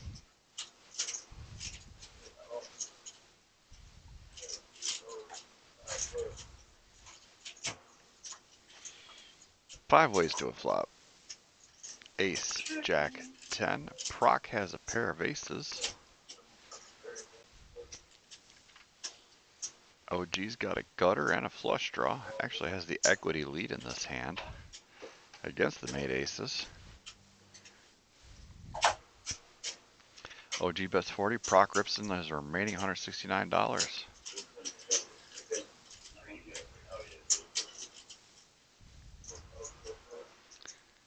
It'll fold back around.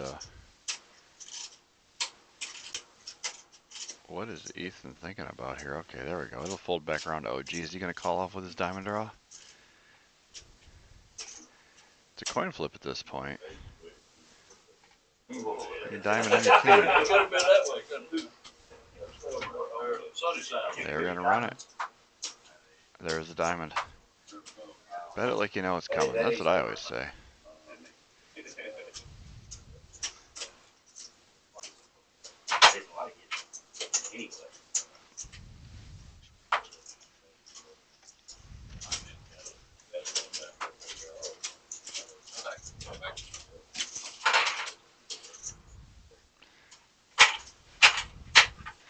Turn of events for Proc over the last few hands. He was sitting on a nice stack most of the night, but a couple of missteps here, and that's how quickly it goes at No Limit Hold'em, that's for sure.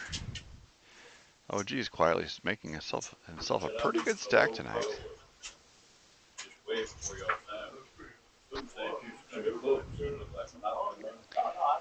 Looks like we do have an open seat on this game, so if anyone's interested, come on down, sit down.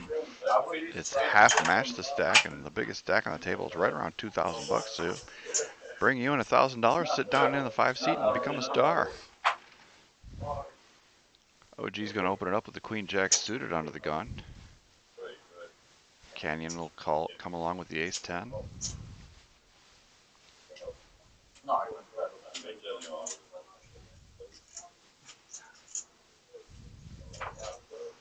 Seven 5 and 10-7 offsuit are in the mix. King 10-9 with 2 diamonds. OG's has a hammer lock on this, flopping the nuts with a straight flush redraw. Man, it's not fair when they run good.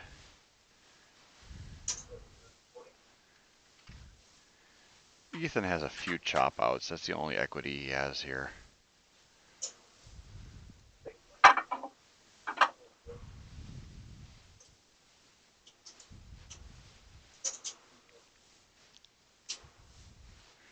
Love the sizing by OG. Lots of people can be in there with draws, and you've got them all. You've got all the nuts. You got it all. You got the nuts flush. You got or nut straight. You got a really good flush draw. Keep them in there. 5 doesn't help anybody.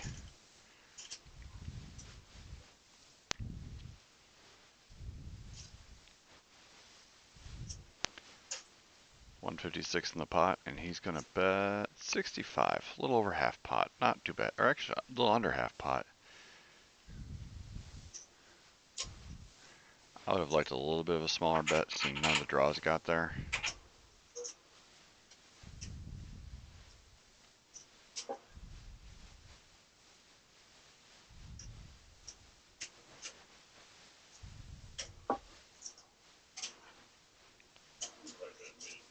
But it could look like he's betting a busted draw. Maybe he could have even gone a little more. There's two schools of thought on that.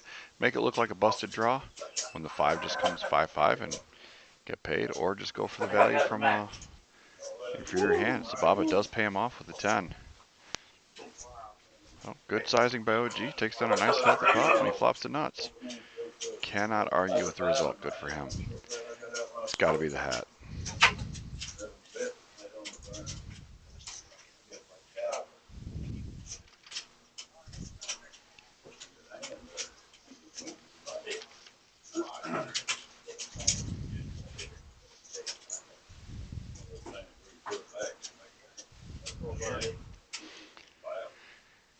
Proc's back in there with a full clip. He's ready to go again. No doubt he'll run this back up. There's a nice little something for Canyon. Been a while since we've seen aces. Only goes for 10. A little bit opposite of the school of thought as Ross. He bets it really small from early position. He's going to get some action. Hope he can stomach it all.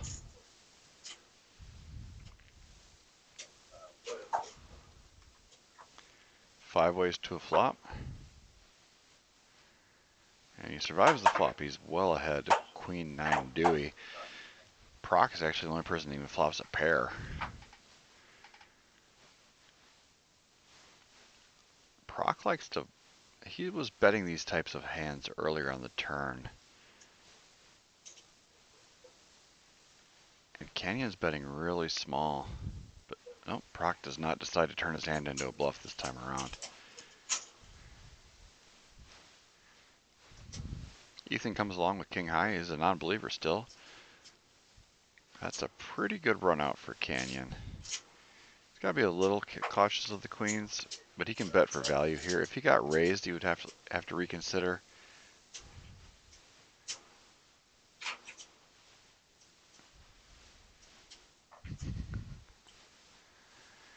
Ethan's going to give up the ghost here. He might not believe him, but there's really not much he can do with King High. Off the rails out there, man.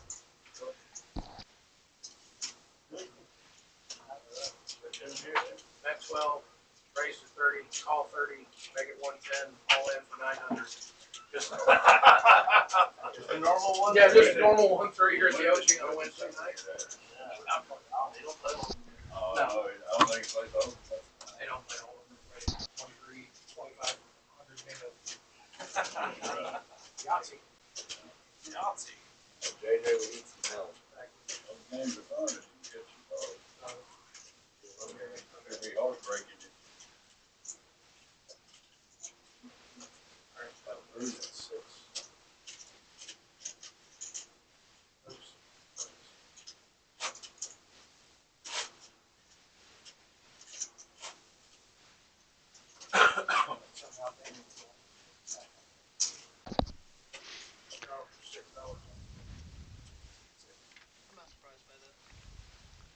$6 straddle on the button from Ethan.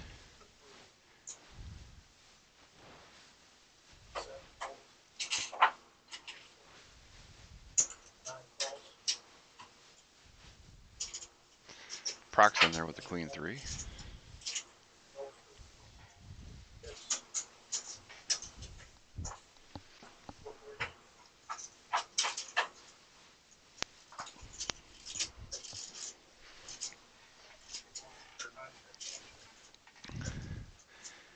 We got the deuces again.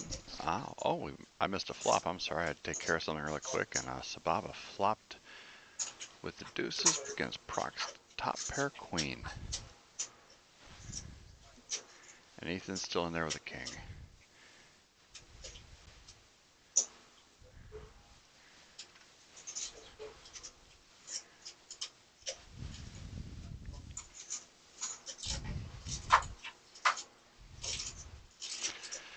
Proc does not improve. I think he's just going to check and try to get to it. Oh, no, he's going to throw a little blocker bet for 50, and I don't think Sababa's going to have it. Yeah, Sababa puts in the raise. Says 100 back to you. I think at this point you have to realize your queen's no good. Yeah. Proc makes a disciplined laydown. A lot of people don't like to bet fold the river, but that was the right line right there.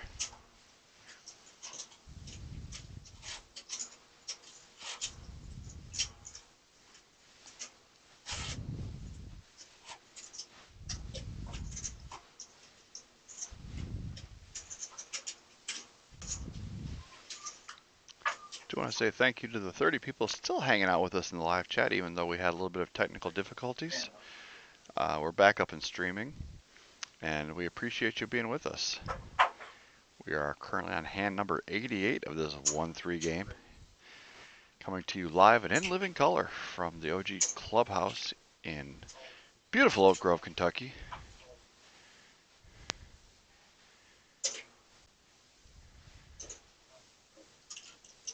Just a half-mile down the road from Randy's Liposuction and Hair Care Center.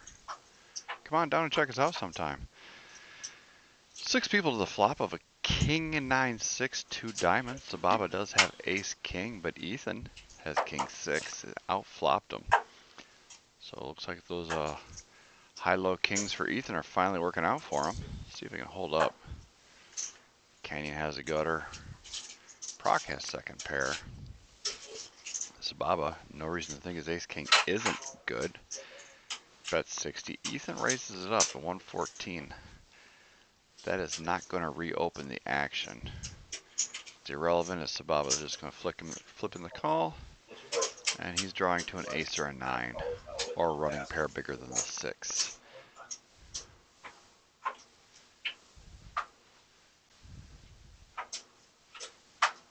And that'll do it. Kings and 6s is going to take it down. Nice hand for Ethan. Good to see one work out for him. Been playing a lot of those King X's and finally had one hook up for him. Put that old family worm money into good use.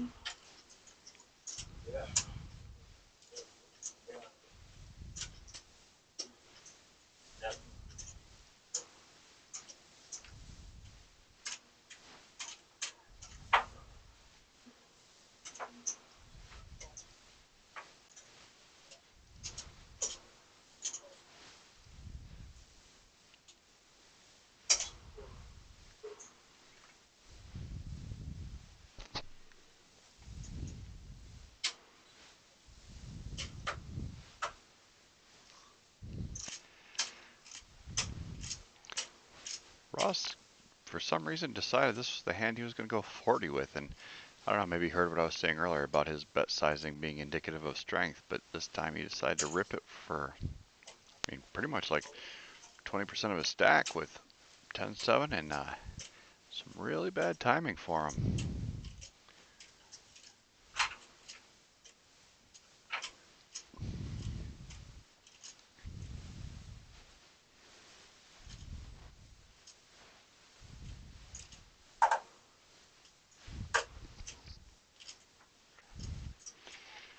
Proc's actually thinking about it with his jacking off, and he's going to come along, committing a third of his stack.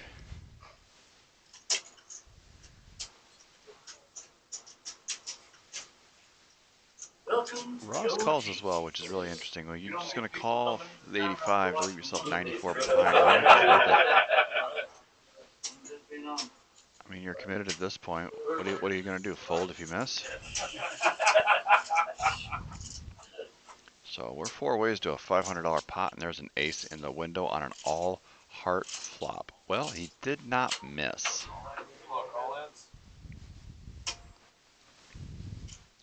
And Proc rips all in for with kings and a jack flush draw. Wow, what a run out.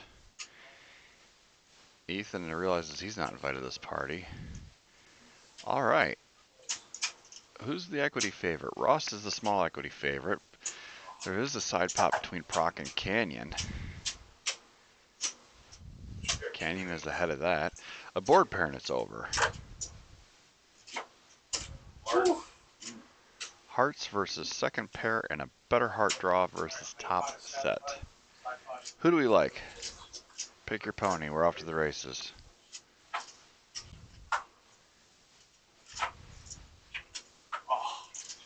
And it looks like Proc with the jack of hearts is going to take it all down. What a stupid game. Wow. Nice hand. Welcome to the OG.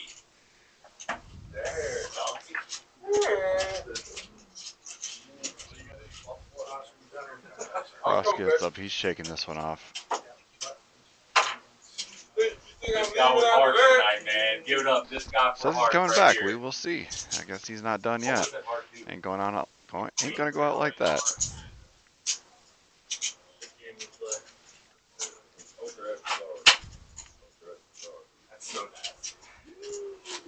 What a hand. You see all the cards out there.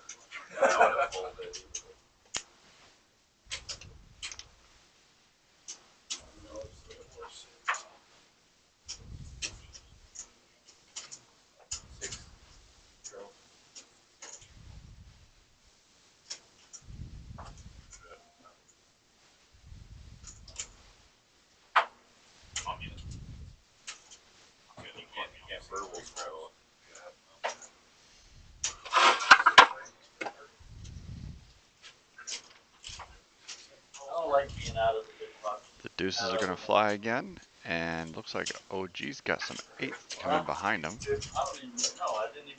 Proc's got an ace and some newfound life, and he ain't going nowhere.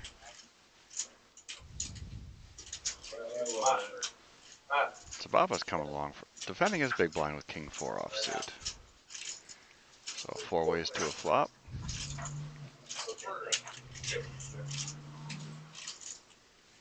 Queen 7-5, couple diamonds really doesn't hit anybody. OG is still out in front. Yeah.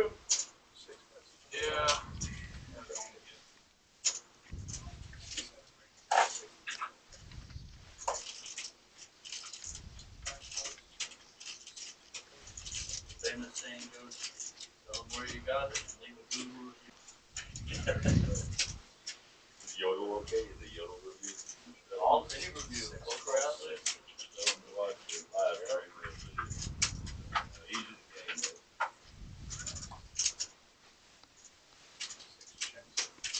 Bet raise and call on the flop.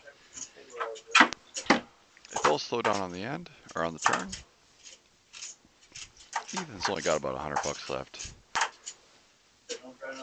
Is there any chance he thinks his deuces are good, or is he just gonna rip? Nope, check, check.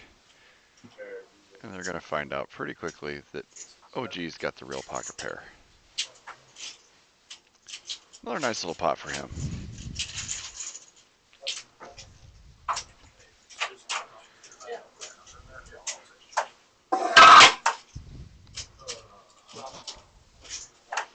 Looks like AG's bracking up. He's had a really good night. Nothing wrong with that. He's collected all the chips. Now he's collecting a few phone numbers, and I have a feeling we'll see him again. There is.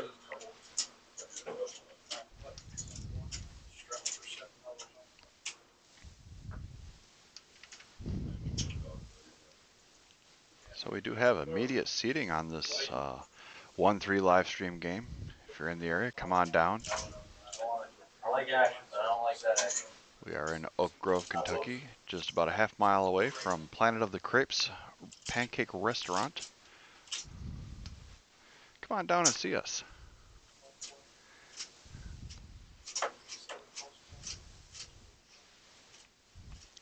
Ross raises it up with a King 10. Gets called by Ethan, OG, Proc, Uncle Tim, all the usual suspects.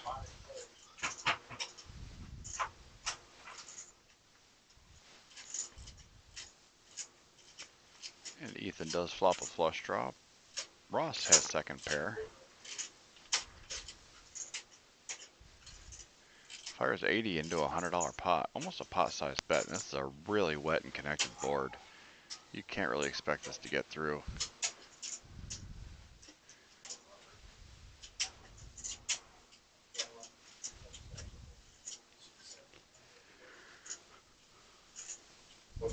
Ethan rips his flush draw.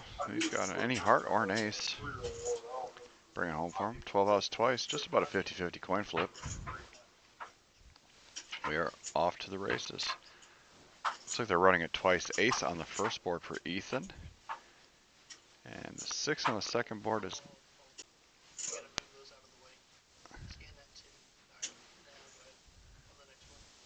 Looks like they're actually going to run it 3 times.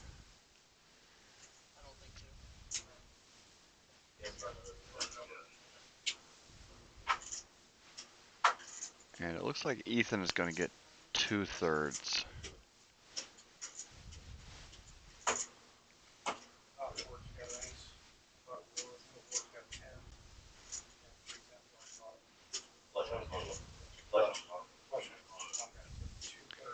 Yeah, Ethan's got an ace on the top board.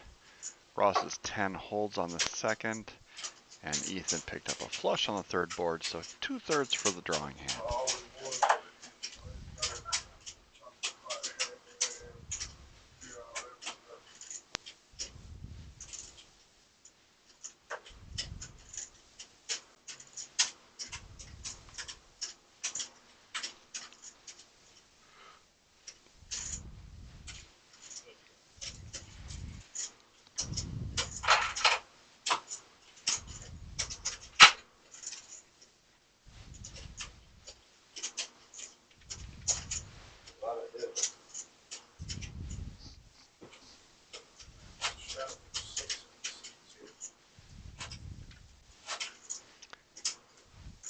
Looks like Sababa is going to be straddling 6 from the button.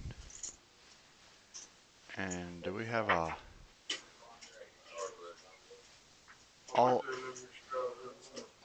Just a blind raise from the small blind for 36, it looks like. That is a man that is, that is not the look of a man that has had a good night at the table. It's unfortunate. He's a really nice guy, he just didn't have things go his way tonight. Ethan's in there with a suited queen, he ain't scared.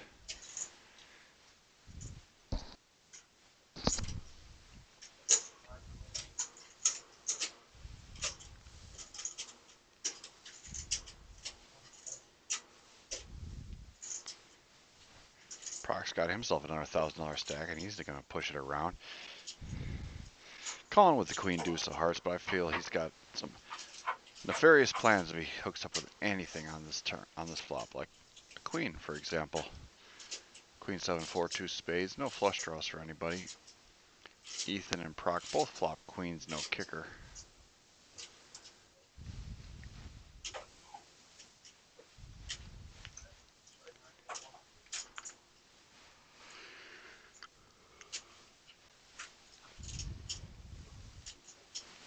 Proc is going to put people to the test with his queen.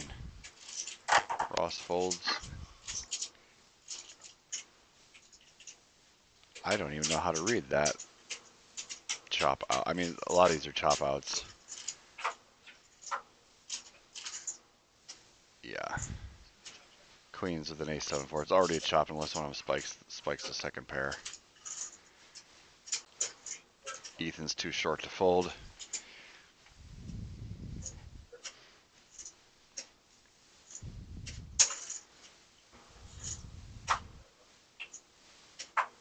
Chop it up. Nice hand, guys. Well played.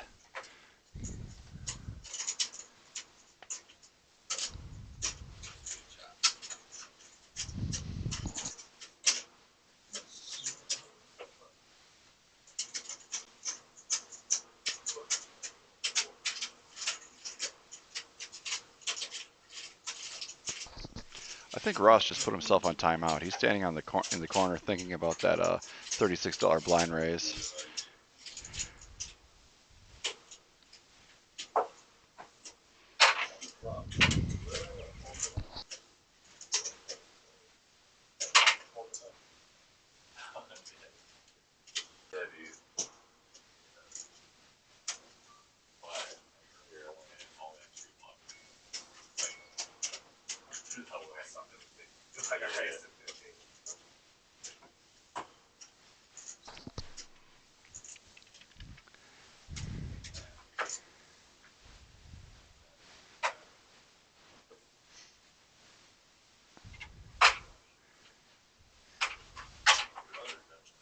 I hope somebody tells Ross that it is his turn. I mean, I know he's on timeout, but he's still on the button. Proc limps in with the 8-5. Uncle Tim's folding his 5-4. And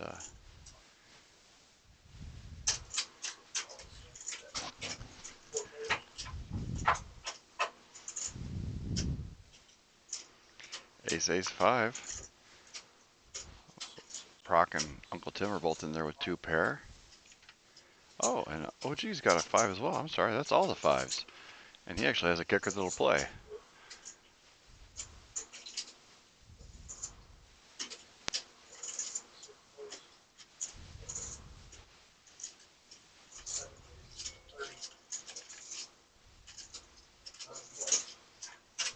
I had a 5 also. Yeah, we all had 5.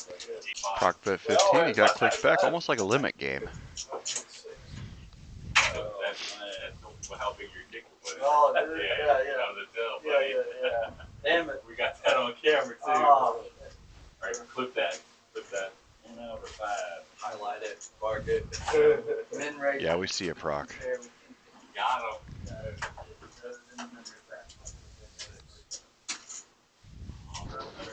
Oh, let's see it. Good job.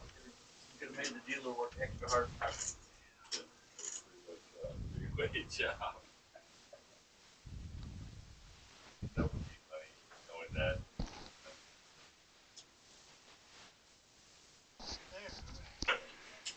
Ethan makes a disciplined laydown with the Queen of 5 offsuit. Kenny's got a suited king. He's laying it down. Proc wakes up with a hand. Let's see what happens here. I mean, I know he knows how to play Queen 3 offsuit, but let's see about jacks.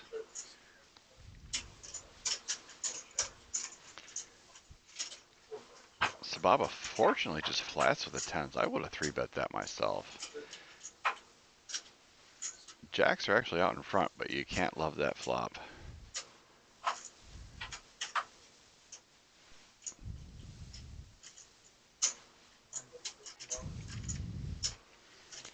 Proc throws out a little feeler bet here. Sababa's probably going to call the 15. Ross is out of the way, and we're going to be heads up to the river. No help there. I think a small bet might get called here. If you can bet like 20 or 25, nope, they're just going to go check, check. Nothing wrong with that here. I beat him. Anything is possible. And Proc celebrates a well-earned victory there against his nemesis.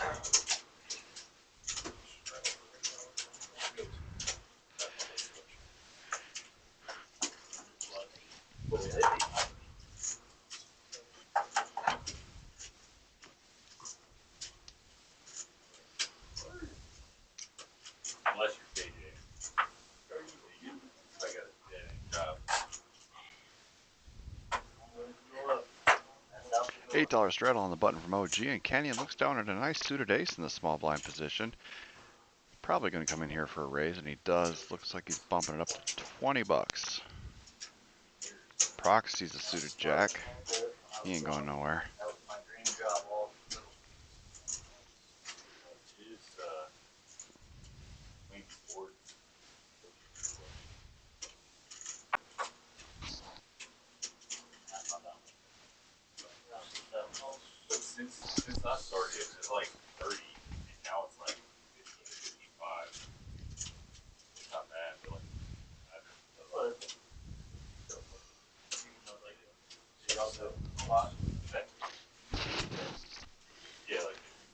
We are 6 ways to another flop.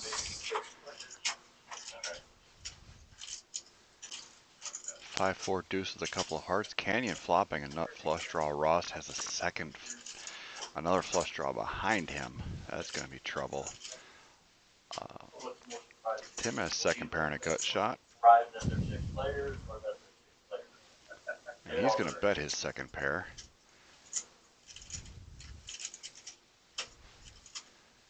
You know, Ross doesn't know he's got trouble behind him. He definitely should be raising with this flush draw here. I like it. That's a nice, good size raise. That's chunky as hell.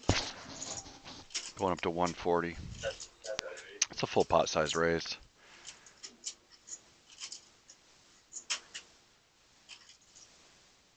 Ethan's got a double gutter. Some stuff to think about.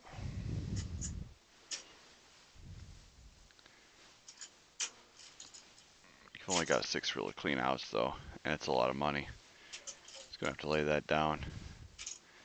Canyon's got a decision to make because he's got a nice size stack.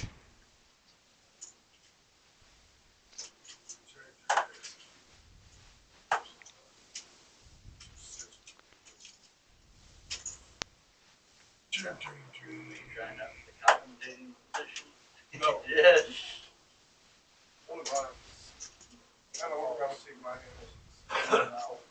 He does make the call for 140. Back over to Uncle Tim. He can't make this call, can he?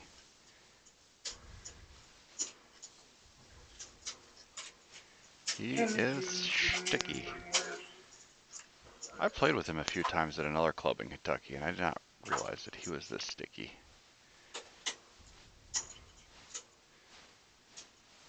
5 pairs and doesn't help anybody. Could be a little scary for some of the flush draws. And Tim's actually in the catbird seat. If one of the flush draws decides to take a stab at this,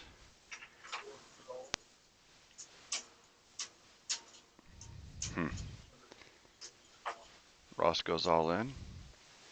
Gets through that flush draw. What's he repping? What's the value hand he's repping here? He could be repping a 5. But Tim is really sticky, as I like to say, and he's getting 3.5 to 1 on his money. With the 5 pairing, that reduces the chances your opponent has a 5. The 9 is a nothing card.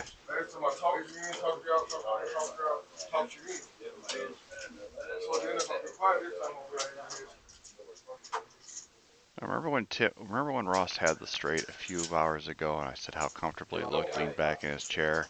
Look at his body position now. Hunched over, arms crossed, defensive, trying to be casual, but that is a completely different body language as to when he actually had the hand. He did get the bluff through though, good for him. Tim just couldn't find the call. That's a tough call to make, even with the read.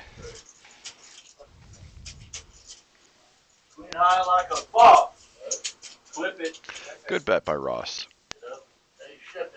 Took some moxie, rip it in there, get your money. Ginger beat him in a pot, Monday night, satellite in there. Well, he's gone. He's already thought? He's gone. You still thought he was talking about today? Oh, no. Oh, he was the chip leader, or like real close to it, like him and Ginger run a big pot. She called him with just ace high, hit her all in on the top. Well, we got a hot second. I do want to mention that tomorrow at 7 o'clock, we have a $100 freeze-out tournament. 1 bullet and done. The way tournament poker used to be and the way it should be. Come on down. $100 gets you in the tournament. No guaranteed prize pool, but it should be a nice turnout. Couple tables. Probably worth winning. So come on down with $100 and give it one shot. See what happens. In the meantime, Uncle Tim wakes up with ducks. He's going to see if they can soar like eagles. Ethan, been playing as kings. This one's actually suited and somewhat connected. It's worth a raise in my book. He seems to agree with me.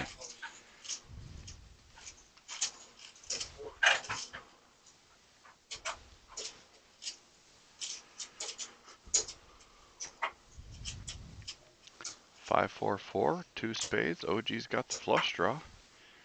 Nobody really flops a pair.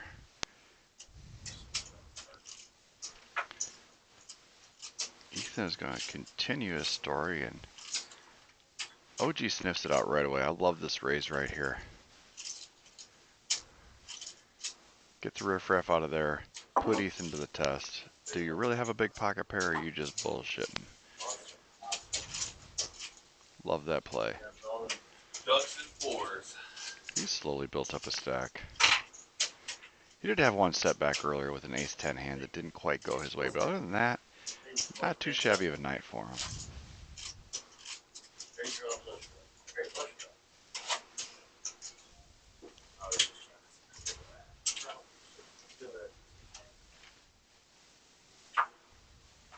Slow play.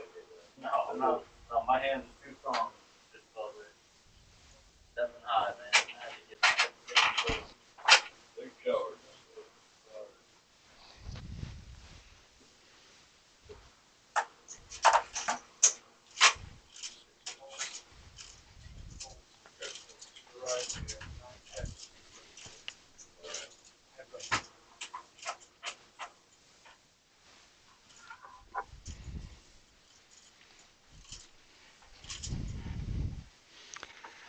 A little bit for here, a little bit of something for everybody. Ethan flops a pair, Proc flops a pair. They both got some backdoor straight draws.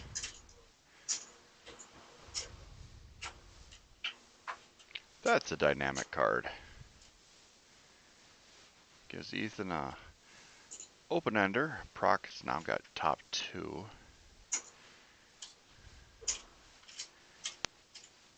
Proc bets out for 15. Ethan clicks him back.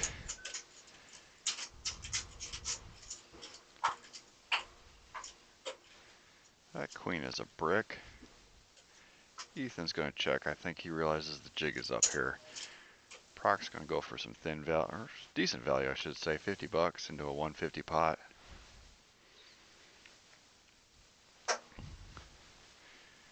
Does Ethan pay him off here? I mean, it's half a stack. Yeah, sure he does.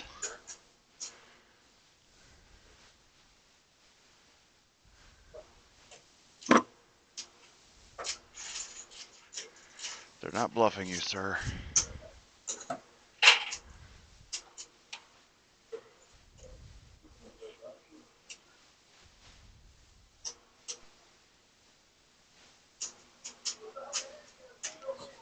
So yeah, seats open. We currently have 3 players in the game. Here comes some people.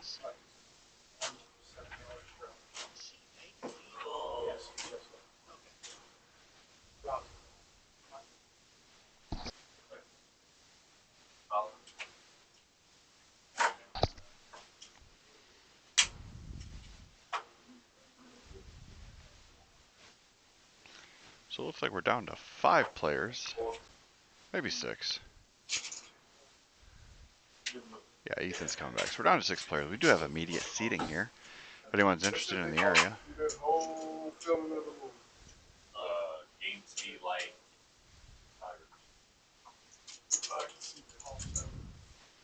They said it was a little aggressive.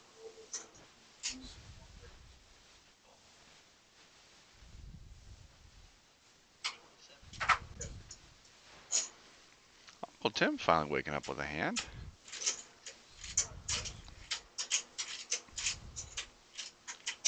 Ross gives him a call with Jack 7 offsuit, and Proc's in there with King 10.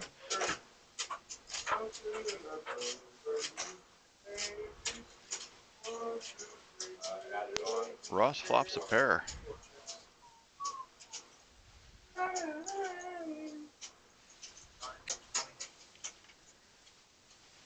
Proc's gonna bet his gutter for 20 bucks. 15, I'm sorry. Tim raises it up as he should.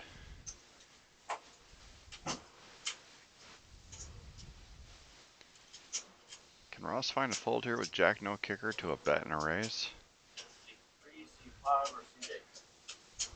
But you go to your lucky. I mean, you already know I'm not lucky. I already know. That's lucky. No, that was a good thing. You played well in your hand. He didn't mean it. Massive.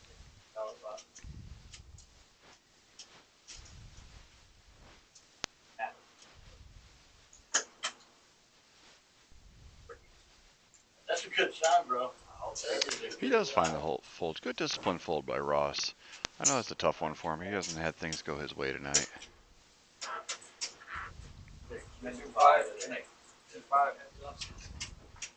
Looks like we got a couple players coming in. I'm wondering if the other table broke. And the man in the 5 seat, this is just something for me. He is wearing a shirt from the Brat Stop in Kenosha, Wisconsin. I lived in Kenosha for quite a few years. It is a good place for brats. It is no joke. It's just off the interstate, off I-94 and Highway 75. If you're ever in the area, driving between Milwaukee and Chicago, check it out. It is well worth the visit. Like, your three names be anything special? Like Go Oregon, or Dax on the calls for you. Well, Tim's aces are going to hold up, it looks like. I don't think Proc has enough to bluff him off. Tim is in no mood to fold aces. He bets out $100. And Proc can't do anything but just knock the table and turn your cards into the dealer. I have not heard you about Although he's thinking some other thoughts. It will not end well for you if you try this, sir, I promise you. Yeah. Good disciplined fold. I need to get away.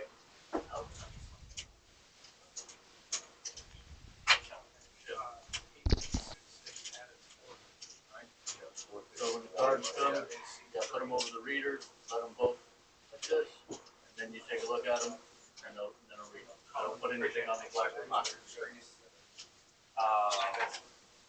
Rotate it down. It's better than wrong. DUCK, baby. Oregon Duck 500. Maybe that's a good 13.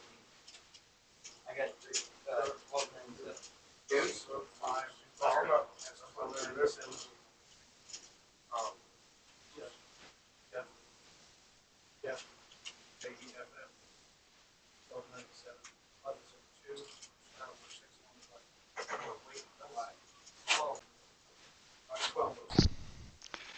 All right, just want to welcome our new players. We have Duck in seat 3 and Jeff in seat 5. Seat 8 is still vacant.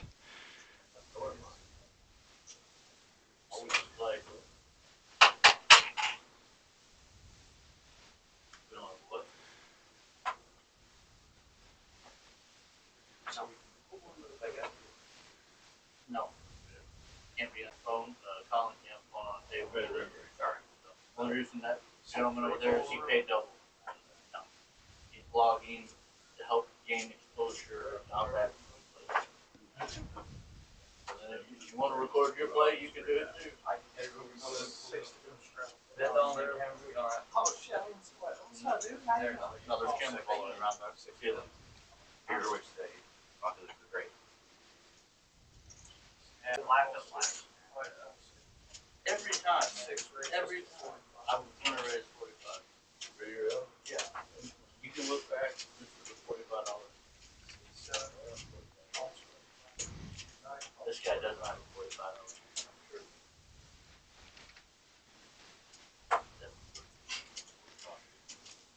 Couple of limpers and Ethan raises it up to 45 with jacking off. OG's got some 9s behind him. He's just going to flat that. Proc's in there with a mystery hand. Wow. Pick me, dealer, pick me. Actually, Those are guys, one time. may the best hand win. Proc's in there flatting with ace king again. This is the third time tonight he's done that. He does not 4-bet.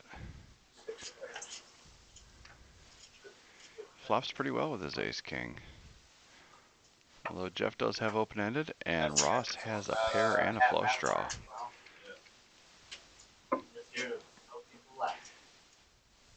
And Ethan, with 1% equity, is blasting like Ray Charles at a shooting range. Proc rips ace-king. You gotta figure your hand's good, but you are up against a bunch of draws, and you're not wrong.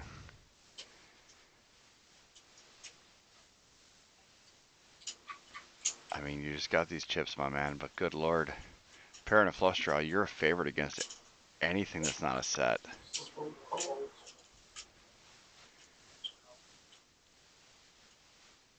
Oh, scared money folds. I don't know if I can make that call, especially when he's down as much as he's down tonight. I get it. But unless you're up against a set of aces, a set of eights, or a set of sevens, you're a statistical favorite against almost any hand with a pair and a flush draw there.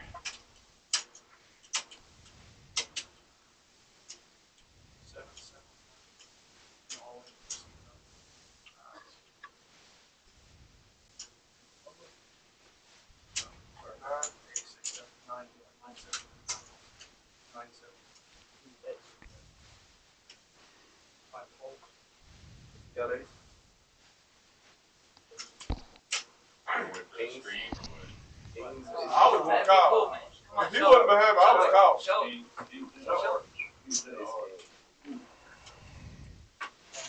On his ass. I had enough of that was fun. If it was made, I was called. Good bet. Definitely a good bet. I'll hold you. We're gonna call him 79. You know we're playing cat, not a turtle. Oh shit. What? Yeah. You rebuy though, like you do all these rebuy tournaments, I'm just like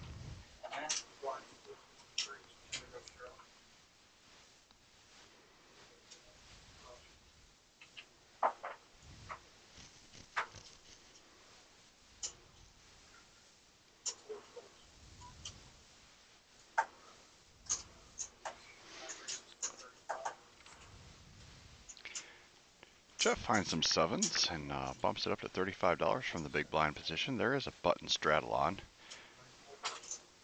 OG looks down at his suited ace. He's going to come along for a ride. And Uncle Tim picks up another big boy hand. He three bets to 135. Not screwing around with that. yeah, what is that? Jeff is in there with his sevens. He ain't scared.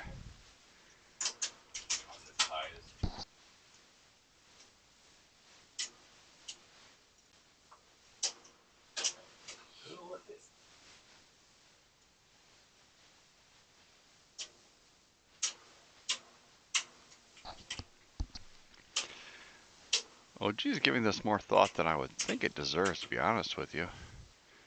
Yeah, you're getting 3.5 to 1, but you're out of position against the razor. Just, yeah, let it go, my man.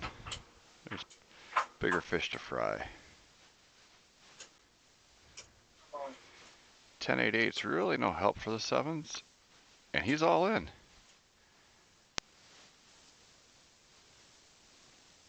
I don't think Uncle Tim can find this fold. I don't think I can either.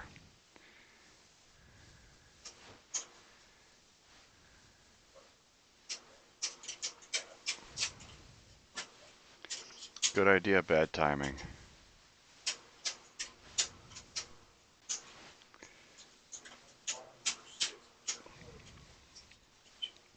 I mean, I really don't even think Uncle Tim, I mean, I've been watching him play all night, but I don't think he's really the type that's going to be 3-betting with ace-king there. So you know he's got a big pocket pair when he's coming in like that with a big 3-bet.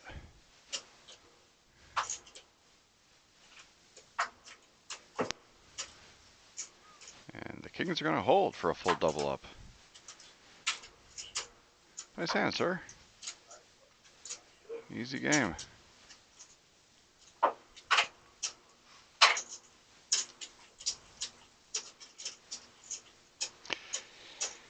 Yeah, I don't know about that. Just open donk jam. Not a lot of eights in your range, really, when you're calling the $100 pre-flop. You're basically saying, I got tens fuller, I got nothing.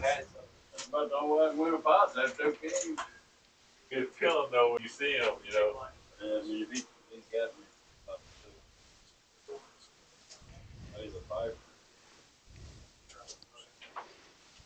I had two aces on you a while ago. Just, yeah, I was on the draw. So you're saying you want to play king?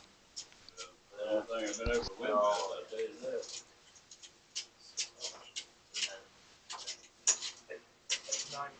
Most of us will play king today. Yeah, the current gave me like Oh, I don't get that. double You belly ain't see me buster. turn over no big Straight card draw, yeah. all night.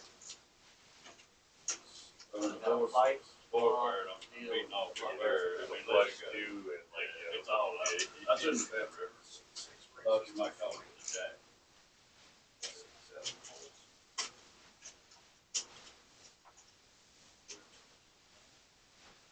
You go out, I'll go.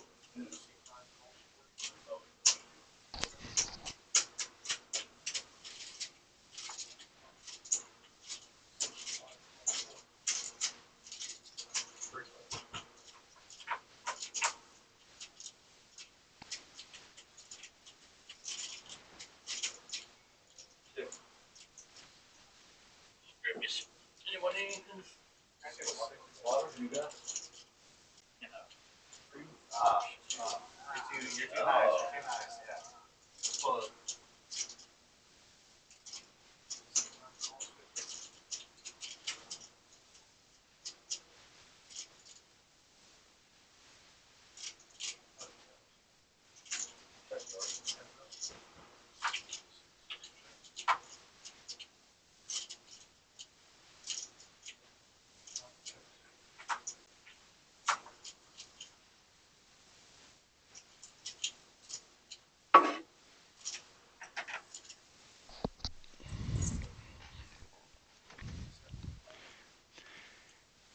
Looks like Ethan's going to rip it all in, and there's really nothing Proc can do about that there.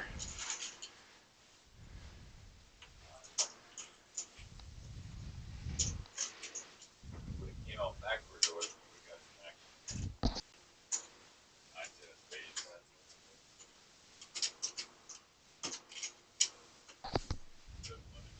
Like game the other day. Losing the hand. Those they were back. They were just throwing back. Those takes 3 times. Hey, Proc, They were the 8 on right. Snap. all the 5. They were going back 3rd time.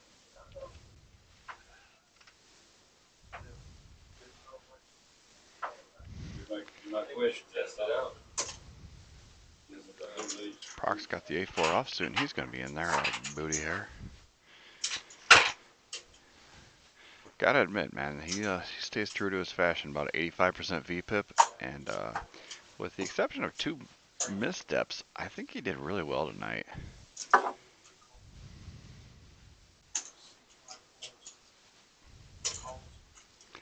I wouldn't take this show on the road to be playing at the 510 at the Bellagio with it, but for a 1-3 game out here in Kentucky, I think it's fairly well suited style. Seems to work for him.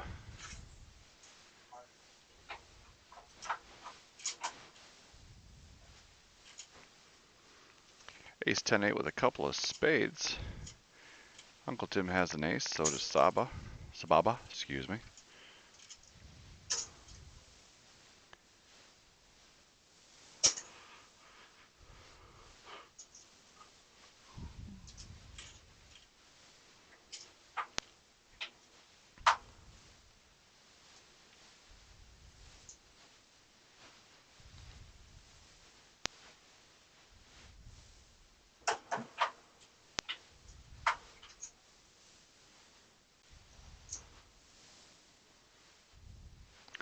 Well, that's a fortunate river card for Duck. Uncle Tim leads out with his ace, Sababa calls with his ace, and now Duck is going to say, we're going to play for more.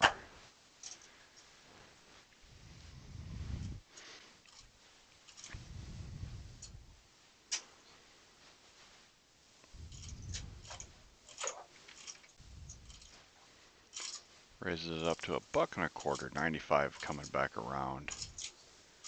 And they quickly get out of their way with their aces. They're just a little too weak to pay that off. Nice fortunate run out for him, though.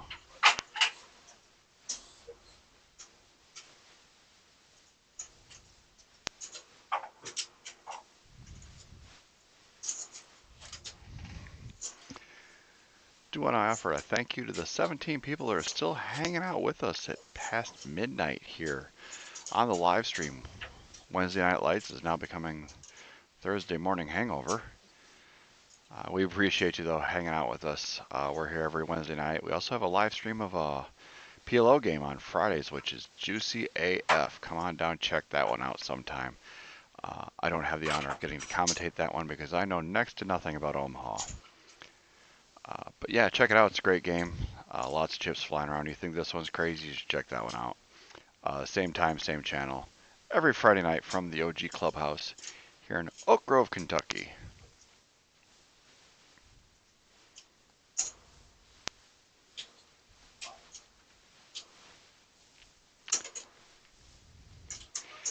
And if you want to play, you can call down, get yourself on the list. Just tell me you want to be on the list for either one of the live stream games. Also, we do stream some of our tournaments, final tables here as well. So if you're fortunate enough to make the final 9, you too can be internet famous. 4 players do a flop of King 9-4. Uncle Tim flops pretty good with second pair and a flush draw. But not as good as Sababa with a set of 4s. That one snuck in on me there. Did not see that right away. Ethan has a gutter to Broadway. And so does Proc. So everybody's got a little piece here. But Sababa does have a hammerlock on this hand. He just needs to fade some unfortunate runouts. He's just flatting with his 4s. He's gambling. I like a big boy raise right here. There's a lot of draws that can pay off. And there it is. Yeah. We are now entering the find out phase. You already effed around. And now your set's no good. You got to raise that turn. There's just too much out there.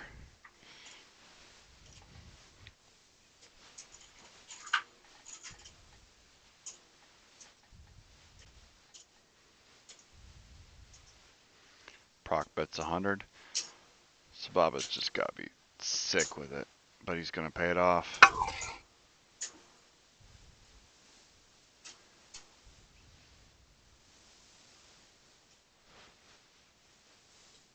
Ethan's got ace queen. How do you pay that? Okay, I'm just going to be nice. Do you really think you're beating both players with second pair top kicker? There's a one-liner to a straight out there. Bro, be better. He got me a blocker, so I gotta shoot. Thank you. I appreciate it. Hurricane? What did you Matt. Do have a new player coming into the 8th seat. A gentleman by the name of Hurricane. Thank you, I appreciate it.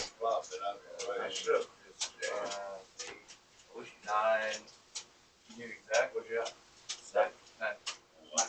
943. 950. Oh, wait.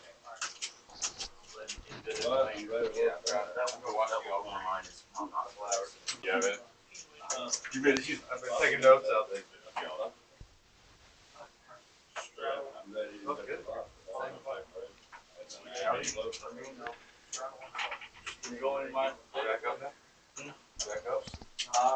OG's going to straddle from the button. Hurricane's going to wait one to come in. Proc is going to call.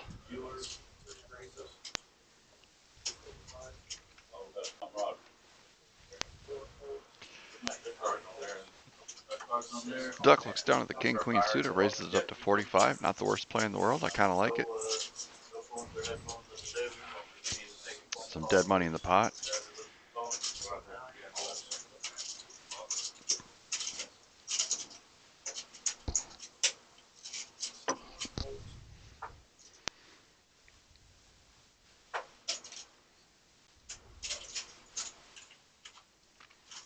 And he still gets 4-way action.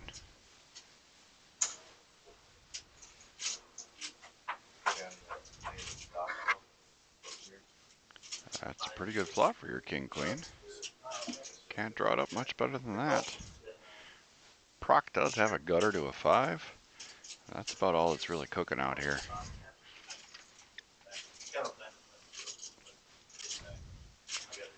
Duck's going to continue with his hand. This should be a bet and scoop, which isn't bad. I mean, he's going to take down, what, 150 bucks, not too shabby. It all works out. I'll miss a few shots here and there.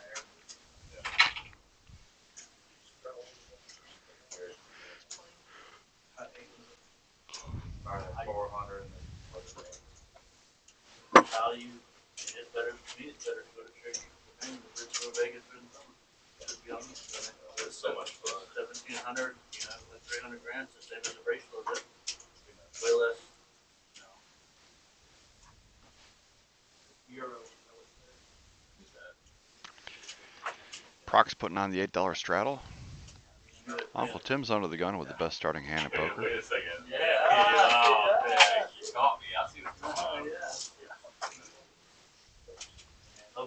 He recognizes the value there. Flats with the 4 deuce. They don't teach you that on YouTube, but that is the best hand out there.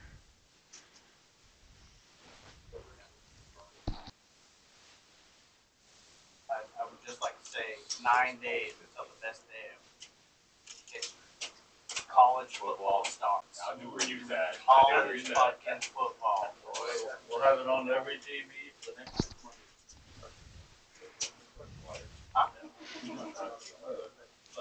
Oh, I just want Ross bumps it up to 50 bucks for the ace king. I like it. People are calling looses. Looses gooses and loose mooses out there. You might as well throw in the money when you got the premiums. Ethan calls it the queen jack. Proc's in there with 7-6. And Uncle Tim. Yeah, he's in there. You know what it is.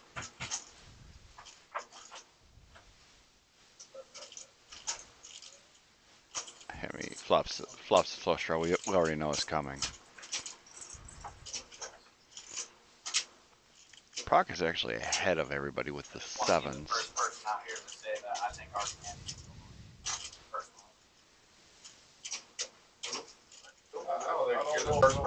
that, maybe here, but I would say here. I mean, you know, most people here are like Tennessee fans. 200 bucks in the pot already. the podcast they're talking about. Is Proc gonna? No, he's not gonna let it go I by. think Mark Manning, so About the a way buck, that buck and a quarter, So it's like, is that 125. like 8 Been of the watching him top for 4 or 5 hours now. I think I've got him pretty well figured out. and everybody's been saying, you know, all these teams are not going to be good because they have great Oh, quarterbacks. Uncle Tim lays it down. Undermining We know it's coming. because of Manning game. I'm just like, I think Arch Manning is just he's being so overhyped and so overrated. I think he's going to underperform just because of what has been going on. Tough expectations. they're preseason number 1, right? No, they are now season ranked number 1. Yeah. Yeah, they are number 1 officially. Proc rips the top pair in an open ender. Anything can happen. I mean, he knows Ross is playing on a scared stack. I think Ross would fold any 7. Ross would probably fold 9s here. It's just, he just knows his man. Penn State should be number 1 over Texas. And if it turns out he does have a hand, he had an open ender just in case as a backup plan. Love that play by Proc.